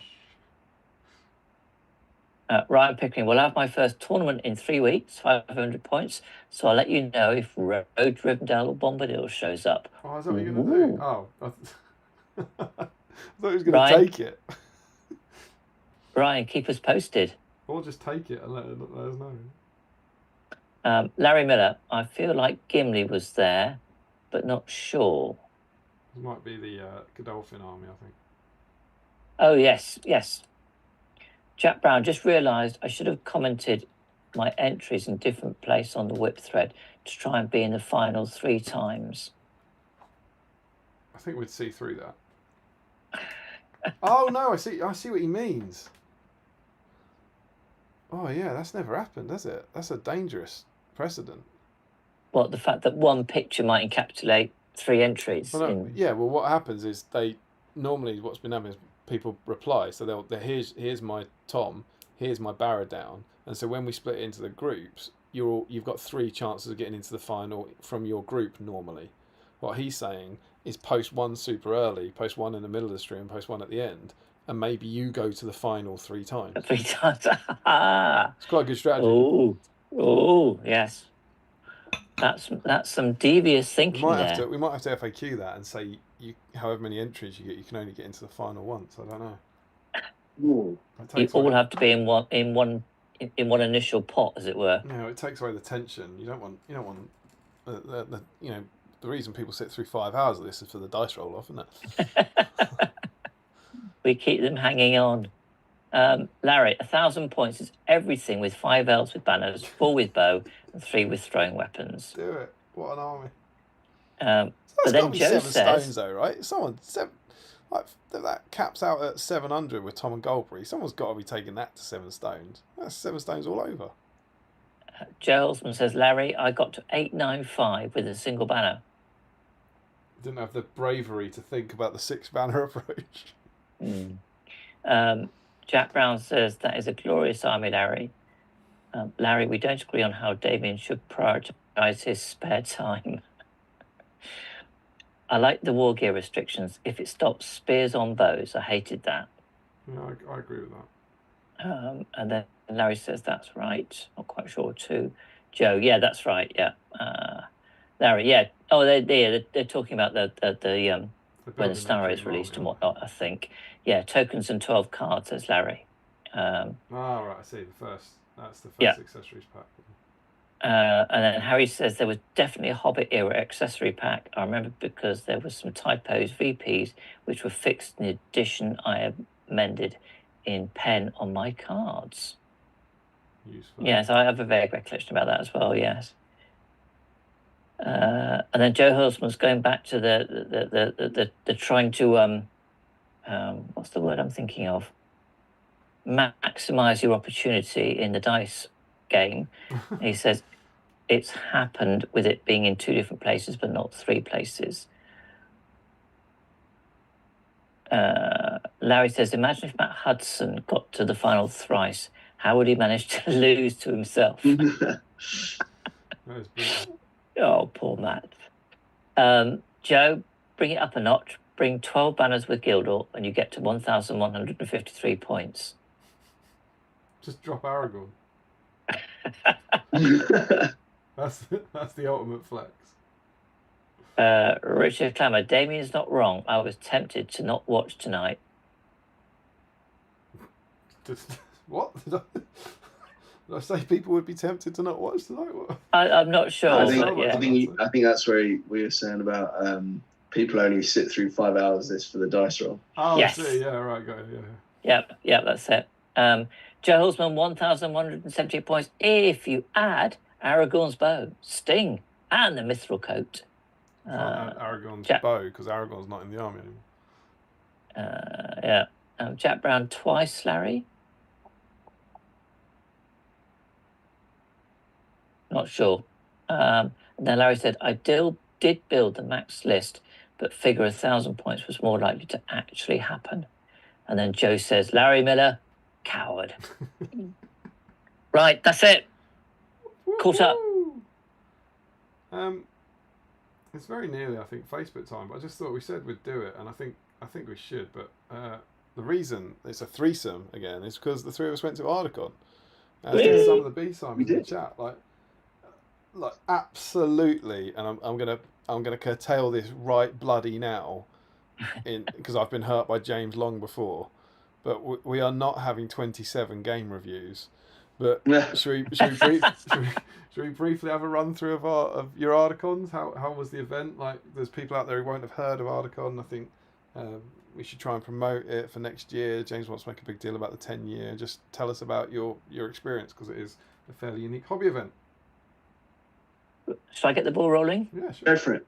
So for those who don't know, just to Damien's point, Articon first kicked off in 2016. So next year, it's been mentioned, will be the 10th year anniversary. It's held it's held every August, certainly since number 2, in Manchester. And it's gone through various incarnations. Where it's at the moment, it is the potential for 5 days of gaming, in effect.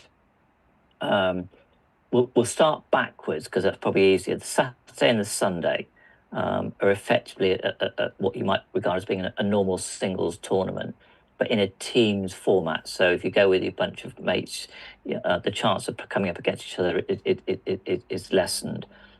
And that's 6 games with a sort of championship round at the end, which is just between the top 2.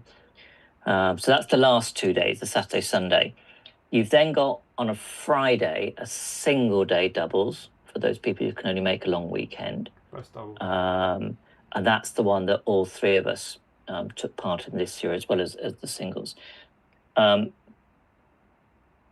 the Thursday, Friday, you have either 2-day doubles, or you've got what's called the Masters, and that's basically, I think it says top 16 players that have either won a place for winning one of their national competitions, in effect, or have won an opportunity in what we call the last chance tournament that takes place on the Wednesday. So you've got 1 day on the Wednesday, then Thursday, Friday, Masters, 2-day doubles, or the Friday single-day doubles, and then effectively Saturday, Sunday, a sort of normalish tournament event. So there's lots of things going on, lots of different competitions. The venue itself is a hotel called the Mercure, which is, it's okay. You can stay there, but you can stay elsewhere if you want. But it's nice to have everyone together. You've got the ability in between games just to go and chill in the bar and talk and catch up. So there's lots of sort of social opportunity in effect. Have I missed anything that's sort of important in terms of an Articon scene setting? I don't think so. I think they No. do Chaos Nada game on the Oh Friday. yeah, there's the Chaos Nada, which is a little bit of a fun thing tacked on one evening. Oh, the other thing is there is Damien and Tom do an SBG magazine seminar one night, and there is a quiz another night. They're always good fun. I was going to say something else, but I can't remember what it was now. Just slipped out my head. I think the team thing's one of the highlights for me. That you it's not just it reduces your chances, but you can have up to 9 in your team. You can't play each other, and that's awesome. And then your top 4 players contribute to a team score to give overall team rankings as well as individuals. And it's still the is it still the only event that does that? I know you have like Warhammer World. There are team events, the sort of thing that happens at Warhammer World, and Steve used to run one. But in that, there's just 4 of you, and you play as a team against another team. I think Articon's still the only like singles tournament that has a team element, aspect. Isn't it? I'm sure there's another one, but yeah, it certainly was one of the early ones that did it. Yeah, it's the first was one. Unique. Yeah, the first one. Because it came off the back of us going to Nova, and James and Devin Moreno basically saying, well, you 4 can't play each other. That was it. Yeah. And then he had to bow on the second year because some Americans got really pissed off. Which really, it was like, well, one of those was hilarious. It was maybe 4 of us in the last round go, well, 2 of you will play and 2 of you are bound to get to the final. And we were like, or 4 of you could play us and you could all win. So, just back yourself. But then so he folded and changed it for the final round. So that's why James and Tom had to play each other. But James came back from that going, that was awesome. The idea that we'd never had that in the UK, the idea of genuinely playing as a team. And James wanted to say, well, come over as a team, but you can't play your team. And you will really feel like you're part of a team. Not, oh, I'm in a team, but now I have to beat you. And that's where that came from. And I think the team dynamic when you convene, how did you do in your round and all Yeah, sort of stuff, it just adds something It's brilliant. to the way you do it. So numbers wise, to give you some idea, there were about 110, 115 this year. I think the peak was 2019, where there were about 170. I want to say something like that. It was more than that was probably the most. There was over 200 one year. Was it maybe it was that year? It was more. So it is very popular. The thing I really like is in particular is playing people from different countries. Yeah. That's one of the things that I find attractive. Again, for those of us in the UK, we are incredibly lucky because nearly everyone that comes over and plays has decent enough English, and I've never really had any problems and met some lovely individuals Good magazine. from all around the world. I'm just going to hold that up in a natural position while I find the. Oh yes. Where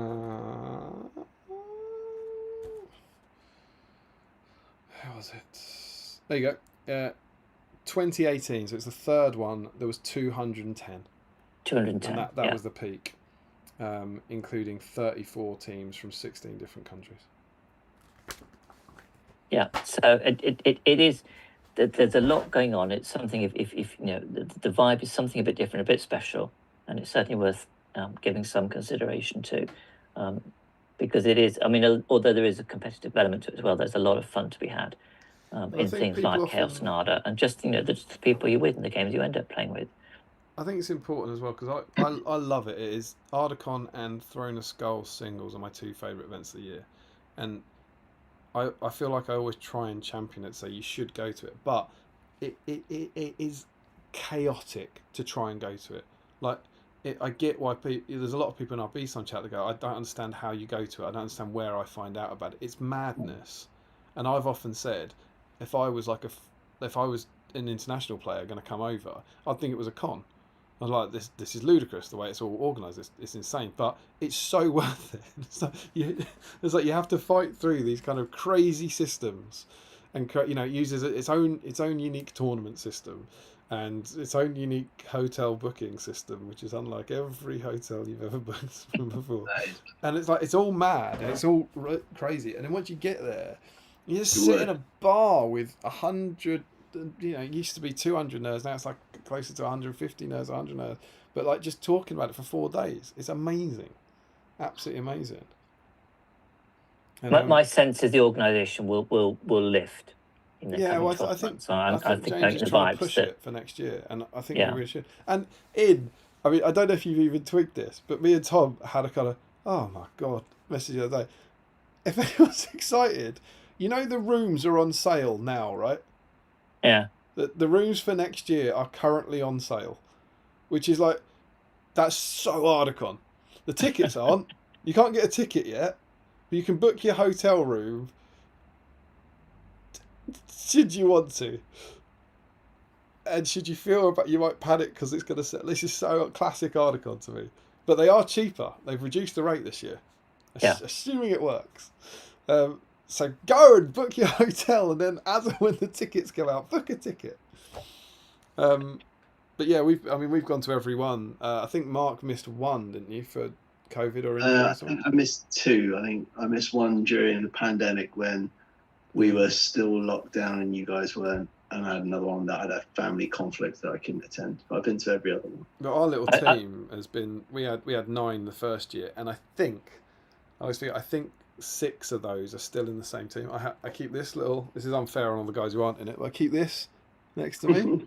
A kind gift sent to me by Mr. Stone. And like I've got the same picture on the wall opposite me. Yeah. That element of like friendship and camaraderie. It doesn't happen. It doesn't happen with everyone. I'm not saying all the teams like this, but the fact that we've had the same core, and a few people have drifted off, and then we've added a few new people in, but that same core of genuine friends going, let's go and hang out for 4 days, is awesome. Is absolutely awesome, and I think it's wonderful, and I think it's something to be heavily encouraged. But yeah, I had a blast. It's the only time I ever played doubles with Tom.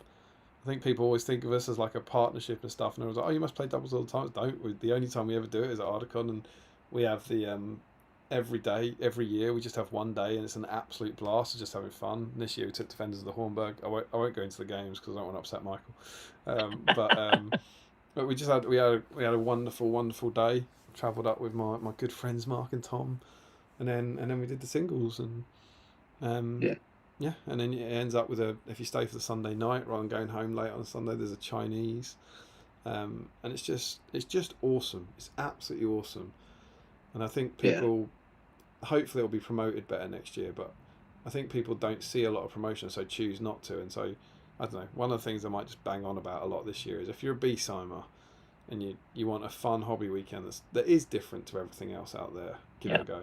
I think. I don't know. You guys agree? Yeah, and I think Articon will always have a soft spot for me because it was really it was the event that got me into SBG. It was I'd met Adam and he was taking the reins of the Middle Earth team and mentioned this tournament, and that sort of was what got me into it. I mean, my second ever game of SBG was round 1 of Articon. I think I mentioned it in the article I did for SBG as kind of if anyone's on the fence about Articon or any other tournament, just do it. It's the best decision I made. I was a bit apprehensive beforehand, having not really understanding the game and never played a tournament of anything, but just leap in and do it, and it'll I also think it's important that people always say, but isn't it a very competitive tournament? And it is, and you still get a lot of competitive people coming internationally who then want to compete. And of course they do, because they're flying halfway. There's a team from Australia this year that did really well. They got second, I think. And they've flown halfway across the world and paid a lot of money. It's like, of course they're going to try and compete. But proportionately, I think it's still about the same. Because, maybe there's 30 people really desperately trying to win, or 40 people, which is more than most events. But also, most of the years, there's 150 players. There's a lot of, the proportion, it's about the same. And as someone who won the wooden spoon last year and can ascertain, once you get bumped down the tables, it's just lovely. It's not, it's just lovely, lovely people playing lovely games. Mark, you're on the bottom tables quite a lot, and you're like, what? You can agree with that. Well, I was this year. I ended up being in the bottom tables for most of the Saturday and Sunday, and it was great. I've done all the Articons apart from the very first one, which I think had a few teething issues to work its way through. I've done the full 5 days twice, and that's something to consider doing. It's a lot of fun, but it can get quite tiring. But it was a lot of fun. So in terms of my Articon this year, I think the Friday day doubles was the single day doubles was in terms of the pairings. My doubles partner and I teamed up with a chap called Ben from Manchester, who was a sort of last minute Articon attendee, and we played Damien and Tom the first game, and it was a smashing game, really enjoyable, including one particular sequence of fortuitous, heroic, amazing maneuvers by Helm that snatched victory from the jaws of defeat.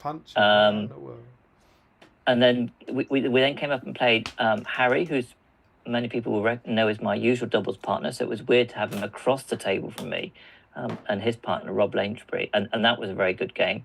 And then third game we came up against Mr. Stone with Adam Trogue, and so we had three, lots of luminaries of the community in 3 fantastic games. It was one of the best Fridays I think I've had. That's a high quality draw there, Haskell. It is, yes. and to top it all, amazingly, Ben and I managed to come third, which was rather nice. Did Mark let the side down for us on the Wanderers? Did you not finish the job we started? It's Adam that let us down, I think. Oh, poor Adam there. Sat with those wonderful, beautiful Knights of Dol Amroth and just kept losing heroic move-offs and get swamped by Lurtz and company. You had the automatic Gondor, did you? Don't start. And then the singles itself, there's 6 great games. I lost 5, won 1. Bizarrely, I still came up with a positive victory point difference because all my losses were narrow, and I just had 1 big win. But 6 smashing games I picked up. In terms of nationalities, I played a lovely German chap called Max, and then a lovely Dutchman called Robin. They were just great games, really enjoyable, and because so many of them were tight, that's what makes a good game when it's really tight up to the last minute. It played in a good spirit. So it was just a fantastic 3 days. And am I right in thinking that your team won most sporting? We did, yeah. So Team Diva, we had 2 teams at Articon this year because there's so many of us in attendance, and we were Team Diva Secundus, but by no means second place. And yeah, we won most sporting, which we're quietly surprised at and very pleased with. Oh, I'm sure you had a massive hand in that. You're a wonderful person, wonderful player, and I'm sure. Well, yeah, and I just echo what Damien said. If Articon is something a bit special and definitely worth thinking about trying to get to if you can manage it. Yeah, no, absolutely. I mean, Mark, how was yours overall? Yeah, mine was not too bad. I did my usual 2 wins, 4 defeats, but I mean, I got 5 of the oaths, which sort of act as an extra tournament point, so slightly more than a tiebreaker. So I did okay. I think I would have highly likely won my last game if I had remembered that I'd called heroic strike to Boromir and I trapped a Balrog. I'd actually forgotten. Oh, ludicrous scenes, ludicrous scenes. I got so excited that the Balrog fluffed the fight that when I was working out what I needed to wound, I'd totally forgotten that I'd called said heroic strength with him, and therefore, you know, I was miting dice rolls on what he would have needed to wound without the strength, instead of effectively needing 5s to wound him. So it was a very If anyone hasn't followed that, because I think it's very important, Mark's entire strategy to win a game was calling a heroic strength against the Balrog and hoping he didn't roll a 6, because then Mark could kill him. And he called the heroic strength, and the Balrog didn't roll the 6, and Mark chose not to use his heroic strength. That is an interesting way. That is some next level idiocy. It's one of the worst. Did you say it went from like that would have been a 20-0 win to like an 18-0? Yeah, no, I think so. The Balrog was left alive at the end of the game with 1 wound, and it after that it just killed my heroes and just sat in the middle. It was the last ground was whole ground. So there was a 1 wound Balrog with my army melting, as opposed to a dead Balrog and all the goblins running away.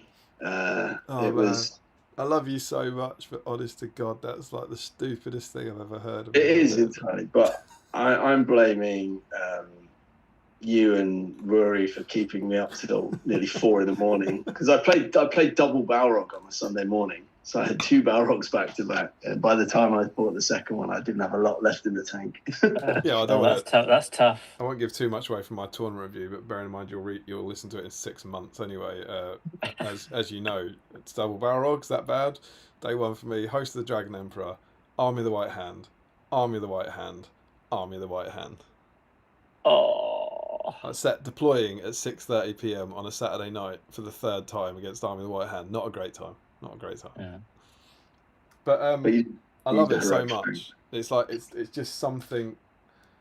It feels so different, I think, to everything else. And I also love the whole thing. The hotel's fine. The hotel's all right, but the idea that you're in the same place, you don't have to leave to go home. No one worries about driving or. I know this is if you stay in the hotel. I know not everyone does, but the idea that you just leave, go to the bar, sit and drink, hang out with people, and then go to bed as and when you can.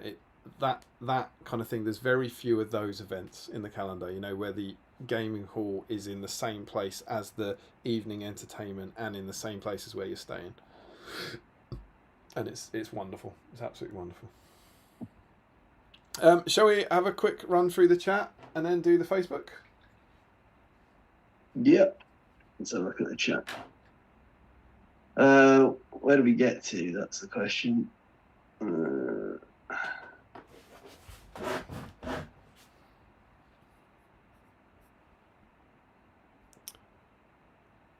I've got Harry, Richard, Damien's not wrong. I was tempted to not watch tonight. We've had that. Oh, we haven't had Harry saying that. Are we at Harry saying... We've got a few more anti-Matt comments. Matt would lose to himself twice and win once, I think. Yeah, I think that's where we got to, isn't it? So we got Harry saying, being jolly good this evening, gents. Thanks so much for keeping me company. Finished painting Hera this evening. Hey. Well done. It's cool. Larry says, yes, Damien falling asleep, never ending video incoming.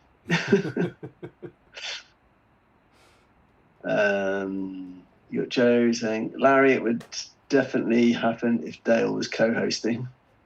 He wasn't there. He was there last year, wasn't he? But he couldn't make it this year, I guess. Yeah. Rob Blanchard, or if you're me and Rory, you get to play in all 5 tournaments. That's a hell of an effort. Yeah, that is a heroic effort. Joe said, I missed the seminar and the quiz this year. Didn't realise they were on until they were over. I think you didn't even know you were doing a seminar till about a week before, did you? Well, we did. I think we actually found out for sure on the day. He doesn't tend to ask us. Larry says, or James, my dream host for any Articon review. Joe Hosman says, Into the West does, but it's not the same format. I assume that's what have a team element, I guess. Larry says, is that why Mark's a wanderer so he doesn't have to play Damien? Smart move. Joe says, it sounds like James is taking steps to make things smoother for next year, which would be welcome. Yeah, he is. I mean, I got and filled out all the massive questionnaire sort of asking for feedback. So he's definitely asking the right questions. I think he's already sort of mooted some of the changes. Like, it does look like they could be considering ditching the championship round potentially for 7 games for everybody. Yeah, which is, it's like, I want to scream, no, not that one. Don't do that. Yeah. It's like, ditch the championship round, but don't make everyone play another game. As long as it's not at 1 o'clock in the morning like the first Articon. James Wilson says, the first Articon was excellent, but timing-wise was murder. Everything was crammed into 2 days, and day 1 ended about 1:30 in the morning. Yeah, I think we started the last game just before midnight of the first day of the main event, didn't we? It's absolutely insane. Joe says, I might actually start in the queue next year if I can get through their inane booking system. I just book online as a normal human. I found the Articon discount made very little difference to the price. It's better now, mate. It's like, I think it's £90 with breakfast for a twin room now. Yeah, no, that is a decent rate. So if that sticks, then I'll do that. But yeah, I think the last 2 years I've literally just gone online and just booked it. Larry says there's a possibility Larry might be attending for the first time next year. Do it. God help us all. What have you got to lose? James Wilson says, fortunately, the next year was much more organised in terms of scheduling. Yeah, I think the scheduling's tight, but it's not too bad. I think you could do with slightly longer between some of the games. I think some of them are pretty much finished, tidy up, and then you're instantly getting the draw. But it's not too bad. It is so much better than the first year, though. So much better. Yeah, the first year was awful. Was it the second year when we had the fire alarms and then everybody was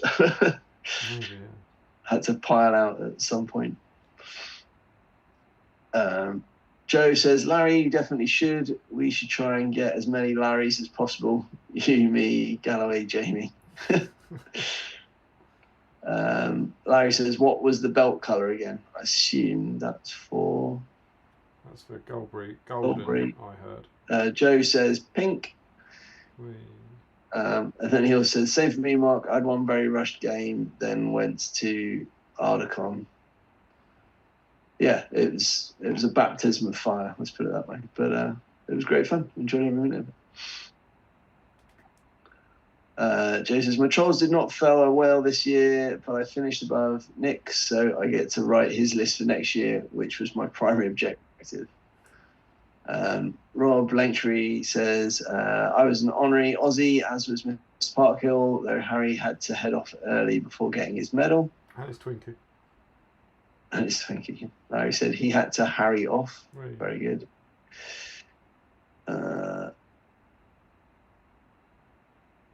Josh Crosby says, Secunda isn't diva a feminine noun? My knowledge of Latin grammar is limited, so I'll take your word for that. It is quite possible. I'm not quite sure. All I know is that Diva is the Latin name for Chester. So we just call it Primus and I think Secundus. Yeah, so I think it should be Secunda. Quite possibly, yes. Fair enough. Tom Reed's book says, "Hello all. Long time since I've been able to paint along live, but we'll be catching up soon." Good. Joe says, "Whole Ground was my favourite game this year. I played against 3 trolls, and it must have been the table with the most trolls on it." More like Trolled Ground. Trolled Ground. There you go. You're welcome. There's a freebie for anyone who stayed with us past midnight. Larry says, "Do you like the idea of not having to go outside and see the sun for 4 days?" That's actually a massive highlight for me. Because Yeah. I'm thrilled that my car is on level 1 in Jubilee Gardens. And I just, the only time I step outside is for the Chinese on the Sunday. Larry says, "So what happened in your first game?" Is that him trying to get us to do a game review of all of our games? Joe says, "Yeah, Damien said to me in the morning, I assume we're doing a seminar at some point. Next time I heard anything about it was the following morning when there was a Facebook post saying it happened." I think you should just assume that we'll do it on the Friday night. James doesn't ask us anymore, but there's always a slot there, so we never know. But we always sort of assume that we will, and then I write it about an hour before. Yeah. It says his final game, that first Articon, was against a horrifically drunk Simon Ripley. Was the first game I ever won. And the last 2 years I've stayed at the Travel Lodge across the road and saved £200 plus.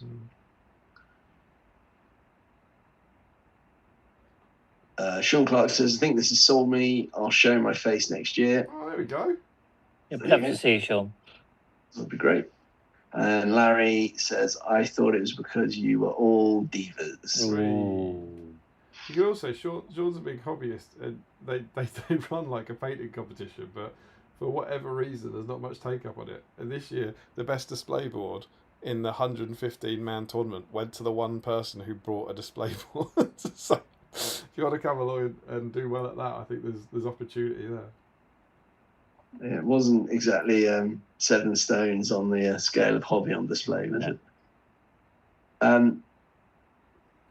That's the chat, I think. Oh, Rob Langtry says, "I do remember Tom pelting Freddos at people during the seminar." Free chocolate For a tedious Tom spot. Yeah. Got to be quick on the draw. Absolutely. And you're caught up, are you, my friend? We are. All right, well, in time-ordered tradition, I'm going to go for a wee. Now you're all caught up. Get a drink, and then we can do the Facebook. And the email. Don't think you heard that one. I think he did. He just chose to ignore me. Oh. We could go through the 3 more comments that have appeared. So Larry says, "Save £200 or not have to go outside." Well, that's a conundrum, isn't it? Joe Holzman, "I love the addition of photography for the painting competition this year. Got some great pictures out of it." Yes, I can't, because there was isn't it James's future father-in-law that did some official photography? Certainly did the awards at the end. Okay. And may have done the pictures as well, for in the various painting competitions as well. Yeah, quite possibly. And then Joe Holzman says, "Larry, that £200 can then be spent on alcohol." Discounted alcohol as well.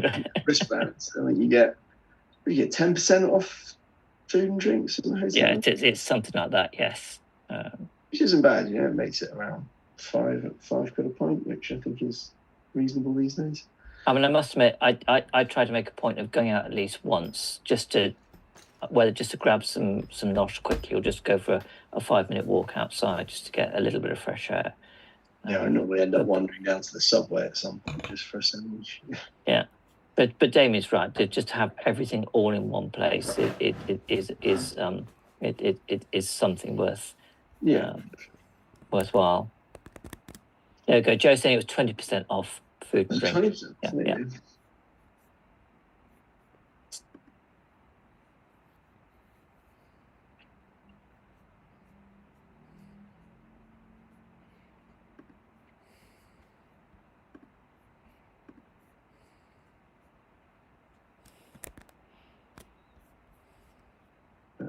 I don't know. Where's the Facebook?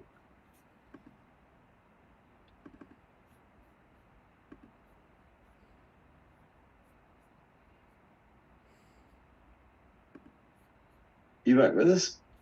Yeah, I'm setting up the Facebook.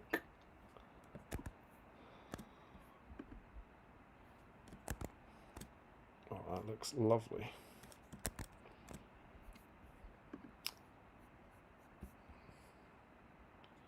Okay, so Facebook should be coming up in the next 20 seconds or so. Let's see what you lovely nerds have been up to. Oh, I've got a slippery bear. Use a new Wanderers shirt to open that.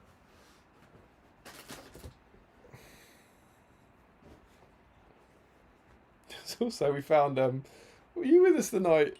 I can't remember if it was Saturday night, Friday night, or Saturday night, Mark. When we went down to the bar, and there was a guy there, and they had an all-night bottle bar that you could, which was a terrible find really, because we stayed up till stupid. Oh yeah, it was a horrific find.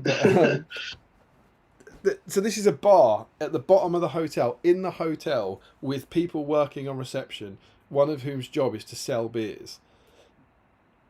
And he handed me a beer with the cap on.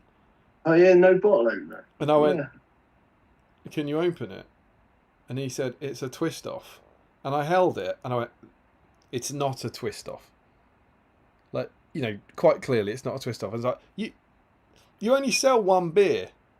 You must know they're not a twist off." And I went, "Can you open it?" And he went, "Oh." And then was he looking for a bottle opener for about 5 minutes or something. It's like, how has this not come up before? It was like someone, you know, like if you'd, like in passing, as if he's told me it and he said it was a twist off, then I'd leave and you wouldn't have to see me. But it was like, let's tell him it's a twist off. I hope he just eats it off and then goes away. And I was like, this must happen every time you serve a beer. It must. It was a strange little interaction. It was a bit weird. Didn't someone else get it off for him in the end? Didn't he use? He didn't use a bottle opener, right? There was something else that he used. I don't know. Fog on the Barrow-Downs. So this one might end up being quite complicated, I think. So we're gonna have to pay attention.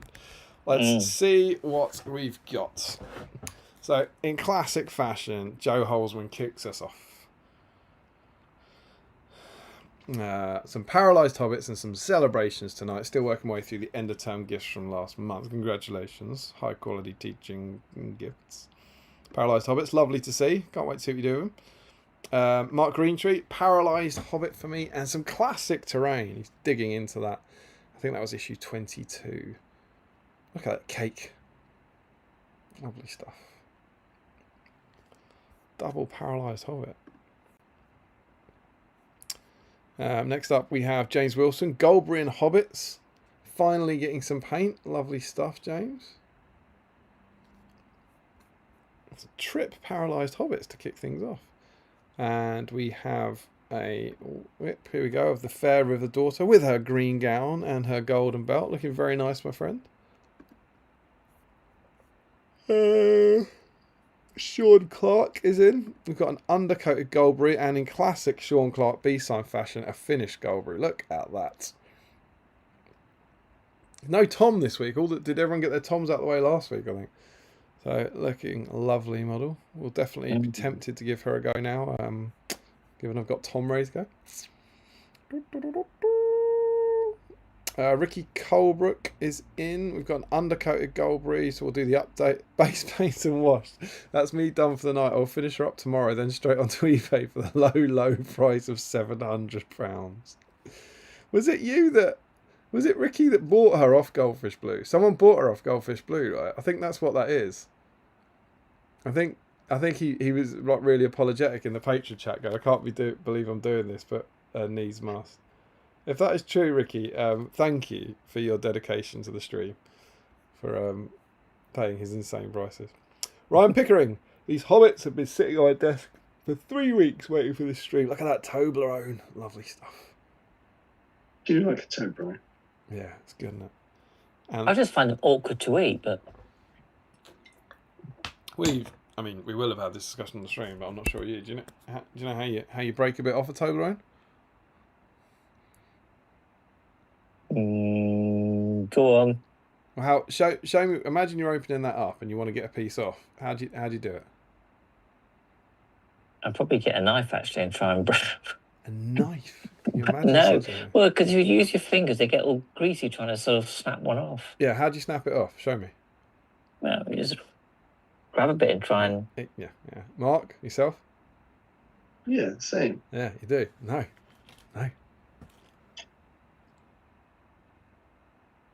No, see, that doesn't work because I keep Does. mine in the fridge. It'll change your life. You put your fingers on the two and you pinch them and it snaps off. Yeah. It's a game changer, man. No sticky fingers. Snaps right off. Incredible scenes. But like Mark, tend to put mine in the fridge. It still snaps. It still works. All right, I will give it the next Give it a time. go, Give it a man. whirl next time. Give it a go. No need for a knife. And Ryan Pickering has an update on his hobbits. He's got the 4 hobbits done. I think are they all the weather? Yeah, they're all Weathertop. I think they're all the Weathertop ones. I can never quite tell with Merry and Pippin because they look so similar to the Fellowship. But Sam and Frodo are Weathertop there, so I'm going to assume they're the 4 Weathertop ones. Ashley Fisher is in. A couple of paralysed hobbits to use as objective markers and a few cannoli, which have already gone. Oh, they're looking very good. What a setup that is. Ashley Fisher is in. There's the first of our... I always say this because I always feel bad for Joe because he's always right at the start. It's not the first of our big names. It's the second of our big names. That is 5 Dice Fisher. It occurs to me they made good objective markers for the new scenario about having to drag the wounded across the board. They did. They'd also make good objective markers for the Fog on the Barrow-Downs scenario. The only time you can use Tom Bombadil. So we have Ashley Fisher and Joe Holzman, who are both 5 Dice monsters in the draw. I haven't heard from 6 Dice Covers, and I feel Crosby will be putting in a big show later. Let's see what the rest can do. Ashley Fisher. We've got an update.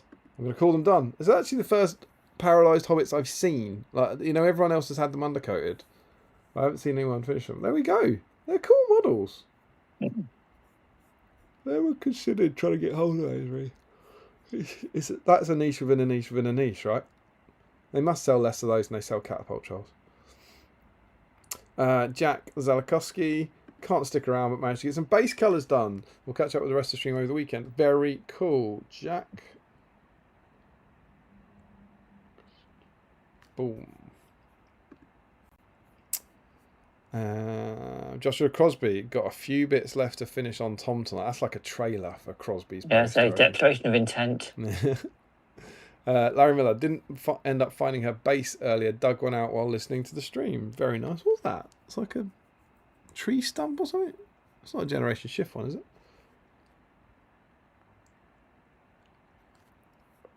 I'm not sure. Gloomy Forest ones. Could be. Hmm. And he, oh my God almighty. He just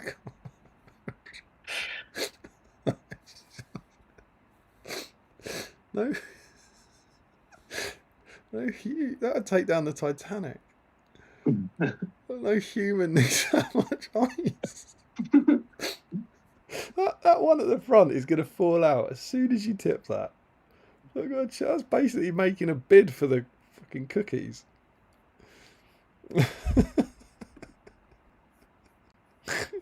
Oh, lads. And Mark Stone is in. You love to see it. Look at that. Is this? Let's just see if we've got an update from the legendary Stone. Very minimal. One more picture. All right, Mark, do you want to talk us through your Bombadil? I mean, he's basically, all I've done to him this time is sand his base. That's as far as I painted him last time.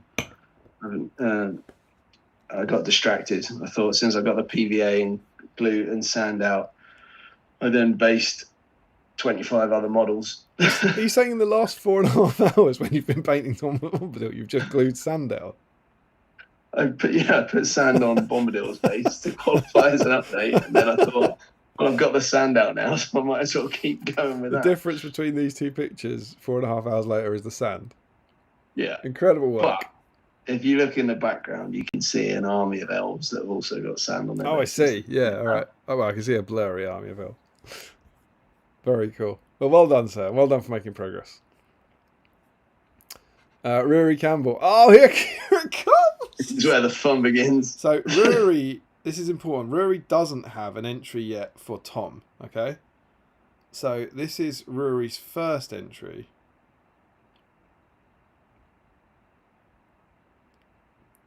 Imagine if this is all like a long con, and what he's actually going to do is sculpt a naked hobbit out of polystyrene. And he says, this is a bad idea, sitting with a giant knife and a block of polystyrene. So let's do a whip.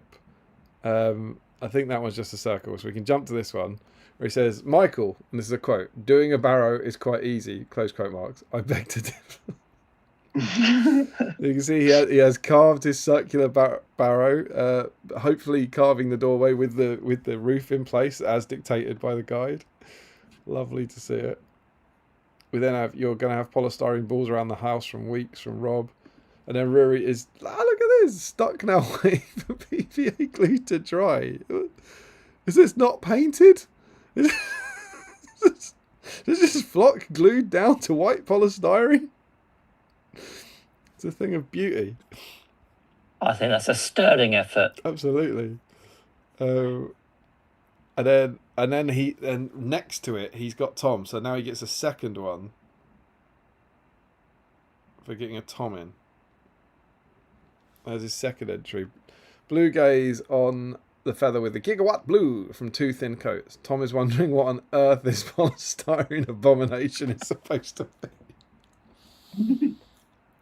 Oh, fair play to Rory. He's the first person to take a photo of his Tom Bombadil in his barrow tonight. Might also actually be. Is that the first Tom we've seen tonight, possibly? We're still Marks. Of course. How'd I forget him?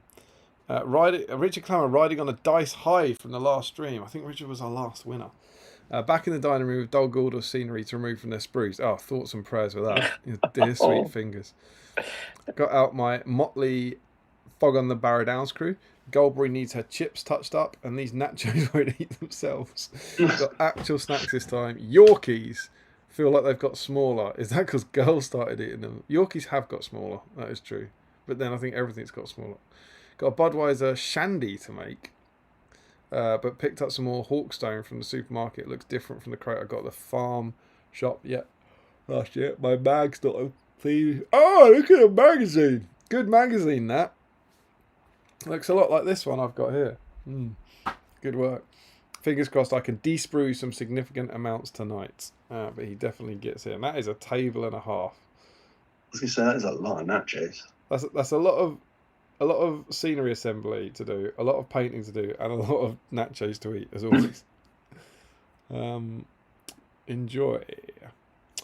And we have some updates. So we have this for Goldberry. I think I went to blue with a touch-up, but no decent person should be looking up her dress anyway.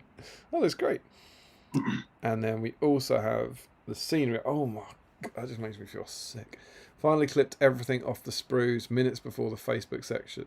Ignore the 3 sprues on the corner. They are my control sprues. What's a control sprue? I think that's used to be able to check what everything is. If a part comes off, you can go and check the number on it or something like that. Lots of nachos left. It's a sensible thing to have the boxes, I think. It's the only way you're going to get anywhere with those things. That's one of the things that really puts me off that scenery. I think the Rohan one that I'm about to get stuck into for throwing skulls is not as obnoxious as this in terms of the amount of pieces you get. But the Gondor one and this one, it doesn't look fun to me. The Dol Guldur's extra spiky. Tommy Murphy is in. Made massive work on my Barrow-Wights tonight. By checks notes. Adding 1 top on each and a dab of Valhalla and Blizzard. Phew. Time to kick up, relax, and enjoy the stream with a beer. The important thing is you did it, sir. Can you imagine if Tommy Murphy wins the dice? He's the name to watch out for. And of course, let's not forget, if he doesn't win the dice, everyone who comes after him, who does win, has been affected by him doing that. So it's not just about him. Jacob Hanlon. Hey, Damien and various co-hosts. Wow. You know, I would go with Mark and Michael.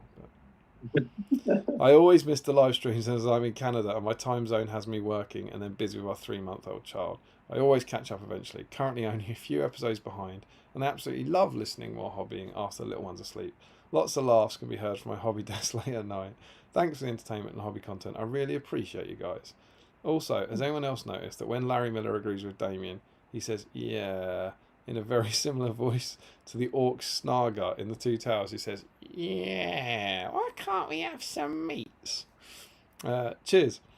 That's lovely. Thank you, Jacob. I know you're not out there at the moment, but I imagine you might be listening to this in a few weeks' time. But thank you for taking the time to write that. That's really lovely and quite heartwarming. Rob Lynchbury is in. Building a Barrow-Wight with some Gen Shift bases I picked up from Articon. So we didn't actually mention about Articon that there's the stalls there. There's always Generation Shift. There's always us selling our magazines. And then they're starting to do more. So 7th City were there this time. And Charles was there. Is it Fantasy 3D Terrain? Getting that right? Yeah, something like that, yeah. And Brushstroke was there. So, yeah, there's hopefully stuff to see. So he's got how he started. So we've got the Shadow of Rudan, Nasdaqs and Barrow-Wights, and a Shade of Angmar as a Deadmarsh Spectres. A themed drink. Oh, Ghost Ship. That does look spooky. And then paint, Severus, paint, Barrow-Wight. That is I'm pleased I got that for you. You'll be pleased with that reference. Awesome work, Rob. That is very different to the Harry Potter thing. It's Snape, Severus, Snape, and Dumbledore. You're basically just going on the fact that paint sounds a bit like Snape there. But I've managed to catch on. The hell is this? Is this... Alright, this is over to you guys. Rob Lynchbury's Barrow Terrain.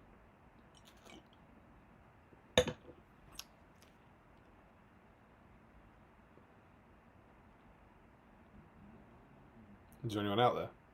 Yeah, yeah. If you look at the pictures. Oh wait, is this in? I mean, that's clearly not been done this evening. It's right? not tonight, but this. Didn't he say, "Can I do something to it?" Let's see what he's got in his. Oh, yeah, look, the tufts are coming out. Look. Yeah. He's tufting it up. He's got some tufts. Just for Rory Campbell. Is that severed heads? What's the relevance of severed heads?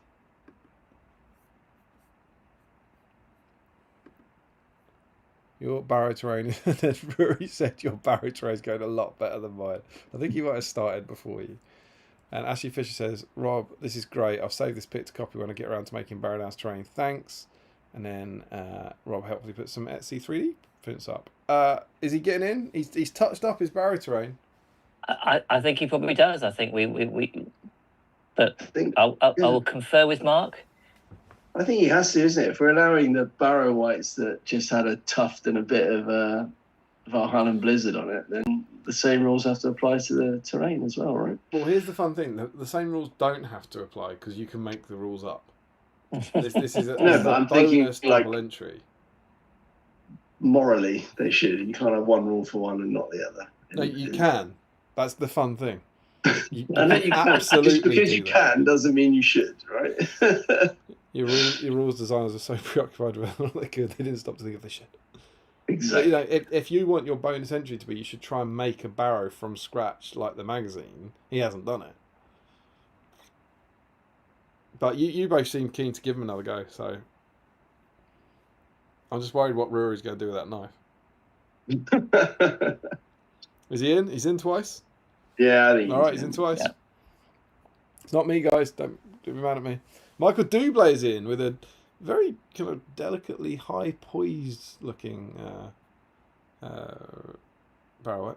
At my local club, Slow Grow, I nearly forgot to... Oh, I love it. He's taken a pot of paint to his club night so he can get an just edge to on. put some paint on. And let's be absolutely clear, is that there isn't a whip pro. I'm allowing him in for the effort. I don't think he's painted it. I think he's taken a paintbrush and a paint pot to the hobby night. Yeah. I see no evidence of paint. Sam It says Earnshaw. nearly forgot to get some paint on this guy. I would infer from that he then did. No, there's no evidence, but we're a kindly community here, right? Sam Earnshaw, Spooky Boys and Tom completed in previous streams, working on Goldberry to get the set done. Looking good. Yeah, it's a very cool set. Slightly different looking barrel whites there. That's the way sometimes say. Why is Goldberry? Maybe Goldberry's not finished. Just wondering why she was getting a snow base, but I guess she's still not incomplete. Yeah, working on Goldberry to get the set done. Yeah. Jack Brown, closed barrow. Look at this. That's new. Yeah, I mean, this is in for sure. Yeah. So Jack Brown isn't in yet, so he's getting one entry for the barrow.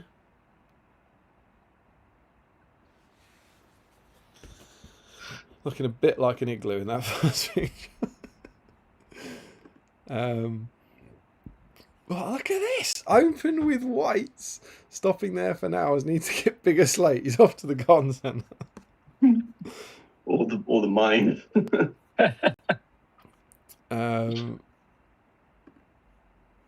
This guy's 3 crumbles.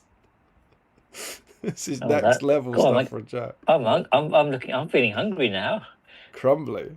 And he's got some barrow whites, so he's getting a second entrance for that. Now all he needs is a naked hobbit, which sadly, as of yet, the whip thread's been sadly bereft of. We're working on some barrow whites. No!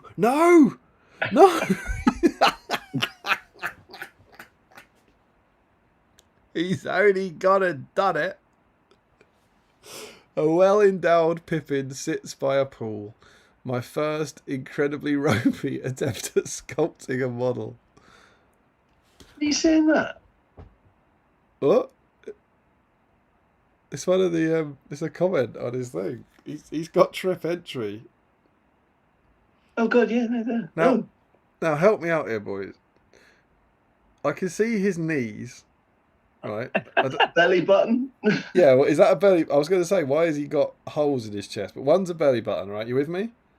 Yeah. Now, there are 2 growths. One where you'd expect it to be, right? But then also, have you noticed underneath the knee, there's what looks like another growth, like lying along the floor. Oh my god, is that it? It's like tucked under his leg, I think. But I don't know.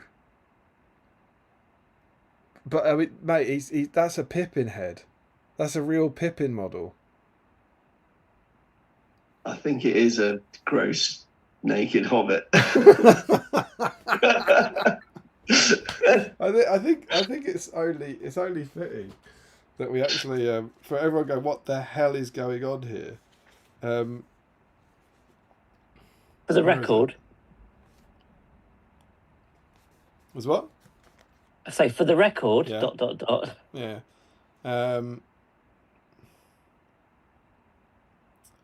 So they leave the barrow white in thin white rags. What in the name of wonder, began Merry, feeling the golden circlet that had slipped over one eye. Then he stopped, and a shadow came over his face, and he closed his eyes. Of course, I remember. The men of Cardoon came on us at night, and we were worsted. Ah, the spear in my heart. He clutched at his breast. No. Where am I saying? I've been dreaming. Where did you get to, Frodo? I thought I was lost, said Frodo, but I don't want to speak of it. Let us think of what we are to do now. Let us go on. Dressed up like this, sir, said Sam. Where are my clothes? He flung his circlet, belt, and rings on the grass, and looked round helplessly, as if he expected to find his cloak, jacket, and breeches and other hobbit garments lying around to hand. You won't find your clothes again, said Tom, bounding down from the mound, and laughing as he danced round them in the sunlight. One would have thought that nothing dangerous or dreadful had happened, and indeed the horror faded out of their hearts. What do you mean? Asked Pippin, but Tom shook his head, saying, "You found yourself again out of the deep water. Clothes are but little loss if you escape from drowning. Be glad, my merry friends, and let the warm sunlight heat now heart and limb. Cast off these cold rags, run naked on the grass, while Tom goes a-hunting." And then I don't believe it confirms. The air was growing warm again. The hobbits ran about for a while on the grass as he told them. Then they lay basking in the sun with the delight of those that had been wafted suddenly from Bittergarden. By the time Tom returned, they were feeling strong and hungry. He reappeared. Tom called them one by one. They climbed over the brow. Then Tom bowed to the hobbits. "Here are your ponies. They've more sense than you." Merry, Sam and Pippin now clothed themselves again. They absolutely ran around the hill naked. They absolutely did. Why is that not in the film? Well done, Jack Brown. That's incredible. Rory says, "Top effort there. Very speedy barrow making." Joshua Crosby, of course, has designed a barrow. Oh my goodness. Impressive Incredible barrow. scenes. Yeah. He's not had to gouge out the middle there because he has correctly only glued around the edge. Larry Miller's comment is, "Gouged?" And Josh, "No, because I actually understand how to make terrain." Josh Crosby, "I was about to add the slate when I remembered how loyal my Barrow-Wight had been to me, so I'm rewarding them with nicer interiors. I'll do each barrow slightly differently." And so I think Josh is going to be the one to make 4 barrows. Look at he's made brick walls inside, guys. That's pretty impressive. He holds his Barrow-Wights in high esteem. It does. Larry says, "Finally get around to painting with some oddly close-up grapes and a very small yoghurt." That's a petit poire, isn't it? Christopher Cooper, "Feeling rough today. Had not wisdom feet. Wisdom feet. Had my wisdom feet out. It was awful. 2 wisdom teeth removed yesterday and I'm struggling with it. Went out and saw some friends this evening. Got back at 11:30. Knocked this out by 12:10. It's not great, but it's painted." Chris, well done, and thank you for your commitment to the stream when you're not feeling well. And I would say that's amazing. That's it. You've got your paralysed hobbit out of your backlog. Well done, sir. Great effort, especially after the dentistry from Rob. Larry Miller, "Just need to finish the gold and rim her, and I'm all done." And I think Larry knows exactly what he's doing there. And now the ice and the Fanta have given way to milk and a tower of 4 cookies. Looks cool on the tree stump like that. Christophe Lahole is in. I don't think that's a name I recognise from the chat. With a Frodo. Very cool. Oh, no, it's not a Frodo, is it? It's a Merry. No, it's not. It's Merry, isn't it? Yeah. And it's an updated one of him base coated. Very cool. Gets you in.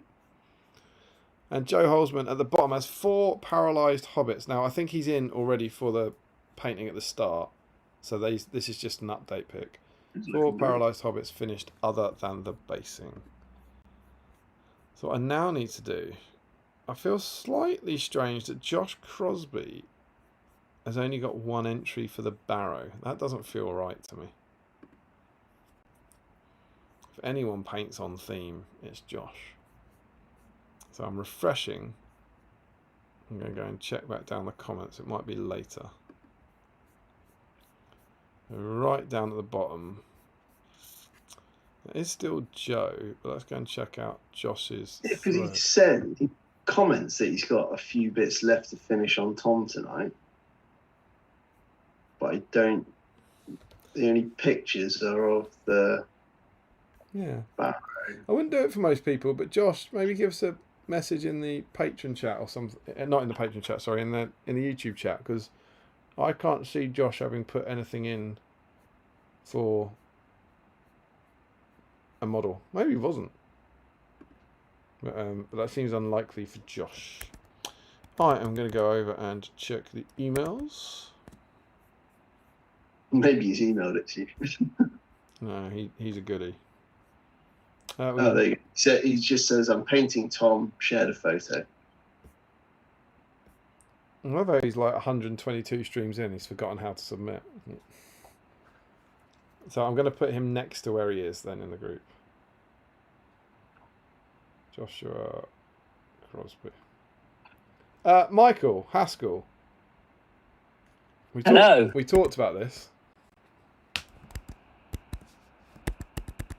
Did we? We did talk about this. Where are you? North East Wales. Why is your name not on this list? Because I haven't got round to putting it on the list. I'm typing your name onto this. Although, I don't know if this is going to come out very You're well or not. quite clearly working on Tom Bombadil. This is classic Haskell. Classical, for anyone out there, that he doesn't think he should have the chance to win on his own stream. Whereas Stone... Got to win dice on your own stream like Murphy, I think. Yeah, exactly. Whereas Stone's like, I want that dice. I want to deprive everyone else. And he's right. He's right to think like that. Yeah, so, Michael, you're in. All right, so... Well done to everyone. Do you want to see if there's any chat while I sort out the groups and such? Yeah. I've lost you. Do you want to do the honours, Mark, or shall I? Yeah, well, as soon as I can find which of my many open tabs YouTube is on. So I think we're up to Joe talking about ordering at Articon at the table, and there was always someone there who had a wristband for the discount. Yeah.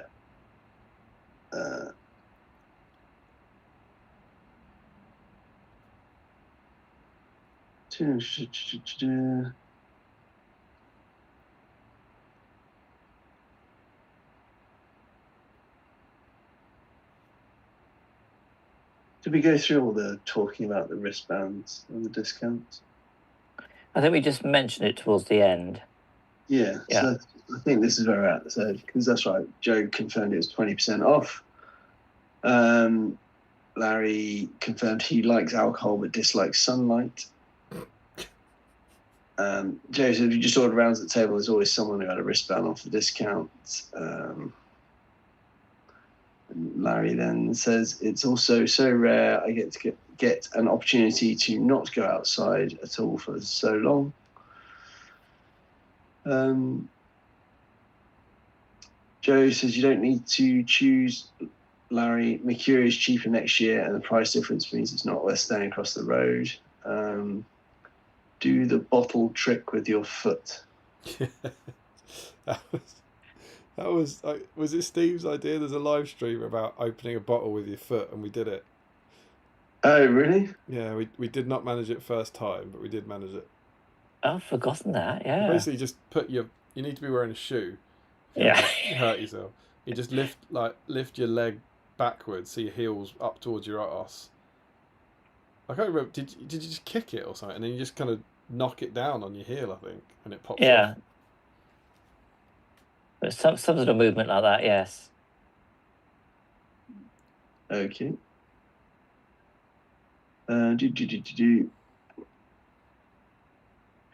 Larry says maybe most patrons just open it with a spoon like sensible person. Sure. I just put the whole thing in the bin and get some better chocolate. Oh, Toblerone, I think that's referencing. Toblerone's great. Dark chocolate Toblerone is up in my top tier chocolate. It's a very good chocolate. Joe says that's a waste, Larry. I'd never buy it for myself, but if given it, I'd never waste it. Larry says he just wanted to annoy Toblerone fans. Can you imagine? There's 18 viewers still left there at 1 a.m, and the Toblerone contingent amongst them are going nuts right now. I'm not going to say it's pitchforks and torches from the Toblerone fans. Ryan Pickering says it was my birthday on Wednesday, hence why I have it. And yes, they are all from the Weathertop set. Happy birthday. Larry says it is. I don't know what it is, but it is. Joe says it was your birthday on Wednesday. If only there was a way to celebrate on stream. Go on then. Who's stepping up? Michael. Oh my God, there's hobbits in front of that mug. Michael, have you sung 21 before? I know Mark has. I haven't sung 21. Do you want me to sing to someone then? Yes, I This is definitely too want right, that. isn't it? All right, everyone, it's 1 in the morning. Oh, Please I've got to psych myself up for this. Please give Michael your undivided attention. And how do I do it? Do I try and emulate Damien? Michael, it's your performance. I don't Well, want that's to feel. true. Yes. Please don't feel any pressure to try and on the recreate spur what I of the do. moment. Yeah. Actually, one thing I always find frustrating when people do happy birthday is so often they start in the wrong key, and then everyone struggles to finish it in the right because it gets quite high. It starts low, but you end up quite high, don't you? Yeah, you don't want to start too high. Happy birthday to you. Happy birthday to you. Happy birthday, dear Ryan. Happy birthday to you. Namaste. Lovely work, Michael. Lovely work. And happy birthday, Ryan. Well, that's made his life.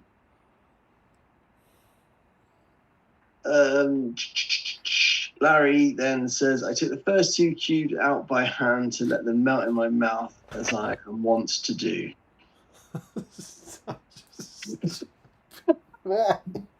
I'm not sure I'm equipped to deal with that at 1 in the morning. Larry's the gift that just keeps on giving. I'll just put this ice in this overfilled cup so it becomes slightly orangey ice, and then later I will suck upon the ice like normal humans would. I've read about it in science books. Science book. Ryan says, I do want to be able to sleep tonight. I think I don't think Michael's was too creepy, was it? was fine. It shouldn't be too many nightmares from that. No. Joe Hosman says, Dolgodor ruins, ? Say goodbye to your fingertips.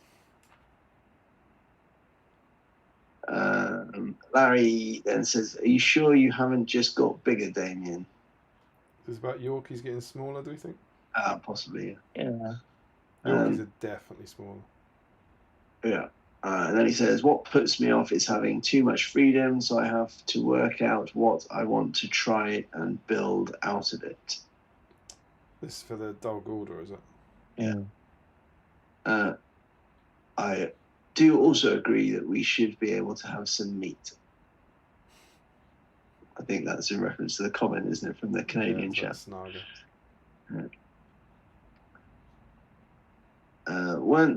Weren't the rules about being openable? Is this the Barrows? Could be. Rob Blanchard says, Rory said I had to put some 7 heads on my terrain about 4 hours ago, so I obliged. Oh, okay. Well, I feel even better about him getting in now then, if he's added 7 heads to the terrain as well. Yeah, no, that's fine. Joe says, that is glorious. And then Rob Blanchard says, do the Naked Hobbit entries have an Only Pans account? Very good.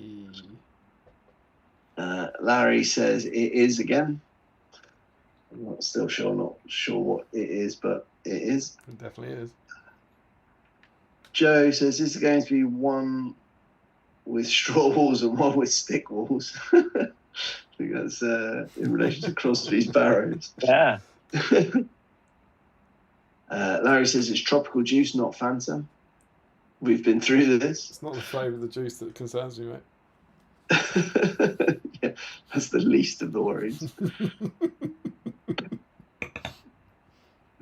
Joe says no, Mackie. And it would be the third weirdest thing about your drink. Yeah, 100%. Fanta is just when I get a perfectly reasonable Burger King order. Joe says just one entry for Crosby, then move on. Quickly followed up by Josh saying, I'm painting Tom, shared a photo. Very unlike him to not be up on his admin, though. Yeah. Larry says, don't remember seeing anything from Crosby. Joe says, there's no picture there, Josh. Josh then says, I've put it in the thread now, which we've seen. Joe says, imagine just casually busting that maneuver out in the middle of the Mercure lobby, Damien. That's the beer bottle on the foot. Yeah.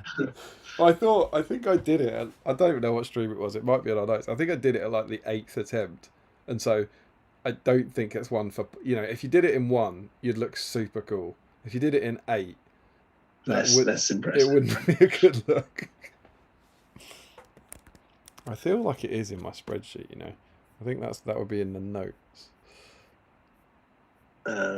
Yeah, so Sean Clark says, after a bad couple of months with ill health and hospital, I needed this tonight. Stream always lifts my spirit. I'm off to Norway first thing in the morning, but I wasn't missing this one. I'm glad to hear that. It's on it is on my it is on my notes, and it looks like a great one for a rewatch. So it's stream 86, which our very own Joe Holzman won the dice. It's the AMA theme. And the notes I have are Damien opens beer with foot. And the other note is Steve has massive existential crisis which dominates stream. Oh, that's what that one. Yeah.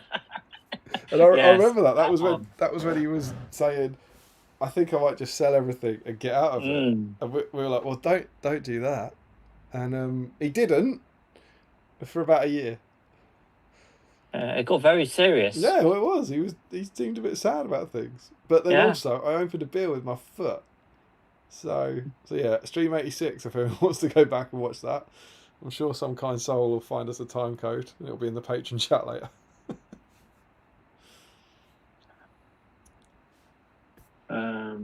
Right.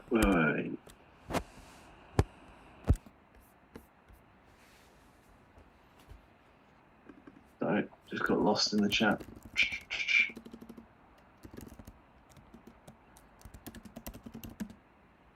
So Sean saying he's not been feeling well, but he's off to Norway tomorrow and wasn't missing this one. Well, hope you feel better soon, Sean. Joe says, never emulate Damien. Michael, outdo him instead. That'd be like me, be better than me. Just different. Jack Brown says that ice reminds him of his true love, glass. Yes. Is that why you like ice so much, Larry? Do you like to think of it as lovely squares like of glass? Glass light. And then Larry's back in with, after that I can just take them in one at a time with mouthfuls of drink. It was one was if it was my attempts to make you do game reviews. Oh yeah, okay, yeah, fine. This is it is. Do you think it needs more ice?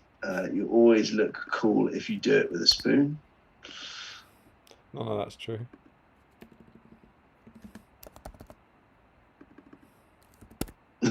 Brian Pickering says, lol, I lost connection to the stream as soon as Michael starts singing. Thanks anyway. It's there if you want to go and listen back Ryan to it. missed his own birthday song. Devastating scene. Luckily, it's recorded on the internet forever. The posterity. Joe says that just means you need to practice it more, Damien. Perhaps on stream where we can laugh at it. Offer encouragement. Larry says, oh God, therapy streams in Middle-earth. I remember that. He says, finish the gold on Goldberry and chucked on a gloss varnish. Just need to matte finish and rim her. I do not love the ice for its sharpness. I only love that which they call. It's a Faramir quote. Ideally, my mouth. It's a Faramir misquote. Yeah. And that's it. Good work. Michael, I was just updating some stats. I was amazed to find that this is only your 3rd stream with us. I find that utterly remarkable. Yes. That you've only hosted 2 before. I tonight. think yes. I think I have been drifting at the bottom of the league table of You are indeed. co-hosts, supporting you, young sir. It's only now Dale and Tom Macklin are on 2. Everyone else is on 3, except for greedy Harry on 4? narcissistic Stone, who is on 6. Yeah. Mark's been doing a Joshua. Yeah. he's gobbling up the streams, this Stone. So, My well fault. done, Jack. William wants to get on the stream. Exactly. Easy. Yeah. It's Billy going, do another one. So, I'm delighted to say, this might be information that's important for Jack's stats. We have 29 entries tonight from 24 people. So it's actually 24 people painting on theme and then 5 bonus entries. And I think we genuinely should give a massive one-off round of applause to Jack Brown for being the only person to sculpt a naked hobbit. Jack Brown, some fireworks for you. Yep. Enjoy those. We have 29 entries. So I've just realised that my groups of 9 are no good. We need groups of... No, we... Hang on. 1, 2, 3, 4, 5, 6, 7, 8. No, I was right. I think we've got 27 entries. Sorry. I think it's just I've typed the wrong number there. 27 entries.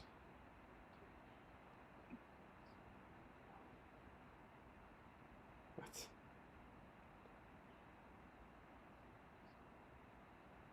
Hang on, I did all this while you were catching up on the chat, and it turns out I did it wrong. Good work. What? Oh, Jesus. What is that? That's just...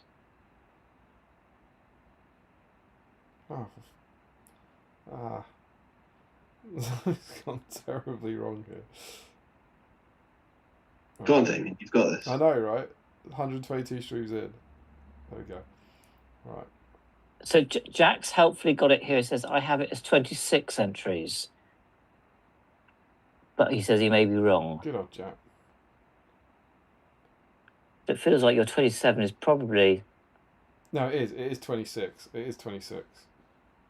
So Jack's right. See, Jack knows. Trust Jack. But then there are 1, 2, 3, 4, 5. I think it's 5 duplicates. So it's 21 people. Jack can confirm for that for me. But yeah. Larry's just put in here, I have Larry having 26 entries. So we've got a group of 9, a group of 9, and a group of 8. And so we are, of course, using our mighty D10 for this one. So how do you guys want to fight amongst yourselves for the draw for this? Who's calling what? I'll let Michael lead off. Right. Okay, so our first one is a group of 9, and so we will be re-rolling the 0. It's our classic B-side of 10. Shall we add 1 to all the numbers, or shall we consider the 0 to be 10? Consider 0 to be 10. Always 0 to 10. I prefer it the other way, but yeah, we'll be ignoring 10. And our first group is 5 Dice Holzman, Mark Greentree, James Wilson, Sean Clark, Ricky Colbert, Ryan Pickering, Ashley Fisher, 4 Dice Fisher. 5 Dice Fisher. Apologies, 5 Dice Fisher. Jack Zalakowski and Larry Miller. Are we ready? I'm a bit rusty. I haven't done this for a few weeks. Oh, I know. And go. It's a 9. It's Larry Miller has stormed into the final. Oh, ice cubes everywhere. A mouthful of glass. And tropical juice spraying across the room. It's not Fanta. Now this is interesting. Here's where some of your double entries come in. So our second group, and Mark, it's a bit of a group of death. We've got Mark Stone, woo woo, Rory Campbell, Richard Clammer, Tommy Murphy, Rob Lynchbury, Michael Dublé, and Sam Earnshaw. we've got a couple of doubles in it. I think I'm going to have to ask Michael to call this one because it's unfair. I was for about Mark to say I should try call and- this one, and then Mark should call the next one. Yes, So for impartiality. go. It's a 9. It's Sam Earnshaw. Sam Earnshaw has fought his way again. through. Yep. So I've been robbed Yeah, again. you have. Haskell's done you there. Just make sure you don't give it to him on his go now. Now, So Chris, just before you roll the third dice here, for sure. Jack's noted that you did once add 1 to all the numbers, Yeah, I know. and Joe said just the once because that way is madness. It's genuinely ridiculous. That was a highly enjoyable late night conversation with Steve. So on this, now again, this is a big group. In this group of 8, so we'll be re-rolling 9s and 0s. We have Jack Brown, Joshua Crosby. That's 9 dice Crosby. I always get confused. He is 9 dice Crosby, isn't he? He's not 10 dice Crosby, is he? Yeah, it's 9 dice Crosby. Double figures yet. Chris Cooper, Christopher Hoel, and Michael Haskell in at number 8. God, some stiff competition here. Now, Michael, I don't want you to get your hopes up here, but the last person in the group has won both of the first groups. We rolled a 9 and a 9. So what are the chances of that happening again? Well, a You 9, need me. a 9 would be unhelpful because we re-roll it, but I feel good that we're going to get an 8 here. But this is over to Mark Stone for impartiality. Our final Ready. finalist. Roll it. It's a 4. It's Crosby. You've put Crosby in the final. What are you doing? Oh, and you poor Jack Brown with his models and his Barrow and his naked horrible Pippin. Hobbit penis. His hobbit penis. He's missed out by 1, and you have put Crosby in the final. What are you doing? An unstoppable force. Unbelievable scenes. Larry Larry just Miller and commented, Sam "Oh, Earnshaw. great." You what? Larry's just commented, "Oh great, there goes the excitement." Oh, exactly. Larry Miller and Sam Earnshaw have just rushed back to their camps for emergency advice for the final. They're like, we weren't expecting this. What do people in the chat think? Can the people's insane champion Larry Miller or the people's champion Sam Earnshaw overcome Crosby? We can't have a 10 guys Crosby, can we? I say the dice juggernaut. It'd have as many black dice as purple ones. It'd have more. Larry has 1 dice.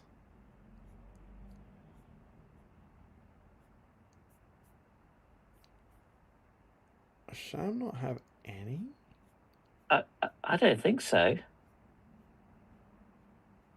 Sam Earnshaw. Oh, no, it's the opposite. Sam Earnshaw has 3 dice. Really? Yeah. And he won one on 110, so 12 streams ago. So God, my memory's pants. Sam has so Larry's going for a fairly meaningless 2, but Sam has the opportunity to become the only person in the world on 4 dice. Perhaps allowing him to gain the moniker of 4 dice Earnshaw. We've only given the moniker to 4 dice and above. Oh, Larry's just said no. Larry has 2. What? I got a second when I beat Hudson. Yeah, that's different though, isn't it? I beat what? Hang on. No. What? No. All right. Well, that's something for later. You telling me you've won 2 black dice because the spreadsheet doesn't think that's the case. And I don't know. This spreadsheet doesn't fall down, man. All right. We'll get to that in the future. Tell me the stream. Do you know the streams you won them on? Something weird's happened there.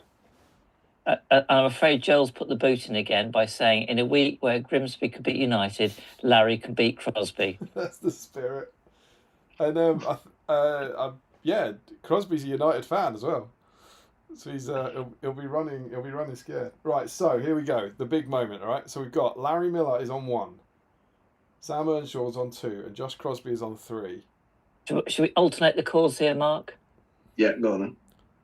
Should I go first? Who are we going for there, guys? Who's winning this? It's got to be Larry, surely. Mark? Yeah, I'm throwing my weight behind Larry as well. I think Larry's got it. If anyone's insane enough to be able to beat Crosby, it's Larry. All right, that's a big trip. So, no love for Sam there. Give it a nice gentle shake and roll them. Oh, for God's sake.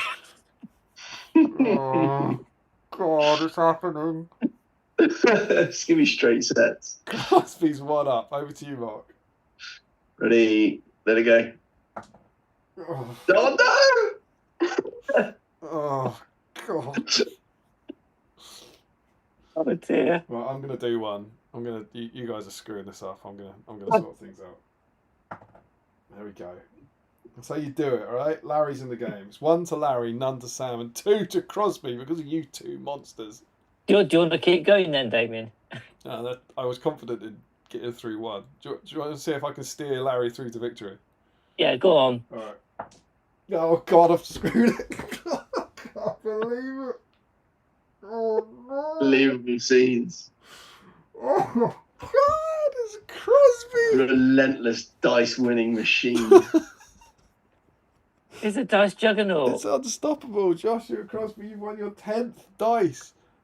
Double figures. Beautiful. The game's ended just when you wanted it to. That is ludicrous scenes.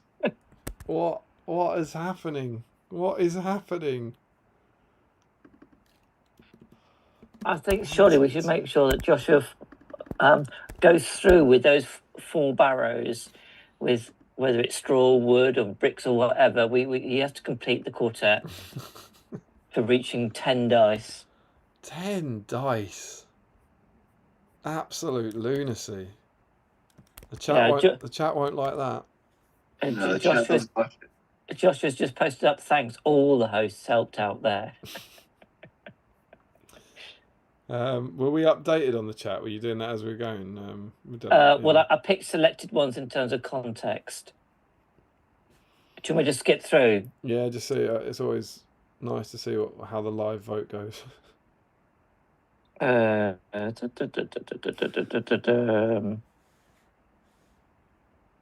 You put the final nail in the coffin on that one, Damien. You can't blame it all on Michael and I. That's a fair point. We got Larry Miller saying, "I need a Hudson, not a Crosby." Yeah. So Joe was backing Jack wins, just the naked hobbit. And then Joe, is that including the one Crosby snuck in at the last second? Yes. Then we had Larry saying, I've got 26. Yeah. Still didn't. Jack, I agree with Damien, not Larry. Yeah, then we had the madness. Larry, I'm not normally on the first roll. Then, come on, Jack. Damn, Crosby. Oh, great. There goes the excitement. Joe saying, Larry, you best not let me down. Larry said, I need a Hudson, not a Crosby. And then Larry says, Grats, Crosby, I guess. That's before it's happened though, right? I think. Yeah, Sean says, don't be like that, Larry, we need you. Yeah, then Larry says he got 2. Last time Crosby won, he got the first point, so the start important here. Yeah. But the time before that, he didn't, so he has range. Ricky drinks paints. Top tip, Larry, don't eat the glass, throw the glass shards. Larry, it might be he didn't post one and gave it to me at some doubles tournament. No, I don't know. The spreadsheet says like which streams you won. So I've got you down as winning 1 dice on stream 77. So Larry says I won 1 on Command Week. I forgot the second, but it was recent. Recent, that could be helpful. Recent, you say. Larry Miller. He's right, he won 117. Yeah, there we go. Yeah.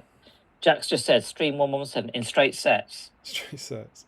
And he did indeed win. It was what warrior banner bearers or horn bearers was the theme. So 117. So why is 117 not on the? Is it just possible it didn't get put on? 4. Yeah, 117 just hasn't been added to the spreadsheet. Unbelievable scenes. Sorry, Larry, that wasn't a chance for you to become a meaningless 2 dicer. That was a chance for you to become a one of only 4 people in the world to be a 3 dice. Although, of course, if Sam had won, he would have left the 3 dice club and become a 4 club. A big swing was riding on that. Also, fun fact: Larry has won 2 dice across 2 streams, and 4 of the 5 digits in those stream numbers are no, that's a lie. 3 are 7 and 2 are 1. Fun fact. Sorry, Larry, you're in the 2 club now. And there we get the thanks, Damien, from Larry twice. And then Joe says, is there any point anyone else even entering at this point? Just give it to Crosby every week. Larry, if I wasn't determined to cross off the whole stream square, I would leave in disgust.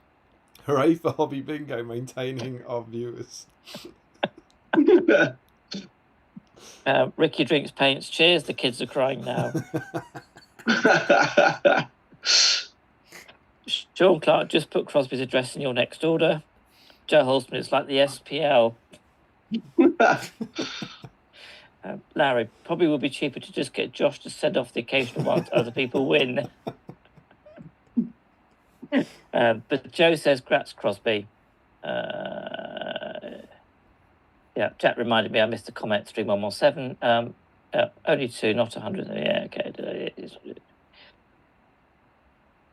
Oh, is it too late to pretend I didn't get the second dice and get another sent out? It might be. Larry.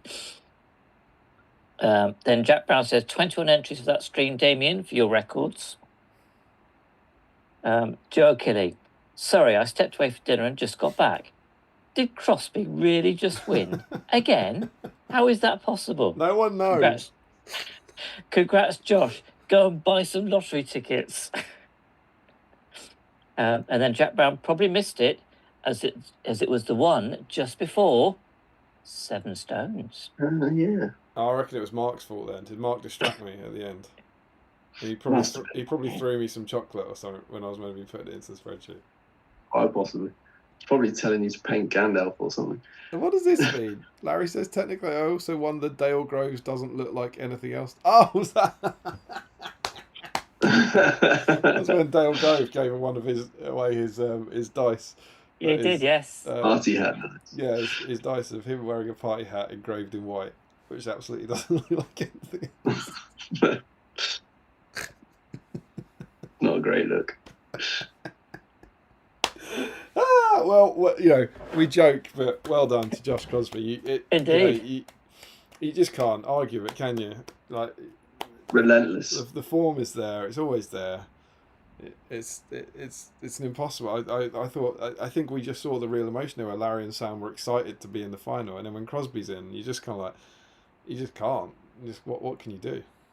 Suck the fun out. All we can cling on to is the realization, as a historian, that empires rise and fall. Yeah, but it normally takes centuries, doesn't it?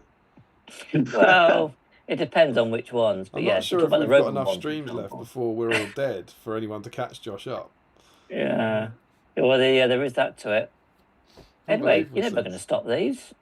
I'll stop them when I'm dead. We've got decades to come then. Yeah, but well, I don't know. So I need a stats guy out there, right? We've been going for 6 years, nearly, and he's now 4 dice ahead of the closest competition. So, I mean, if you keep going on that basis, I'm afraid I might be the first co-host that has to drop off at some point. But he'll never, if there's no drop in form, he'll obviously never be caught. But you'll need such a huge swing in form for someone to then come back.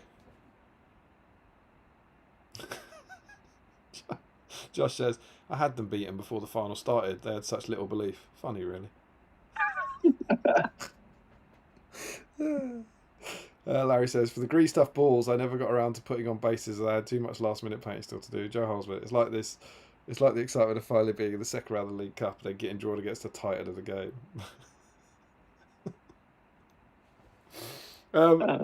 Mark Stone, we've seen your progress on your Bombadil, yeah? Yes. Was anything happened to the sand in the last hour? I mean, it's dried a little bit. Michael, I put you into the draw, but we didn't see your Bombadil. How's your Bombadil got on? Well, I thought I showed it briefly, but yeah, no, I've done nearly all the base coats. In fact, I have done all the base coats, I think, and I've done the face. I want to do the cheeks. That was a good idea of, giving them a bit of a glow on the It's cheeks. nice, isn't it? But yeah, no, like I said, it's a simple sculpt in a way. I think it's really nice. But actually, it could be quite effective with the colour scheme. And as for myself, I am delighted to report, for the first time in a very long time, granted it's been 2 streams, I've finished mine. Whee! I've even just given him a nice little rim. So this is what I went for. I struggled with the feather a bit to get the kind of colours right, but I know it's a bit struggling to focus, isn't it? Sorry. There he is. I gave it a bit of a pale dry brush at the end. That's an old metal Glorfindel, isn't it? Oh God, he's a surprise for the.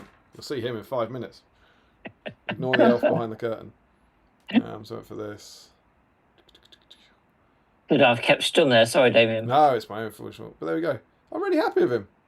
Yeah, it is good. I don't think he looks like a nasty speed paint. He's not my best work, but he'll do. It's great. It's mint. Just going to put some grass on him, and he's good to go. So I've finished my goal of finishing Tom on the stream. As I said, I had a bit of a bonus because I've had 2 streams to do him, but still good. Still good to get him done. I'm only painting him across those 2 evenings, not taking into any other hobby time, but it's pretty cool. And there we go. Is everyone else all good in the chat? Anything else coming in at the last minute? Joe says, as the week the underdog lost, Grimsby had no mercy for poor United. And so, we turn to the future. Let's check out the back of this bad boy. In your next gaming pack, Rivendell's champions stand against the evil of Mordor. This sounds cool. We're bouncing around in this binder from Radagast to Tom Bombadil, and now discover the awesome power of the defenders of Rivendell. Recreate an elven attack against roaming orc invaders. That sounds cool. Paint your Glorfindel model. Learn how to make an elven hall. And the model we get is the classic Glorfindel. Who's excited for Glorfindel week?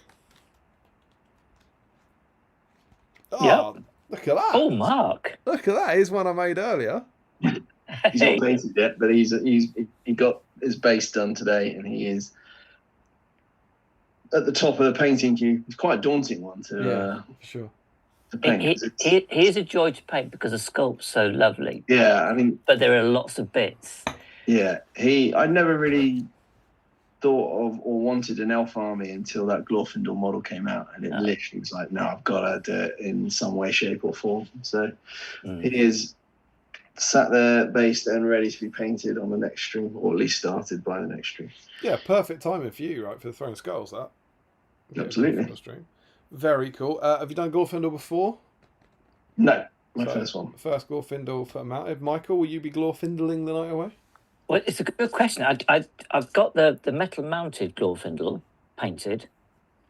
But I don't think I've got the foot one. So I need to try and find the foot one. I've done the new one, the new sculpt, foot and mounted. That was used in my Throne of Skulls one. But I've got the metal one, the old metal in just cloth, basically. I was going to say, did you do that for 7 stones? Or I'm feeling it was actually, wasn't it Harry's conversion that you used with Frodo? Oh, well, no, Harry did a conversion one, yes, for 7 stones. But I'd done one for years and years and years ago. But I'm not sure I ever did the foot version of it. Which is what the magazine's got, so I think that's what I need to dig out. For me, yeah, as we absolutely didn't see seconds ago, I got this guy ready to go.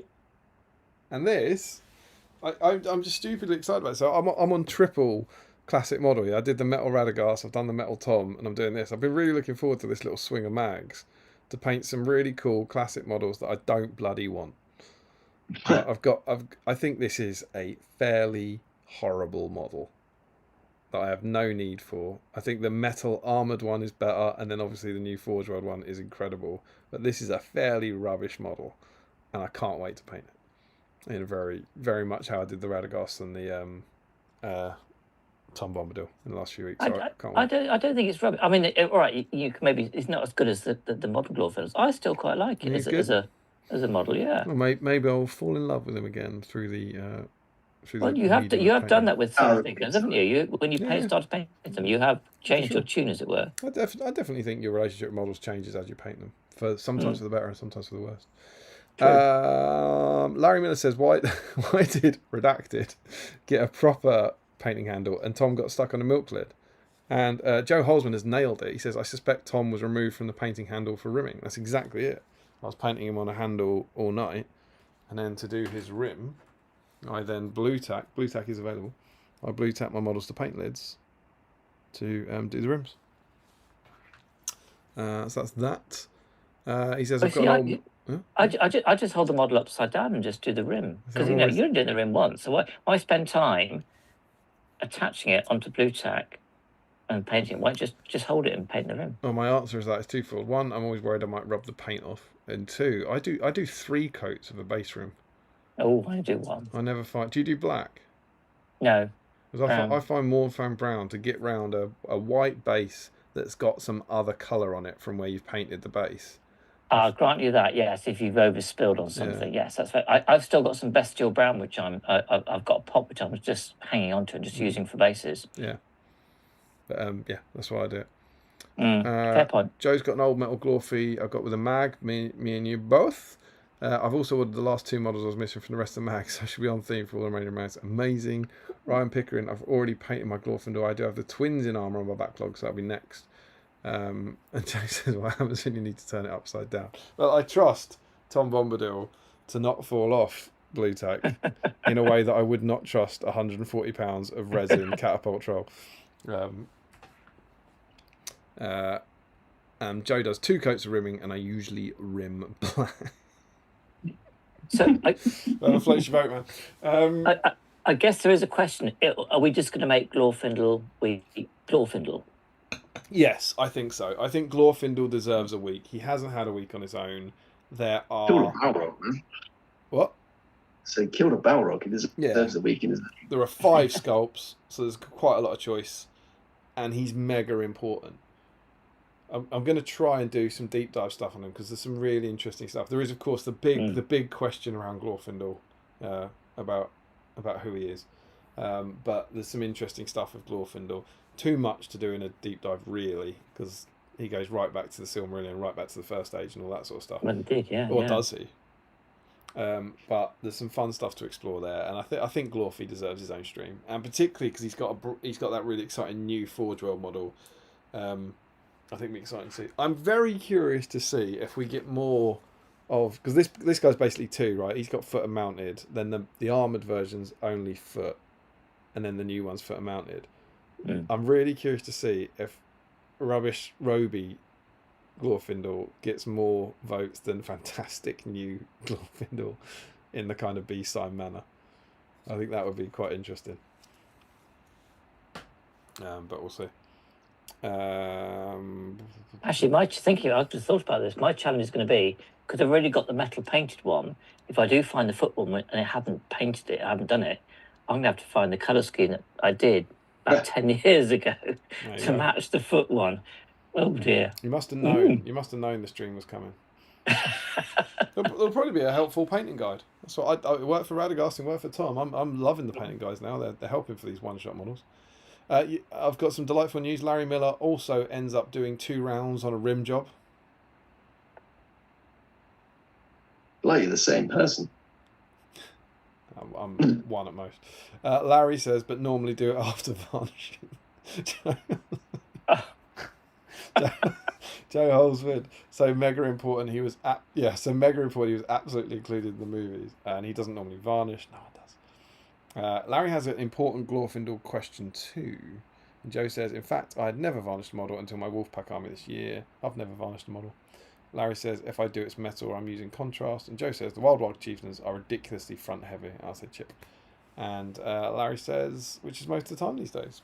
And that is it. So yeah, when will it be? Well, I would be aiming for 2 weeks, but in an exciting O'Byrne Towers update, 2 weeks today, the Friday, I'm getting new internet.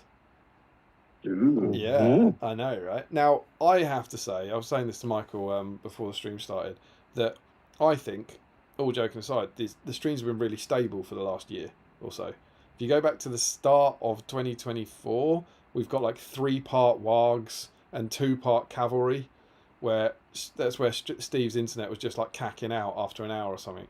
and it was becoming quite annoying how much it happened. And that's when I started hosting again. And I don't think we've had any technical issues in that regard for the last year. I don't think we've had any streams drop out or anything. So famous last words and all that.